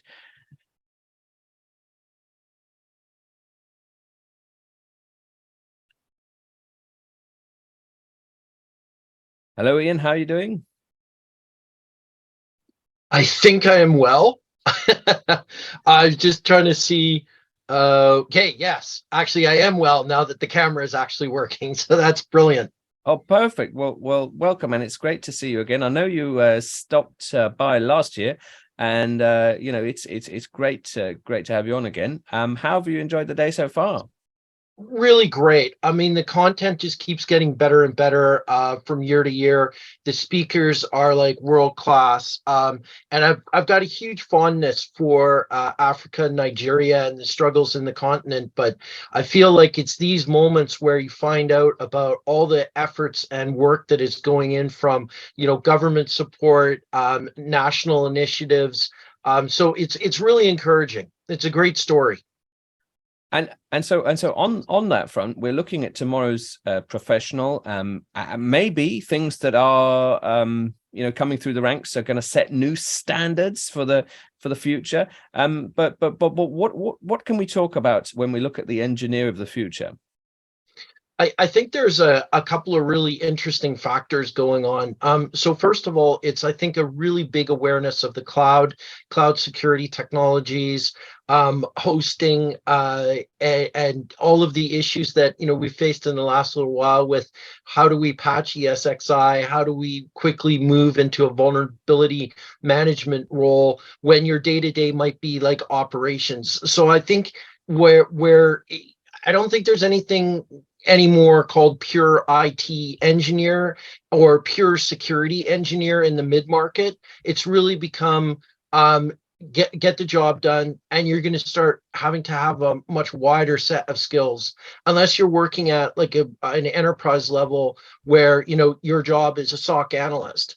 I feel now that the IT person is the security person because there's no one else. And so I think the educational programs, all the way from, you know, CompTIA qualifications that you can get from C+ or from A+, all the way up to the security certifications, also have to be matched by, you know, secure software development lifecycle. And pretty much every country in the world that I've sort of, you know, visited and spoke with people, it comes down to the fact that there's very limited amounts of security being taught at the computer science degree level. So you have a number of programmers come out that, you know, when you try to explain what a web application firewall is to them, it's like all new. It's like all new technology, and it's really interesting to me because it's like, you know, you look at a full stack engineer that's got 20 or 25 years experience. If they've grown up with all of these new technologies that have been deployed, but we need that fresh new perspective to do things better. There needs to be more Python in the world and React.js than C+ programming. So I said a number of controversial things, and I can't wait for the panel to jump in and talk about them. But I see it really being about passion for cybersecurity and IT service delivery, combined with an increasing desire for more and more knowledge about how it all works. Fantastic. Well, I'll leave the panel in your capable hands. I'll be here. Hopefully, we'll see a new angle for the professional of the future. But yes, I will be here in the background. Okay, well, I'm going to sort of like open it up, and what we'll do is we'll kind of like do a round kind of robin type of thing here. I'm going to start with Joe Smith, mostly because I have best chance of pronouncing his name right, but also I think I've seen you before. So Joe, when you're looking at engineering or dealing with the sort of the next generation, what are you looking for? Okay, thank you very much, Ian. I got your name correctly. Is it Ian? It'll work. Or Ian? I can be called Yan as well if you're in Eastern Europe. Oh, look at that. All right. Thanks for that wonderful question. It's really, really interesting. I could see you really spoke passionately about some things. You have really highlighted some really, really salient points, attributes, characters, skills, experiences that you would look out for in a person that you're looking to trust with the security of your organization. So basically, today's cybersecurity engineers, I would say, should, we do see them come from, variety of backgrounds. Most of them have like a formal education in computer science, information technology, or a related field. Now we see this formal education is now being supplemented by like additional training in cybersecurity through certifications, specialized courses. But I think it's worth noting that the cybersecurity field is one that values skills and experience above all else. So as a result, many successful cybersecurity professionals can actually come from non-traditional IT backgrounds. You get, and we see them come from. I think earlier on in the panel, we discussed about how people can pivot from different backgrounds. There was a mention of a CISO that had a musical background. So, well, personally, I feel security is too sensitive to be let run by someone. But especially at the top level, if you're looking at like maybe a CISO or a security architect, so who does not have like the requisite skills and experience, it's really, really sensitive to let someone that does not have the requisite number of skills and experience over the years to be able to man such a delicate position. So, I mean, this is mostly because of like the magnitude of the blowback that can come from being, when there's a security breach. You get the magnitude, the blowback is always so great. But don't get me wrong. Of course, the engineer has to start from somewhere, right? Yes. So security engineers can, gain their skills and their experience on the job, training, self-study, also through formal education. And it is entirely possible to have security engineers from unrelated backgrounds succeed on the job. But however, I mean, it's still that decision will rest on maybe the business owners who they would feel more comfortable, having trusting their security posture too. But I don't know if I've been able to touch on some of the really, really important points you raised. Awesome. I think that's a really great context on sort of the educational component and how that journey is going to work. I'm going to turn to Mary, because when you said the words blowback and explosions and, people being upset, she kind of gave me a bit of a smile there. So Mary, what are your thoughts? Like, one of the things that we do is I have a feeling, and this is sort of, I'm going to throw this out there for your counterpoint, I think, but we go through education, we go through training, but customer service and being able to deal with a hostile situation, there's not a lot of ways to get training in that unless, you've got experience. So what are your thoughts? Thank you. First, I would say I'm glad to be here again. And I would say Joe has touched a whole lot about that. But the truth is, irrespective of the fact that you come from different backgrounds, right? Of course, you can succeed on a job. But then I believe that background in cybersecurity, IT, related field, computer science, gives you an edge. And one thing we should also look at, we should not leave out of this, is the fact that sometimes when you are working with, it depends on the customer you are working with, it depends on who you are consulting to. I've seen situations where some organization wants to see the background of the engineer they are giving to them, right? So probably they need to implement the solution. They want to see the background. They'll ask you to bring a list of the background. Well, what did they study? What kind of training have they taken? How many servers have they implemented so far? Some kind of questionnaires like that. So in that case, yes, people with a different background can do better, but with the top management understand that, right? Would they just want to give them a chance? Or is it good for the business? Yeah. Right? So I'm taking it from the perspective of a consultant. Is it actually good for the business? Do we want to risk that? That's what I would say about that. So I'm going to go to Gideon, and then I'm going to go back right next to Samessa. Did I get it right? I hope I did. But Gideon, so let's call it the way it is: lies on resumes, people trying to hustle their way in. Have you experienced that situation, and how have you dealt with it? Okay, thank you for having me on this call, and thank you for that question. I think that question was carefully designed for me. All right, so I'm going to answer that this way from my experience I had. So this should be like so right now, this is my 6th year in this field, cybersecurity, right? And then, so I remember that I had a case like this in my first year there, about 9 months, So I went to meet a client that was supposed to then deploy to a firewall optimization tool.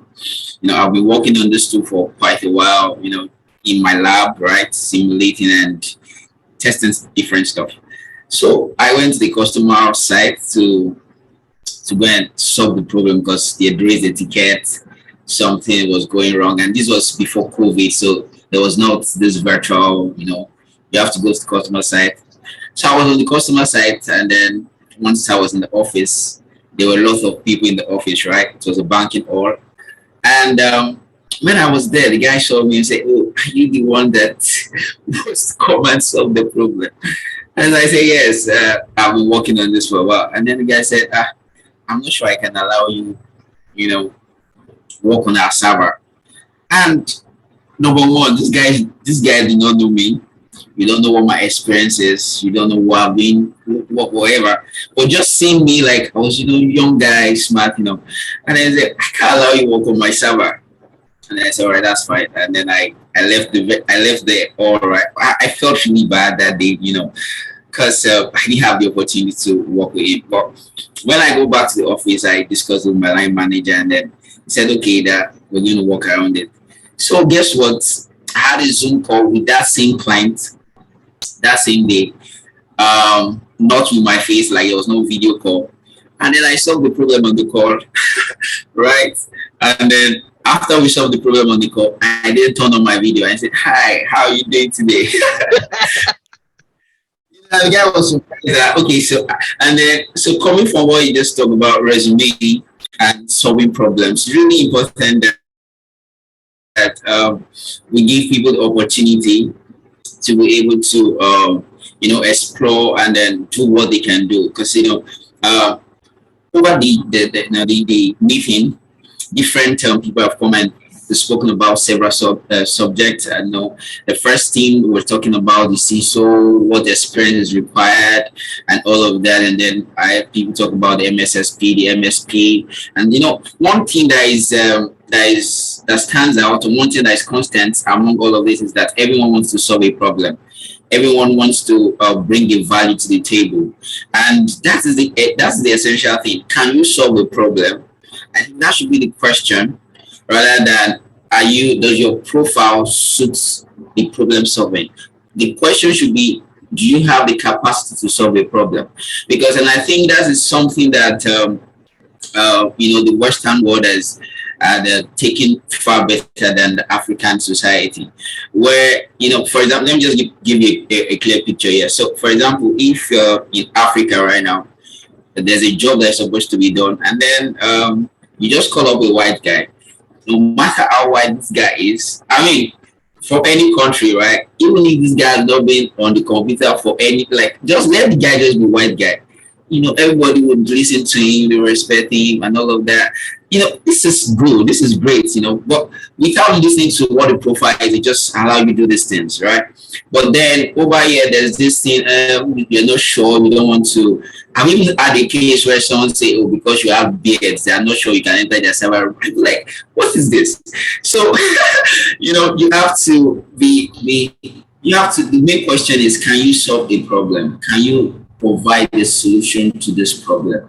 And if the answer is yes, I believe that the cybersecurity engineer or the architect should be given the opportunity to solve the problem. Yeah, that's what I think on this. Cool. Oh, what a great story. Thank you so much for sharing that. So Samessa, I'm going to come to you and a slight twist on this, like a lot of businesses panic because they read stuff in the papers about like vulnerabilities and cyber criminals and all of this, and they get really, really wound up. If you could give advice to the engineer of the future, how can they educate those businesses on, it's hype, or you don't have that vulnerability, so you don't have to worry about it? Like, are we spending a lot of time chasing our tails and having customers either internally or externally like freaking out about how dangerous everything is? Okay, hi, yeah, thank you for that great question. First of all, my advice would be try to in that situation will be try to sensitize those customers. Most times they don't really understand what the vulnerability is, so maybe they just see some sort of maybe some big words, and then they just be like, oh, okay, once this vulnerability is existence in our environment, that means someone can enter and then take over all our systems. Meanwhile, not all vulnerabilities are like that. There are various classes of vulnerabilities. So first, I'll say for the security engineer of tomorrow, he should first understand those vulnerabilities, then know how to explain it to the customers and let them understand that, okay, this is how severe this vulnerability is. These are the classes of the vulnerabilities. This is what you would do if this vulnerability is existence in your environment. And for the security security engineer of tomorrow to be able to do that, they really have to actually have knowledge of vulnerabilities. They need to know what they are. They need to know how they actually work, how, if they are present in an organization, what sort of method they use to propagate, what sort of method can they be exploited. So the security engineer of tomorrow has to have understanding of that to be able to pass those knowledge to customers, and then from there, then they can work out a way. Looking at, okay, how important certain things are to the business to close most of those vulnerabilities. Cool. I'm going to go to Baloji. Did I say it right? You're on mute, mate. Okay. Okay, I was looking for the unmute button. Yeah, perfect. Bolaji. Okay, that's fine. So Nigeria has gotten a bit of a raw deal in a lot of ways, because what Western tech, the approach that the West has taken has been like, oh, we're not using that stuff anymore because it's so old. We're going to send it to African countries. Like the national critical infrastructure of Nigeria and oil extraction is still probably running 70s and maybe 80s technologies. So securing this becomes a huge problem. Would you say that the security engineer today is going to need to know old tech in order to be useful, or are you seeing a lot of new tech because of all the wireless and I would say tablet technology that is moving into Nigeria and into business? So if you had to give some advice to the security engineer, would it be learn old things or just learn the really new things and be good at that? Okay. So first thing I would say is that there should be the right balance between both. So, it's very important to know yourself. Then if you know yourself, you would not be scared of any battle, so to speak. So first thing is, in the future, there should be maturity of the frameworks that we use to defend. And this is quite crucial to defending legacy systems as well. So when you have legacy systems with some old technology and protocols and things like this, then it's very, very important to be able to find a balance. But one thing to also put in mind is that IT is just the enabler of the business processes, right? So there is also going to be shift in the direction of businesses and what type of technology or even the type of threats they are facing.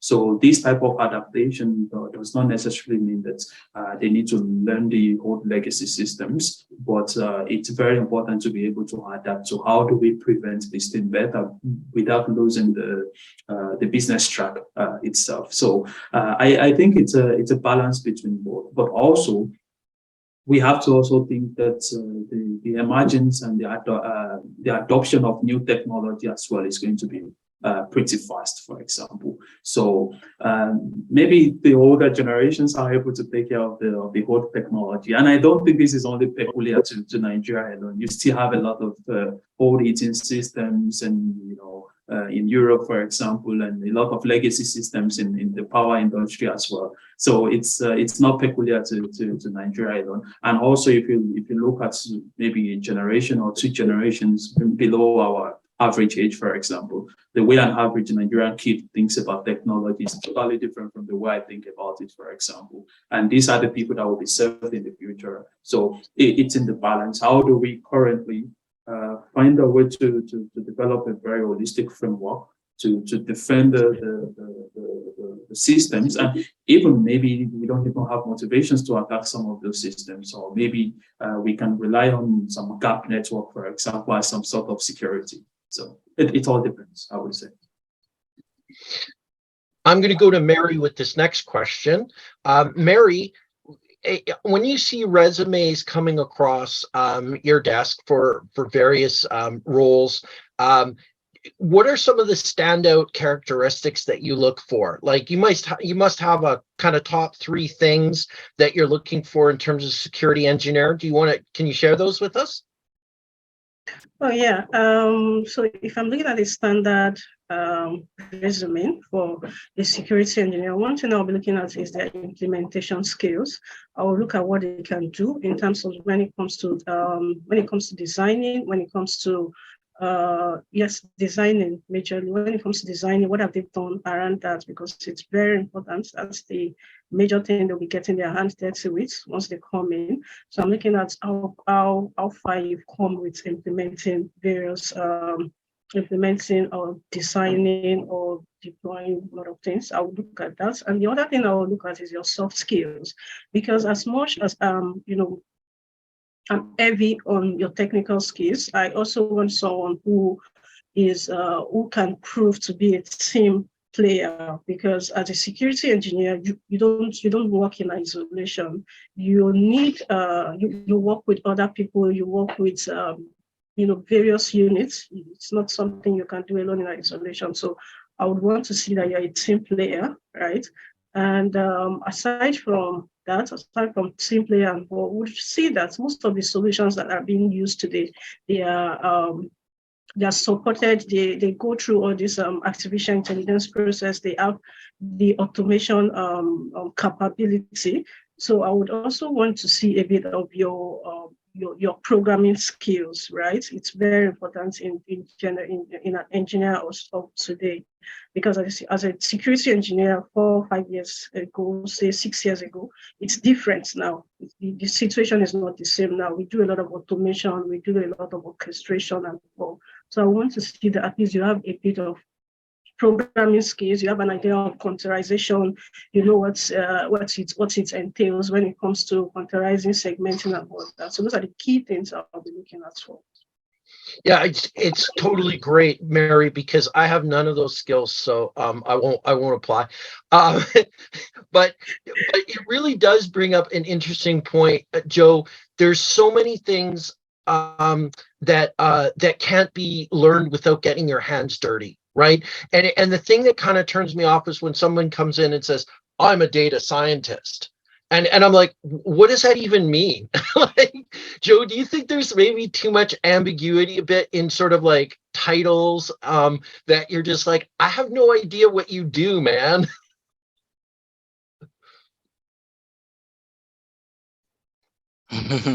Okay, thank you very much for that question. So I think cyber is getting very, very specialized, not just cyber. IT is getting very, very specialized. So we're now having people take on roles that are very, very specific.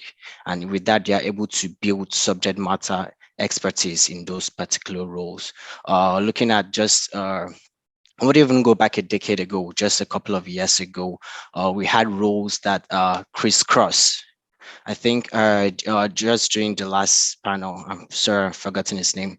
He threw lights on how some 20 a decade ago, you would have a traditional IT manager being responsible for the whole should I just say operation security. We see the IT manager being responsible for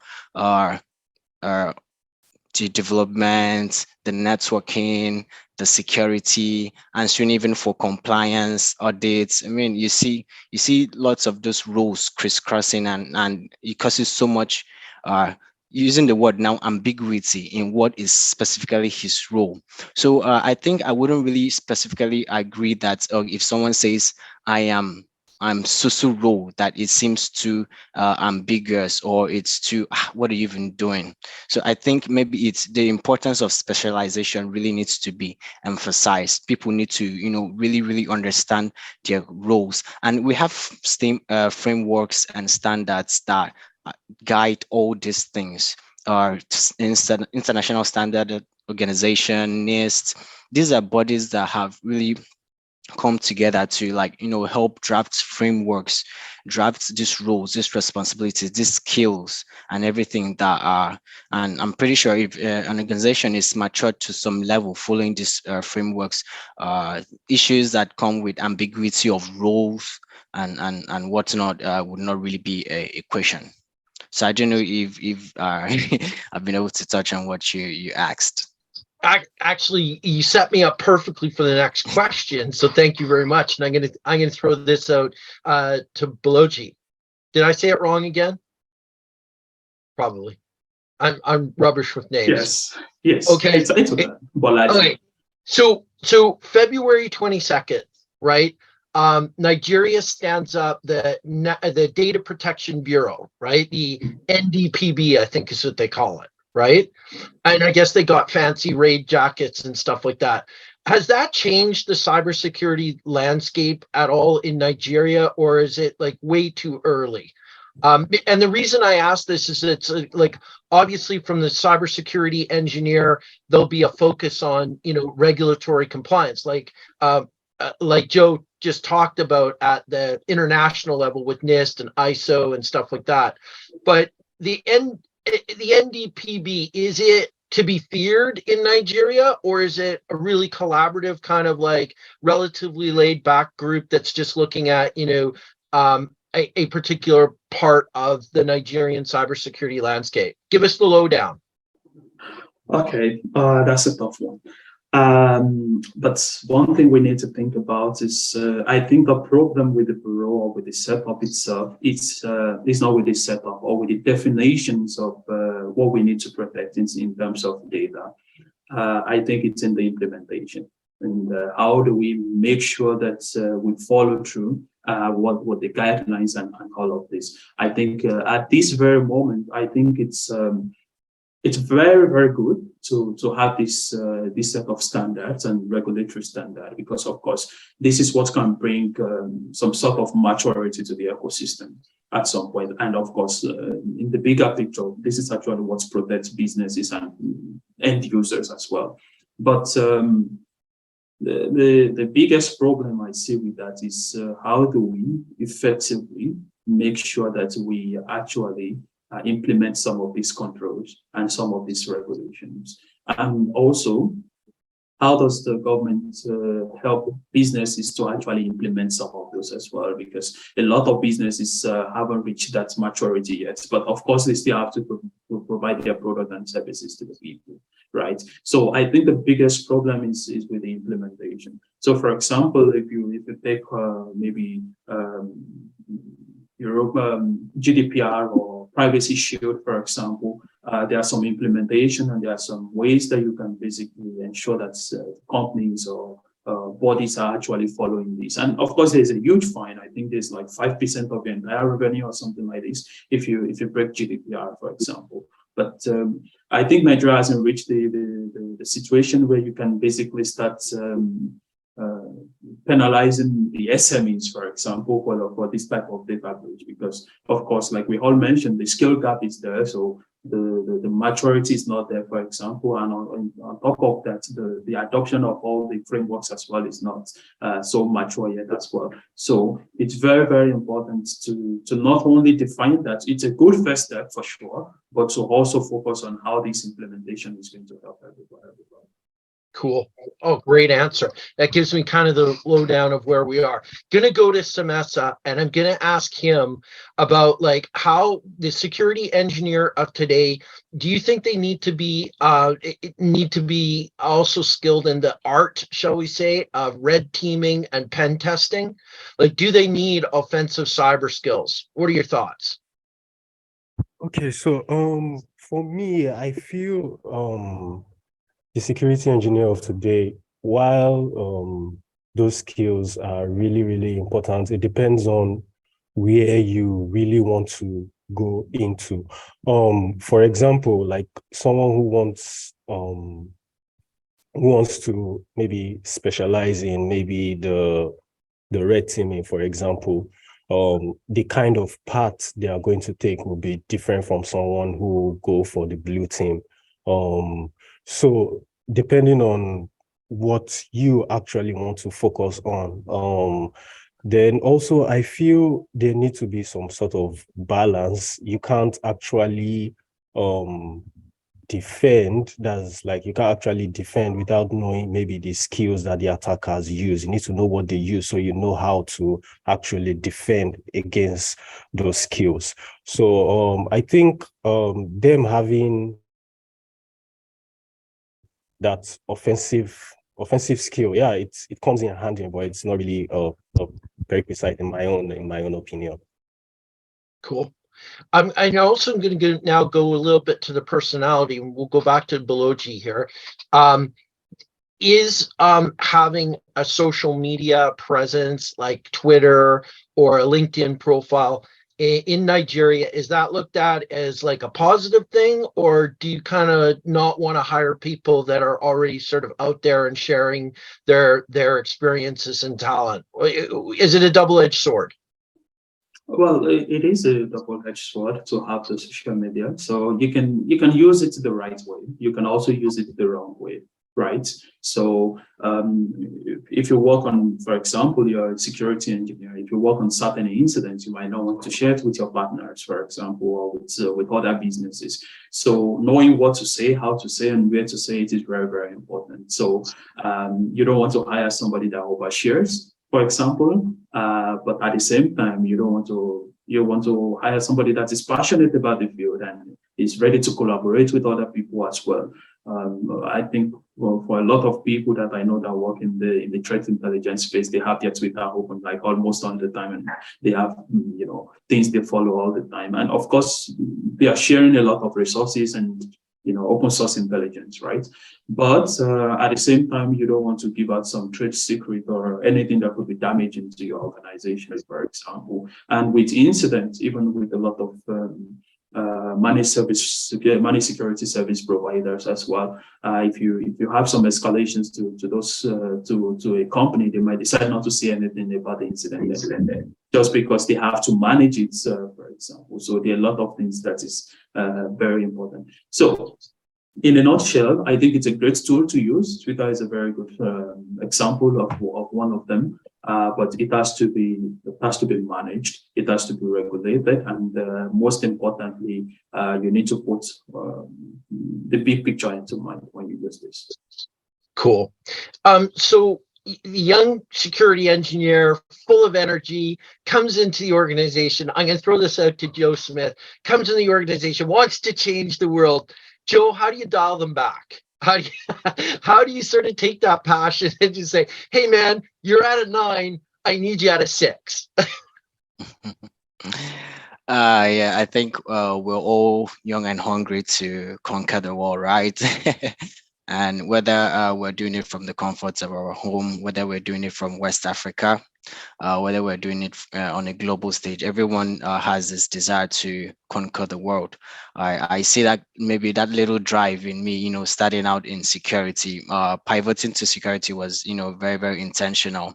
And maybe partly because, I was like, okay, I really need to get into this. I need to come and hack things. But of course, this is just sharing from a personal experience.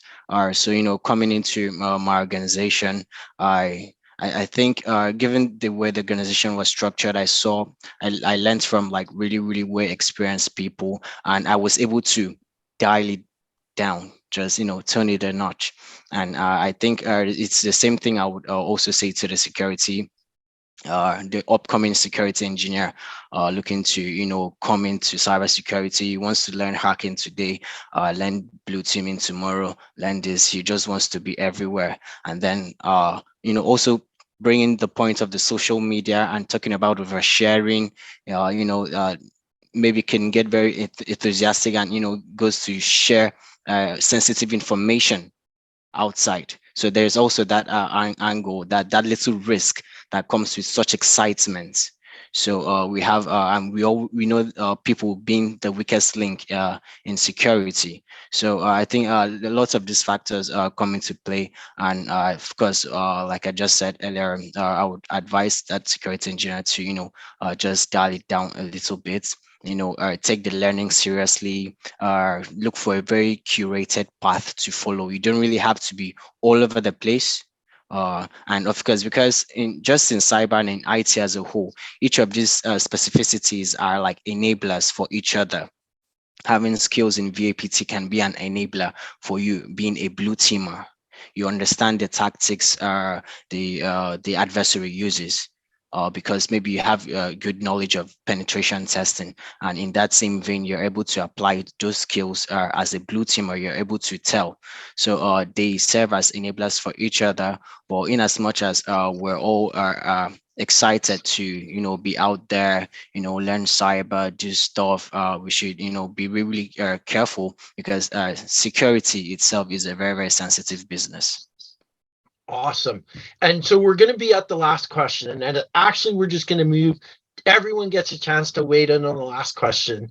It's when you used to be hands to keyboard, because I'm assuming that kind of everyone on the call is now like manager level. Some are still, architects and technicians, but when you had your hands on the actual keyboard, what was the thing that you enjoyed doing the most? Well, we'll start with Balaji. Okay. When I have my hands on keyboard, judging people. I like to judge what people are doing on their computers. Yeah. So like investigating forensic stuff? Yeah, exactly. Click on the link. Yeah, you did click on the link. Yeah. Yeah, I think we are like the jury of the 21st century. So. Well, so what about you? Back in the day. Oh yes, just like Bolaji, I like judging. One, two, I also like dragging, because I won't.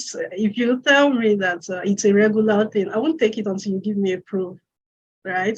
So I like situation where we now have to really argue to to get it done. So I would stay on it. I'll stand my feet on the ground until you give me an evidence. So sometimes when you see my mail, you say, "Oh, that guy again." I like that. So we got 2 votes for investigation. What about you, Joe? Taking down banks? Sorry, I didn't get your last sentence. I said, what about you, Joe? Taking down banks? Is that what you're into? Yeah, there is that temptation. Don't overshare on Twitter, man. Don't overshare. So yeah, it's really, really interesting because as an ethical, of course, we like using the word ethical. You're aware of these vulnerabilities, and there's that there could be that human desire to be like, oh, what if I were on the other end?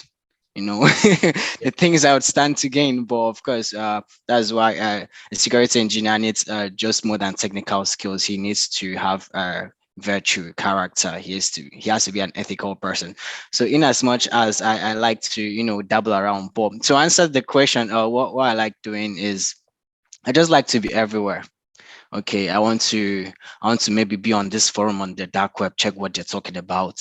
No, what are you up to? Tomorrow I want to be, oh, okay, what is this guy? This guy's trying to scan the network. Okay, another day I want to be like, oh, okay, are you doing a pen test? Do you want some assistance? I just like to be everywhere. Cool, man. Awesome. Thank Samasa, what about you, man? So for me, I would say when I have my hands on the keyboard, I really love trying out new security solutions. For example, like once I just hear that, okay, this tool is out there, this is what it can do, immediately I just go to GitHub, I check it out, test it on my lab and say, oh, okay, this is nice, this is a nice feature. Maybe if it's added to maybe an existing solution, it will make it more robust. So I love the investigative and intuitive part of the security. That's what I love doing, yeah. Awesome. And Gideon, how about you, man? All right. So when I sit on the computer, one of the major things that I do is I look at solving problems. So more like everyone has said, trying to do several other things. I do not get that opportunity most of the time. So most of the time, I'm usually faced with problems. Yeah. I work with a team that solves problems. So we usually have this client that's trying to, move to a new level, do some migration, cloud, implement a new solution. So most of the time, I'm usually testing out new solutions, implementing security policies, implementing softwares to solve a problem, to just ensure that the problem is solved. So most times when I'm on my computer, I'm either in my lab checking out to solve a problem, or in a customer environment solving a problem. Most times it's just about solving a problem most of the time. Yeah. Awesome. Well, that's time for this last question. I'm surprised though that none of you said building PowerPoint presentations or doing network documentation. But I'll turn it over to Philip with that, because that's what my life is. So back to you, Philip. Wow, thank you very much, and thank you for everyone for being such an engaging audience. Carolyn, Isaiah, Reginald, more Isaiah. Yeah, lots of nice comments in the audience. I really appreciate this panel, because we need to get the engineer's voice on the stage more often. I think you'll all agree. I think you will. So thank you very much to Ian Thornton Trump for moderating this panel. Thanks to Cyjax for supporting this event. And of course, please give a wonderful virtual round of applause to our panelists, Bolaji Ladekun, Mary, Joe Smith, Gideon, and Samasa. It's a great pleasure to have you on. Let's give you a big virtual round of applause. Thanks very much. I'll put you back in the audience, and then I'll do a wrap up with our next session.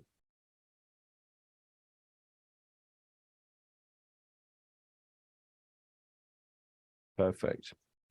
And yes, please keep those comments coming. And of course, we have the Discord channel live, which is always a great one because people have left their profiles for you to link with. And you are hopefully feeling welcome. You are welcome if you wanted to know. Della, thank you, Emmanuel, thank you, Reginald, thank you, Isaiah. Well, Reginald, you can use the Discord channel. So in place of a WhatsApp group, you can use the Discord channel. Let me give you that link again, because the Discord channel will be live after this event has finished. And yeah, I know some people use unusual Discord handles, but at the same time, I think that is a good way to do it. Now, let us bring up our final panelist for our conclusion. This should hopefully distill a lot of what we've had today. We'll find a new face who's been commenting all throughout the day, as well as our fantastic panelists before. And I'm also going to invite back our friend. Oh, I see. Okay. Well, I'll deal with that, Emmanuel, in a second. I'm also going to invite back our friend as well. Hello, Olawale, how are you doing? Thanks for bringing me back up here.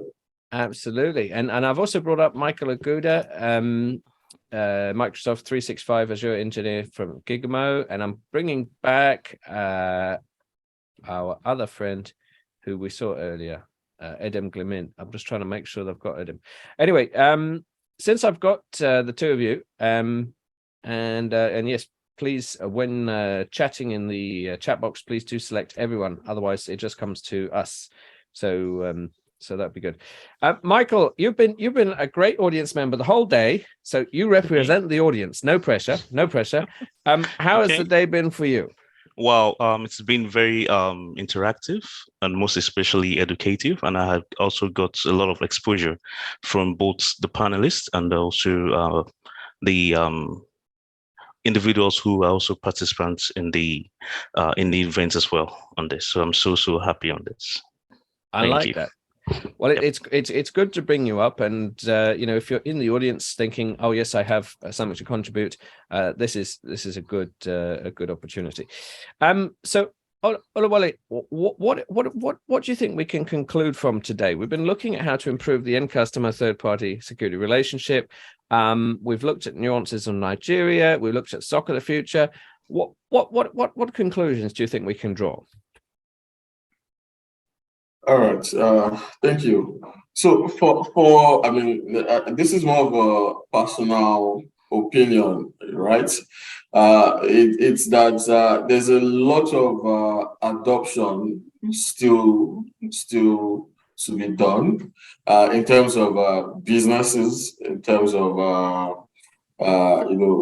moving to where we should be. But then I understand completely. It's there's a maturity phase, right? So, but then we need to get organizations to start maturing, to start growing gradually. There's no need to rush, right?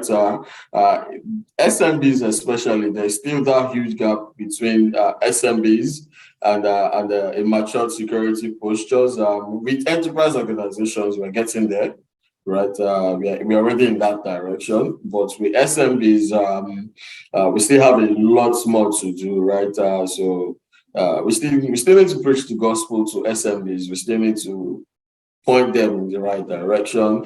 I have insights into numbers of how SMBs are losing yearly, especially in the Nigerian financial sectors, to to cyber attacks. And you find a lot of them not being proactive. Actually, they don't even, they are not proactive. They take zero action up until there is an incident, right? So we need to change that narrative. We need to change that approach to get them to start including security in their primary budget. When you're raising money, you need to start, considering security as part of what you are going to spend your seed investment on, what you're going to spend your Series A, your Series B, have that cybersecurity budget for. And so we still have a lot of growth, we still have a lot of work to do, but conversations like this are what help us to drive towards that direction. So I'm happy to be part of it. No, I'm glad of that, and I hope people recognize the value of putting on a pedestal end customer, CISO, architect, engineer voices, and MSS, MSP voices as well, because throughout one's career, you're going to be one day part of a bank, one day part of a service provider, one day it's one big happy family. And I have now. You can organize events how you like. I have seen events that are organized basically saying you're an end customer, you get to speak. You're a service provider, you don't get to speak. I don't like that format because I don't think it's complete. And for me, the trifecta of MSP or VAR or service provider, MSSP and end customer, those voices must be together. That's just me. Michael, from the audience through today, what are your thoughts? What do you think we can distill from today? Okay, so from what I've actually received from the information shared, there are lots of things you need to keep learning on this. There are lots of emerging technologies, most especially in the security operations center. There are lots of things being evolving every day. Personally, I work with a lot of customers, and I attend to security incidents, and there are a lot of things that I'm still willing to learn. There are a lot of things that we actually still need to engage to give out best advice and best security measures to prevent any attack from being seen in the organization as well on this. So I'll actually encourage all cybersecurity specialists to keep evolving and don't just feel you know it all, because what you know at the moment now would eventually become outdated tomorrow on this. So that's just the challenge we have as cybersecurity engineers or architects on this. So the best thing and best advice is keep learning and never stop on this. Keep learning. Great advice, great thoughts. Isaiah agrees with you. A proper balance between ROI and security. Emmanuel says keep evolving. New tools and intelligence being discovered. Very true. Cybersecurity is so dynamic. So Oluwole, I know it's a straw poll question, a bit of futurology, but next year, what are we going to be talking about? Will we need an IAM panel? Will we need a CyberSOC incorporating access control? I don't know. I'm putting words into your mouth, but what could we be talking about next year? I feel 1 year is, a lot can change in 1 year, right? But for the states, I think what the state, right? For the states we find ourselves, we would probably still be having the same conversations, but then with just a little bit more of adoption, right? For example, in Nigeria now, the CBN recently has given directives that banks should start having either you have your own SOC or you subscribe to an MSSP that can help you manage. There's that. We're starting to build that framework. We're starting to mature, right? So we're going to see a lot of adoption in security tools, in services, in SOC as a service. We're going to see a lot of it. So we can now start to have that conversation about how do we mature from where we are now. So I think next year we should start having conversations about maturity, security maturity, because the awareness, is settling in. People are starting to settle in. Yes, Isaiah just popped up the next thing I was going to say. Machine learning, AI, is now becoming a thing. So we could also start seeing more sophisticated SIM tools, SIM solutions from next year. We could see even our existing solutions incorporating AIs into and more machine learning into their solutions. But then this is on the defensive side. On the attacking side, I'm honestly more starting to expect more attacks directed towards Africa. Just a few days ago, the Bank of Africa Mali was hit. Prior to that, we could see attacks on Nigeria, France by French-speaking threat actors. Literally in the past 3 to 6 months, we started seeing an increase in attacks. So next year, this year, actually, not even next year. This year, next year, I'm expecting a lot of cyber attacks targeted against African organizations, targeted against African countries. So I feel between now and next year, this is the time to sit up as an organization. This is time to grow, learn a lot, sit up also as cybersecurity professionals. It's going to be wild. That is my prediction. This year, next year is going to be wild for cybersecurity professionals, right? So you want to be on top of your game. As a defender, you want to be on top of the game, start learning a lot.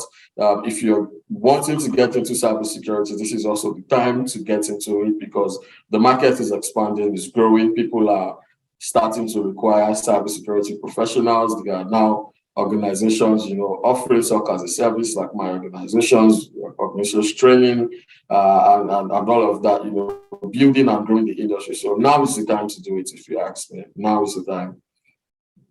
Now is the time, and sounds exciting. Michael, I mean, that was very comprehensive, but any topic we've missed out, anything you think we're going to have to add, anything unusual for a panel next time? Okay, so what I would love to contribute to what Oluwole has just said is just to focus on active remediation techniques, how to fight back against any form of cyber threats by using what we call playbooks, remediations, and also workbooks. I made it a topic or a contribution such as the Defender for Cloud, Sentinels. We have some cybersecurity experts who work with such environments.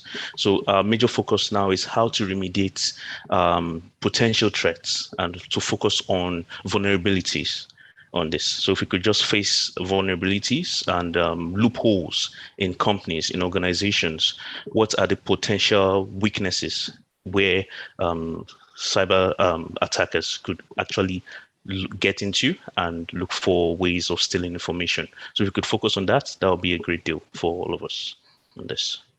Thank you. Oh, very good, very good. And I think someone that I tried to invite up last time, but I just got a message. So good. I like that. Oluwole and Michael, thank you very much for summing everything up. I think that's a great place to have it. And I am looking forward to future iterations of this event. We will be doing an East African MSS forum. Last time we did Kenya specific, but East Africa is a bit more encompassing. We'll probably go back to Ghana. We'll definitely do the French language ones again. And I think that will be a very interesting combination. And we will do the Portuguese speaking one without calling it Angola. It's basically Angola, but anyway. Thank you very much. A big round of applause for Oluwole and Michael for helping us sum up the day. And I will just put you back in the audience for the wrap up. Okay. Thank you very much, Philip. Thank you very much. Thank you. And thanks to Emmanuel. Great point. Cloud security. Isaiah, sustainable security. Emmanuel, yes. Thanks for all the presentations. Very, very important. So we are very grateful to be supported by Cyber SOC Africa, CyJax, Global Secure Solutions, Women in Cybersecurity Nigeria affiliate, and Cyber Lab, which is a part of Cyber SOC. And please do reach out to them. Remember, reach out to Ian Thornton Trump from Cyjax. Remember, reach out to Olawale Okame from Cyber SOC Africa. Remember, Edem Glamin from Global Secure Solutions from Ghana. And remember, help Assam from Women in Cybersecurity Nigeria affiliate with her mission.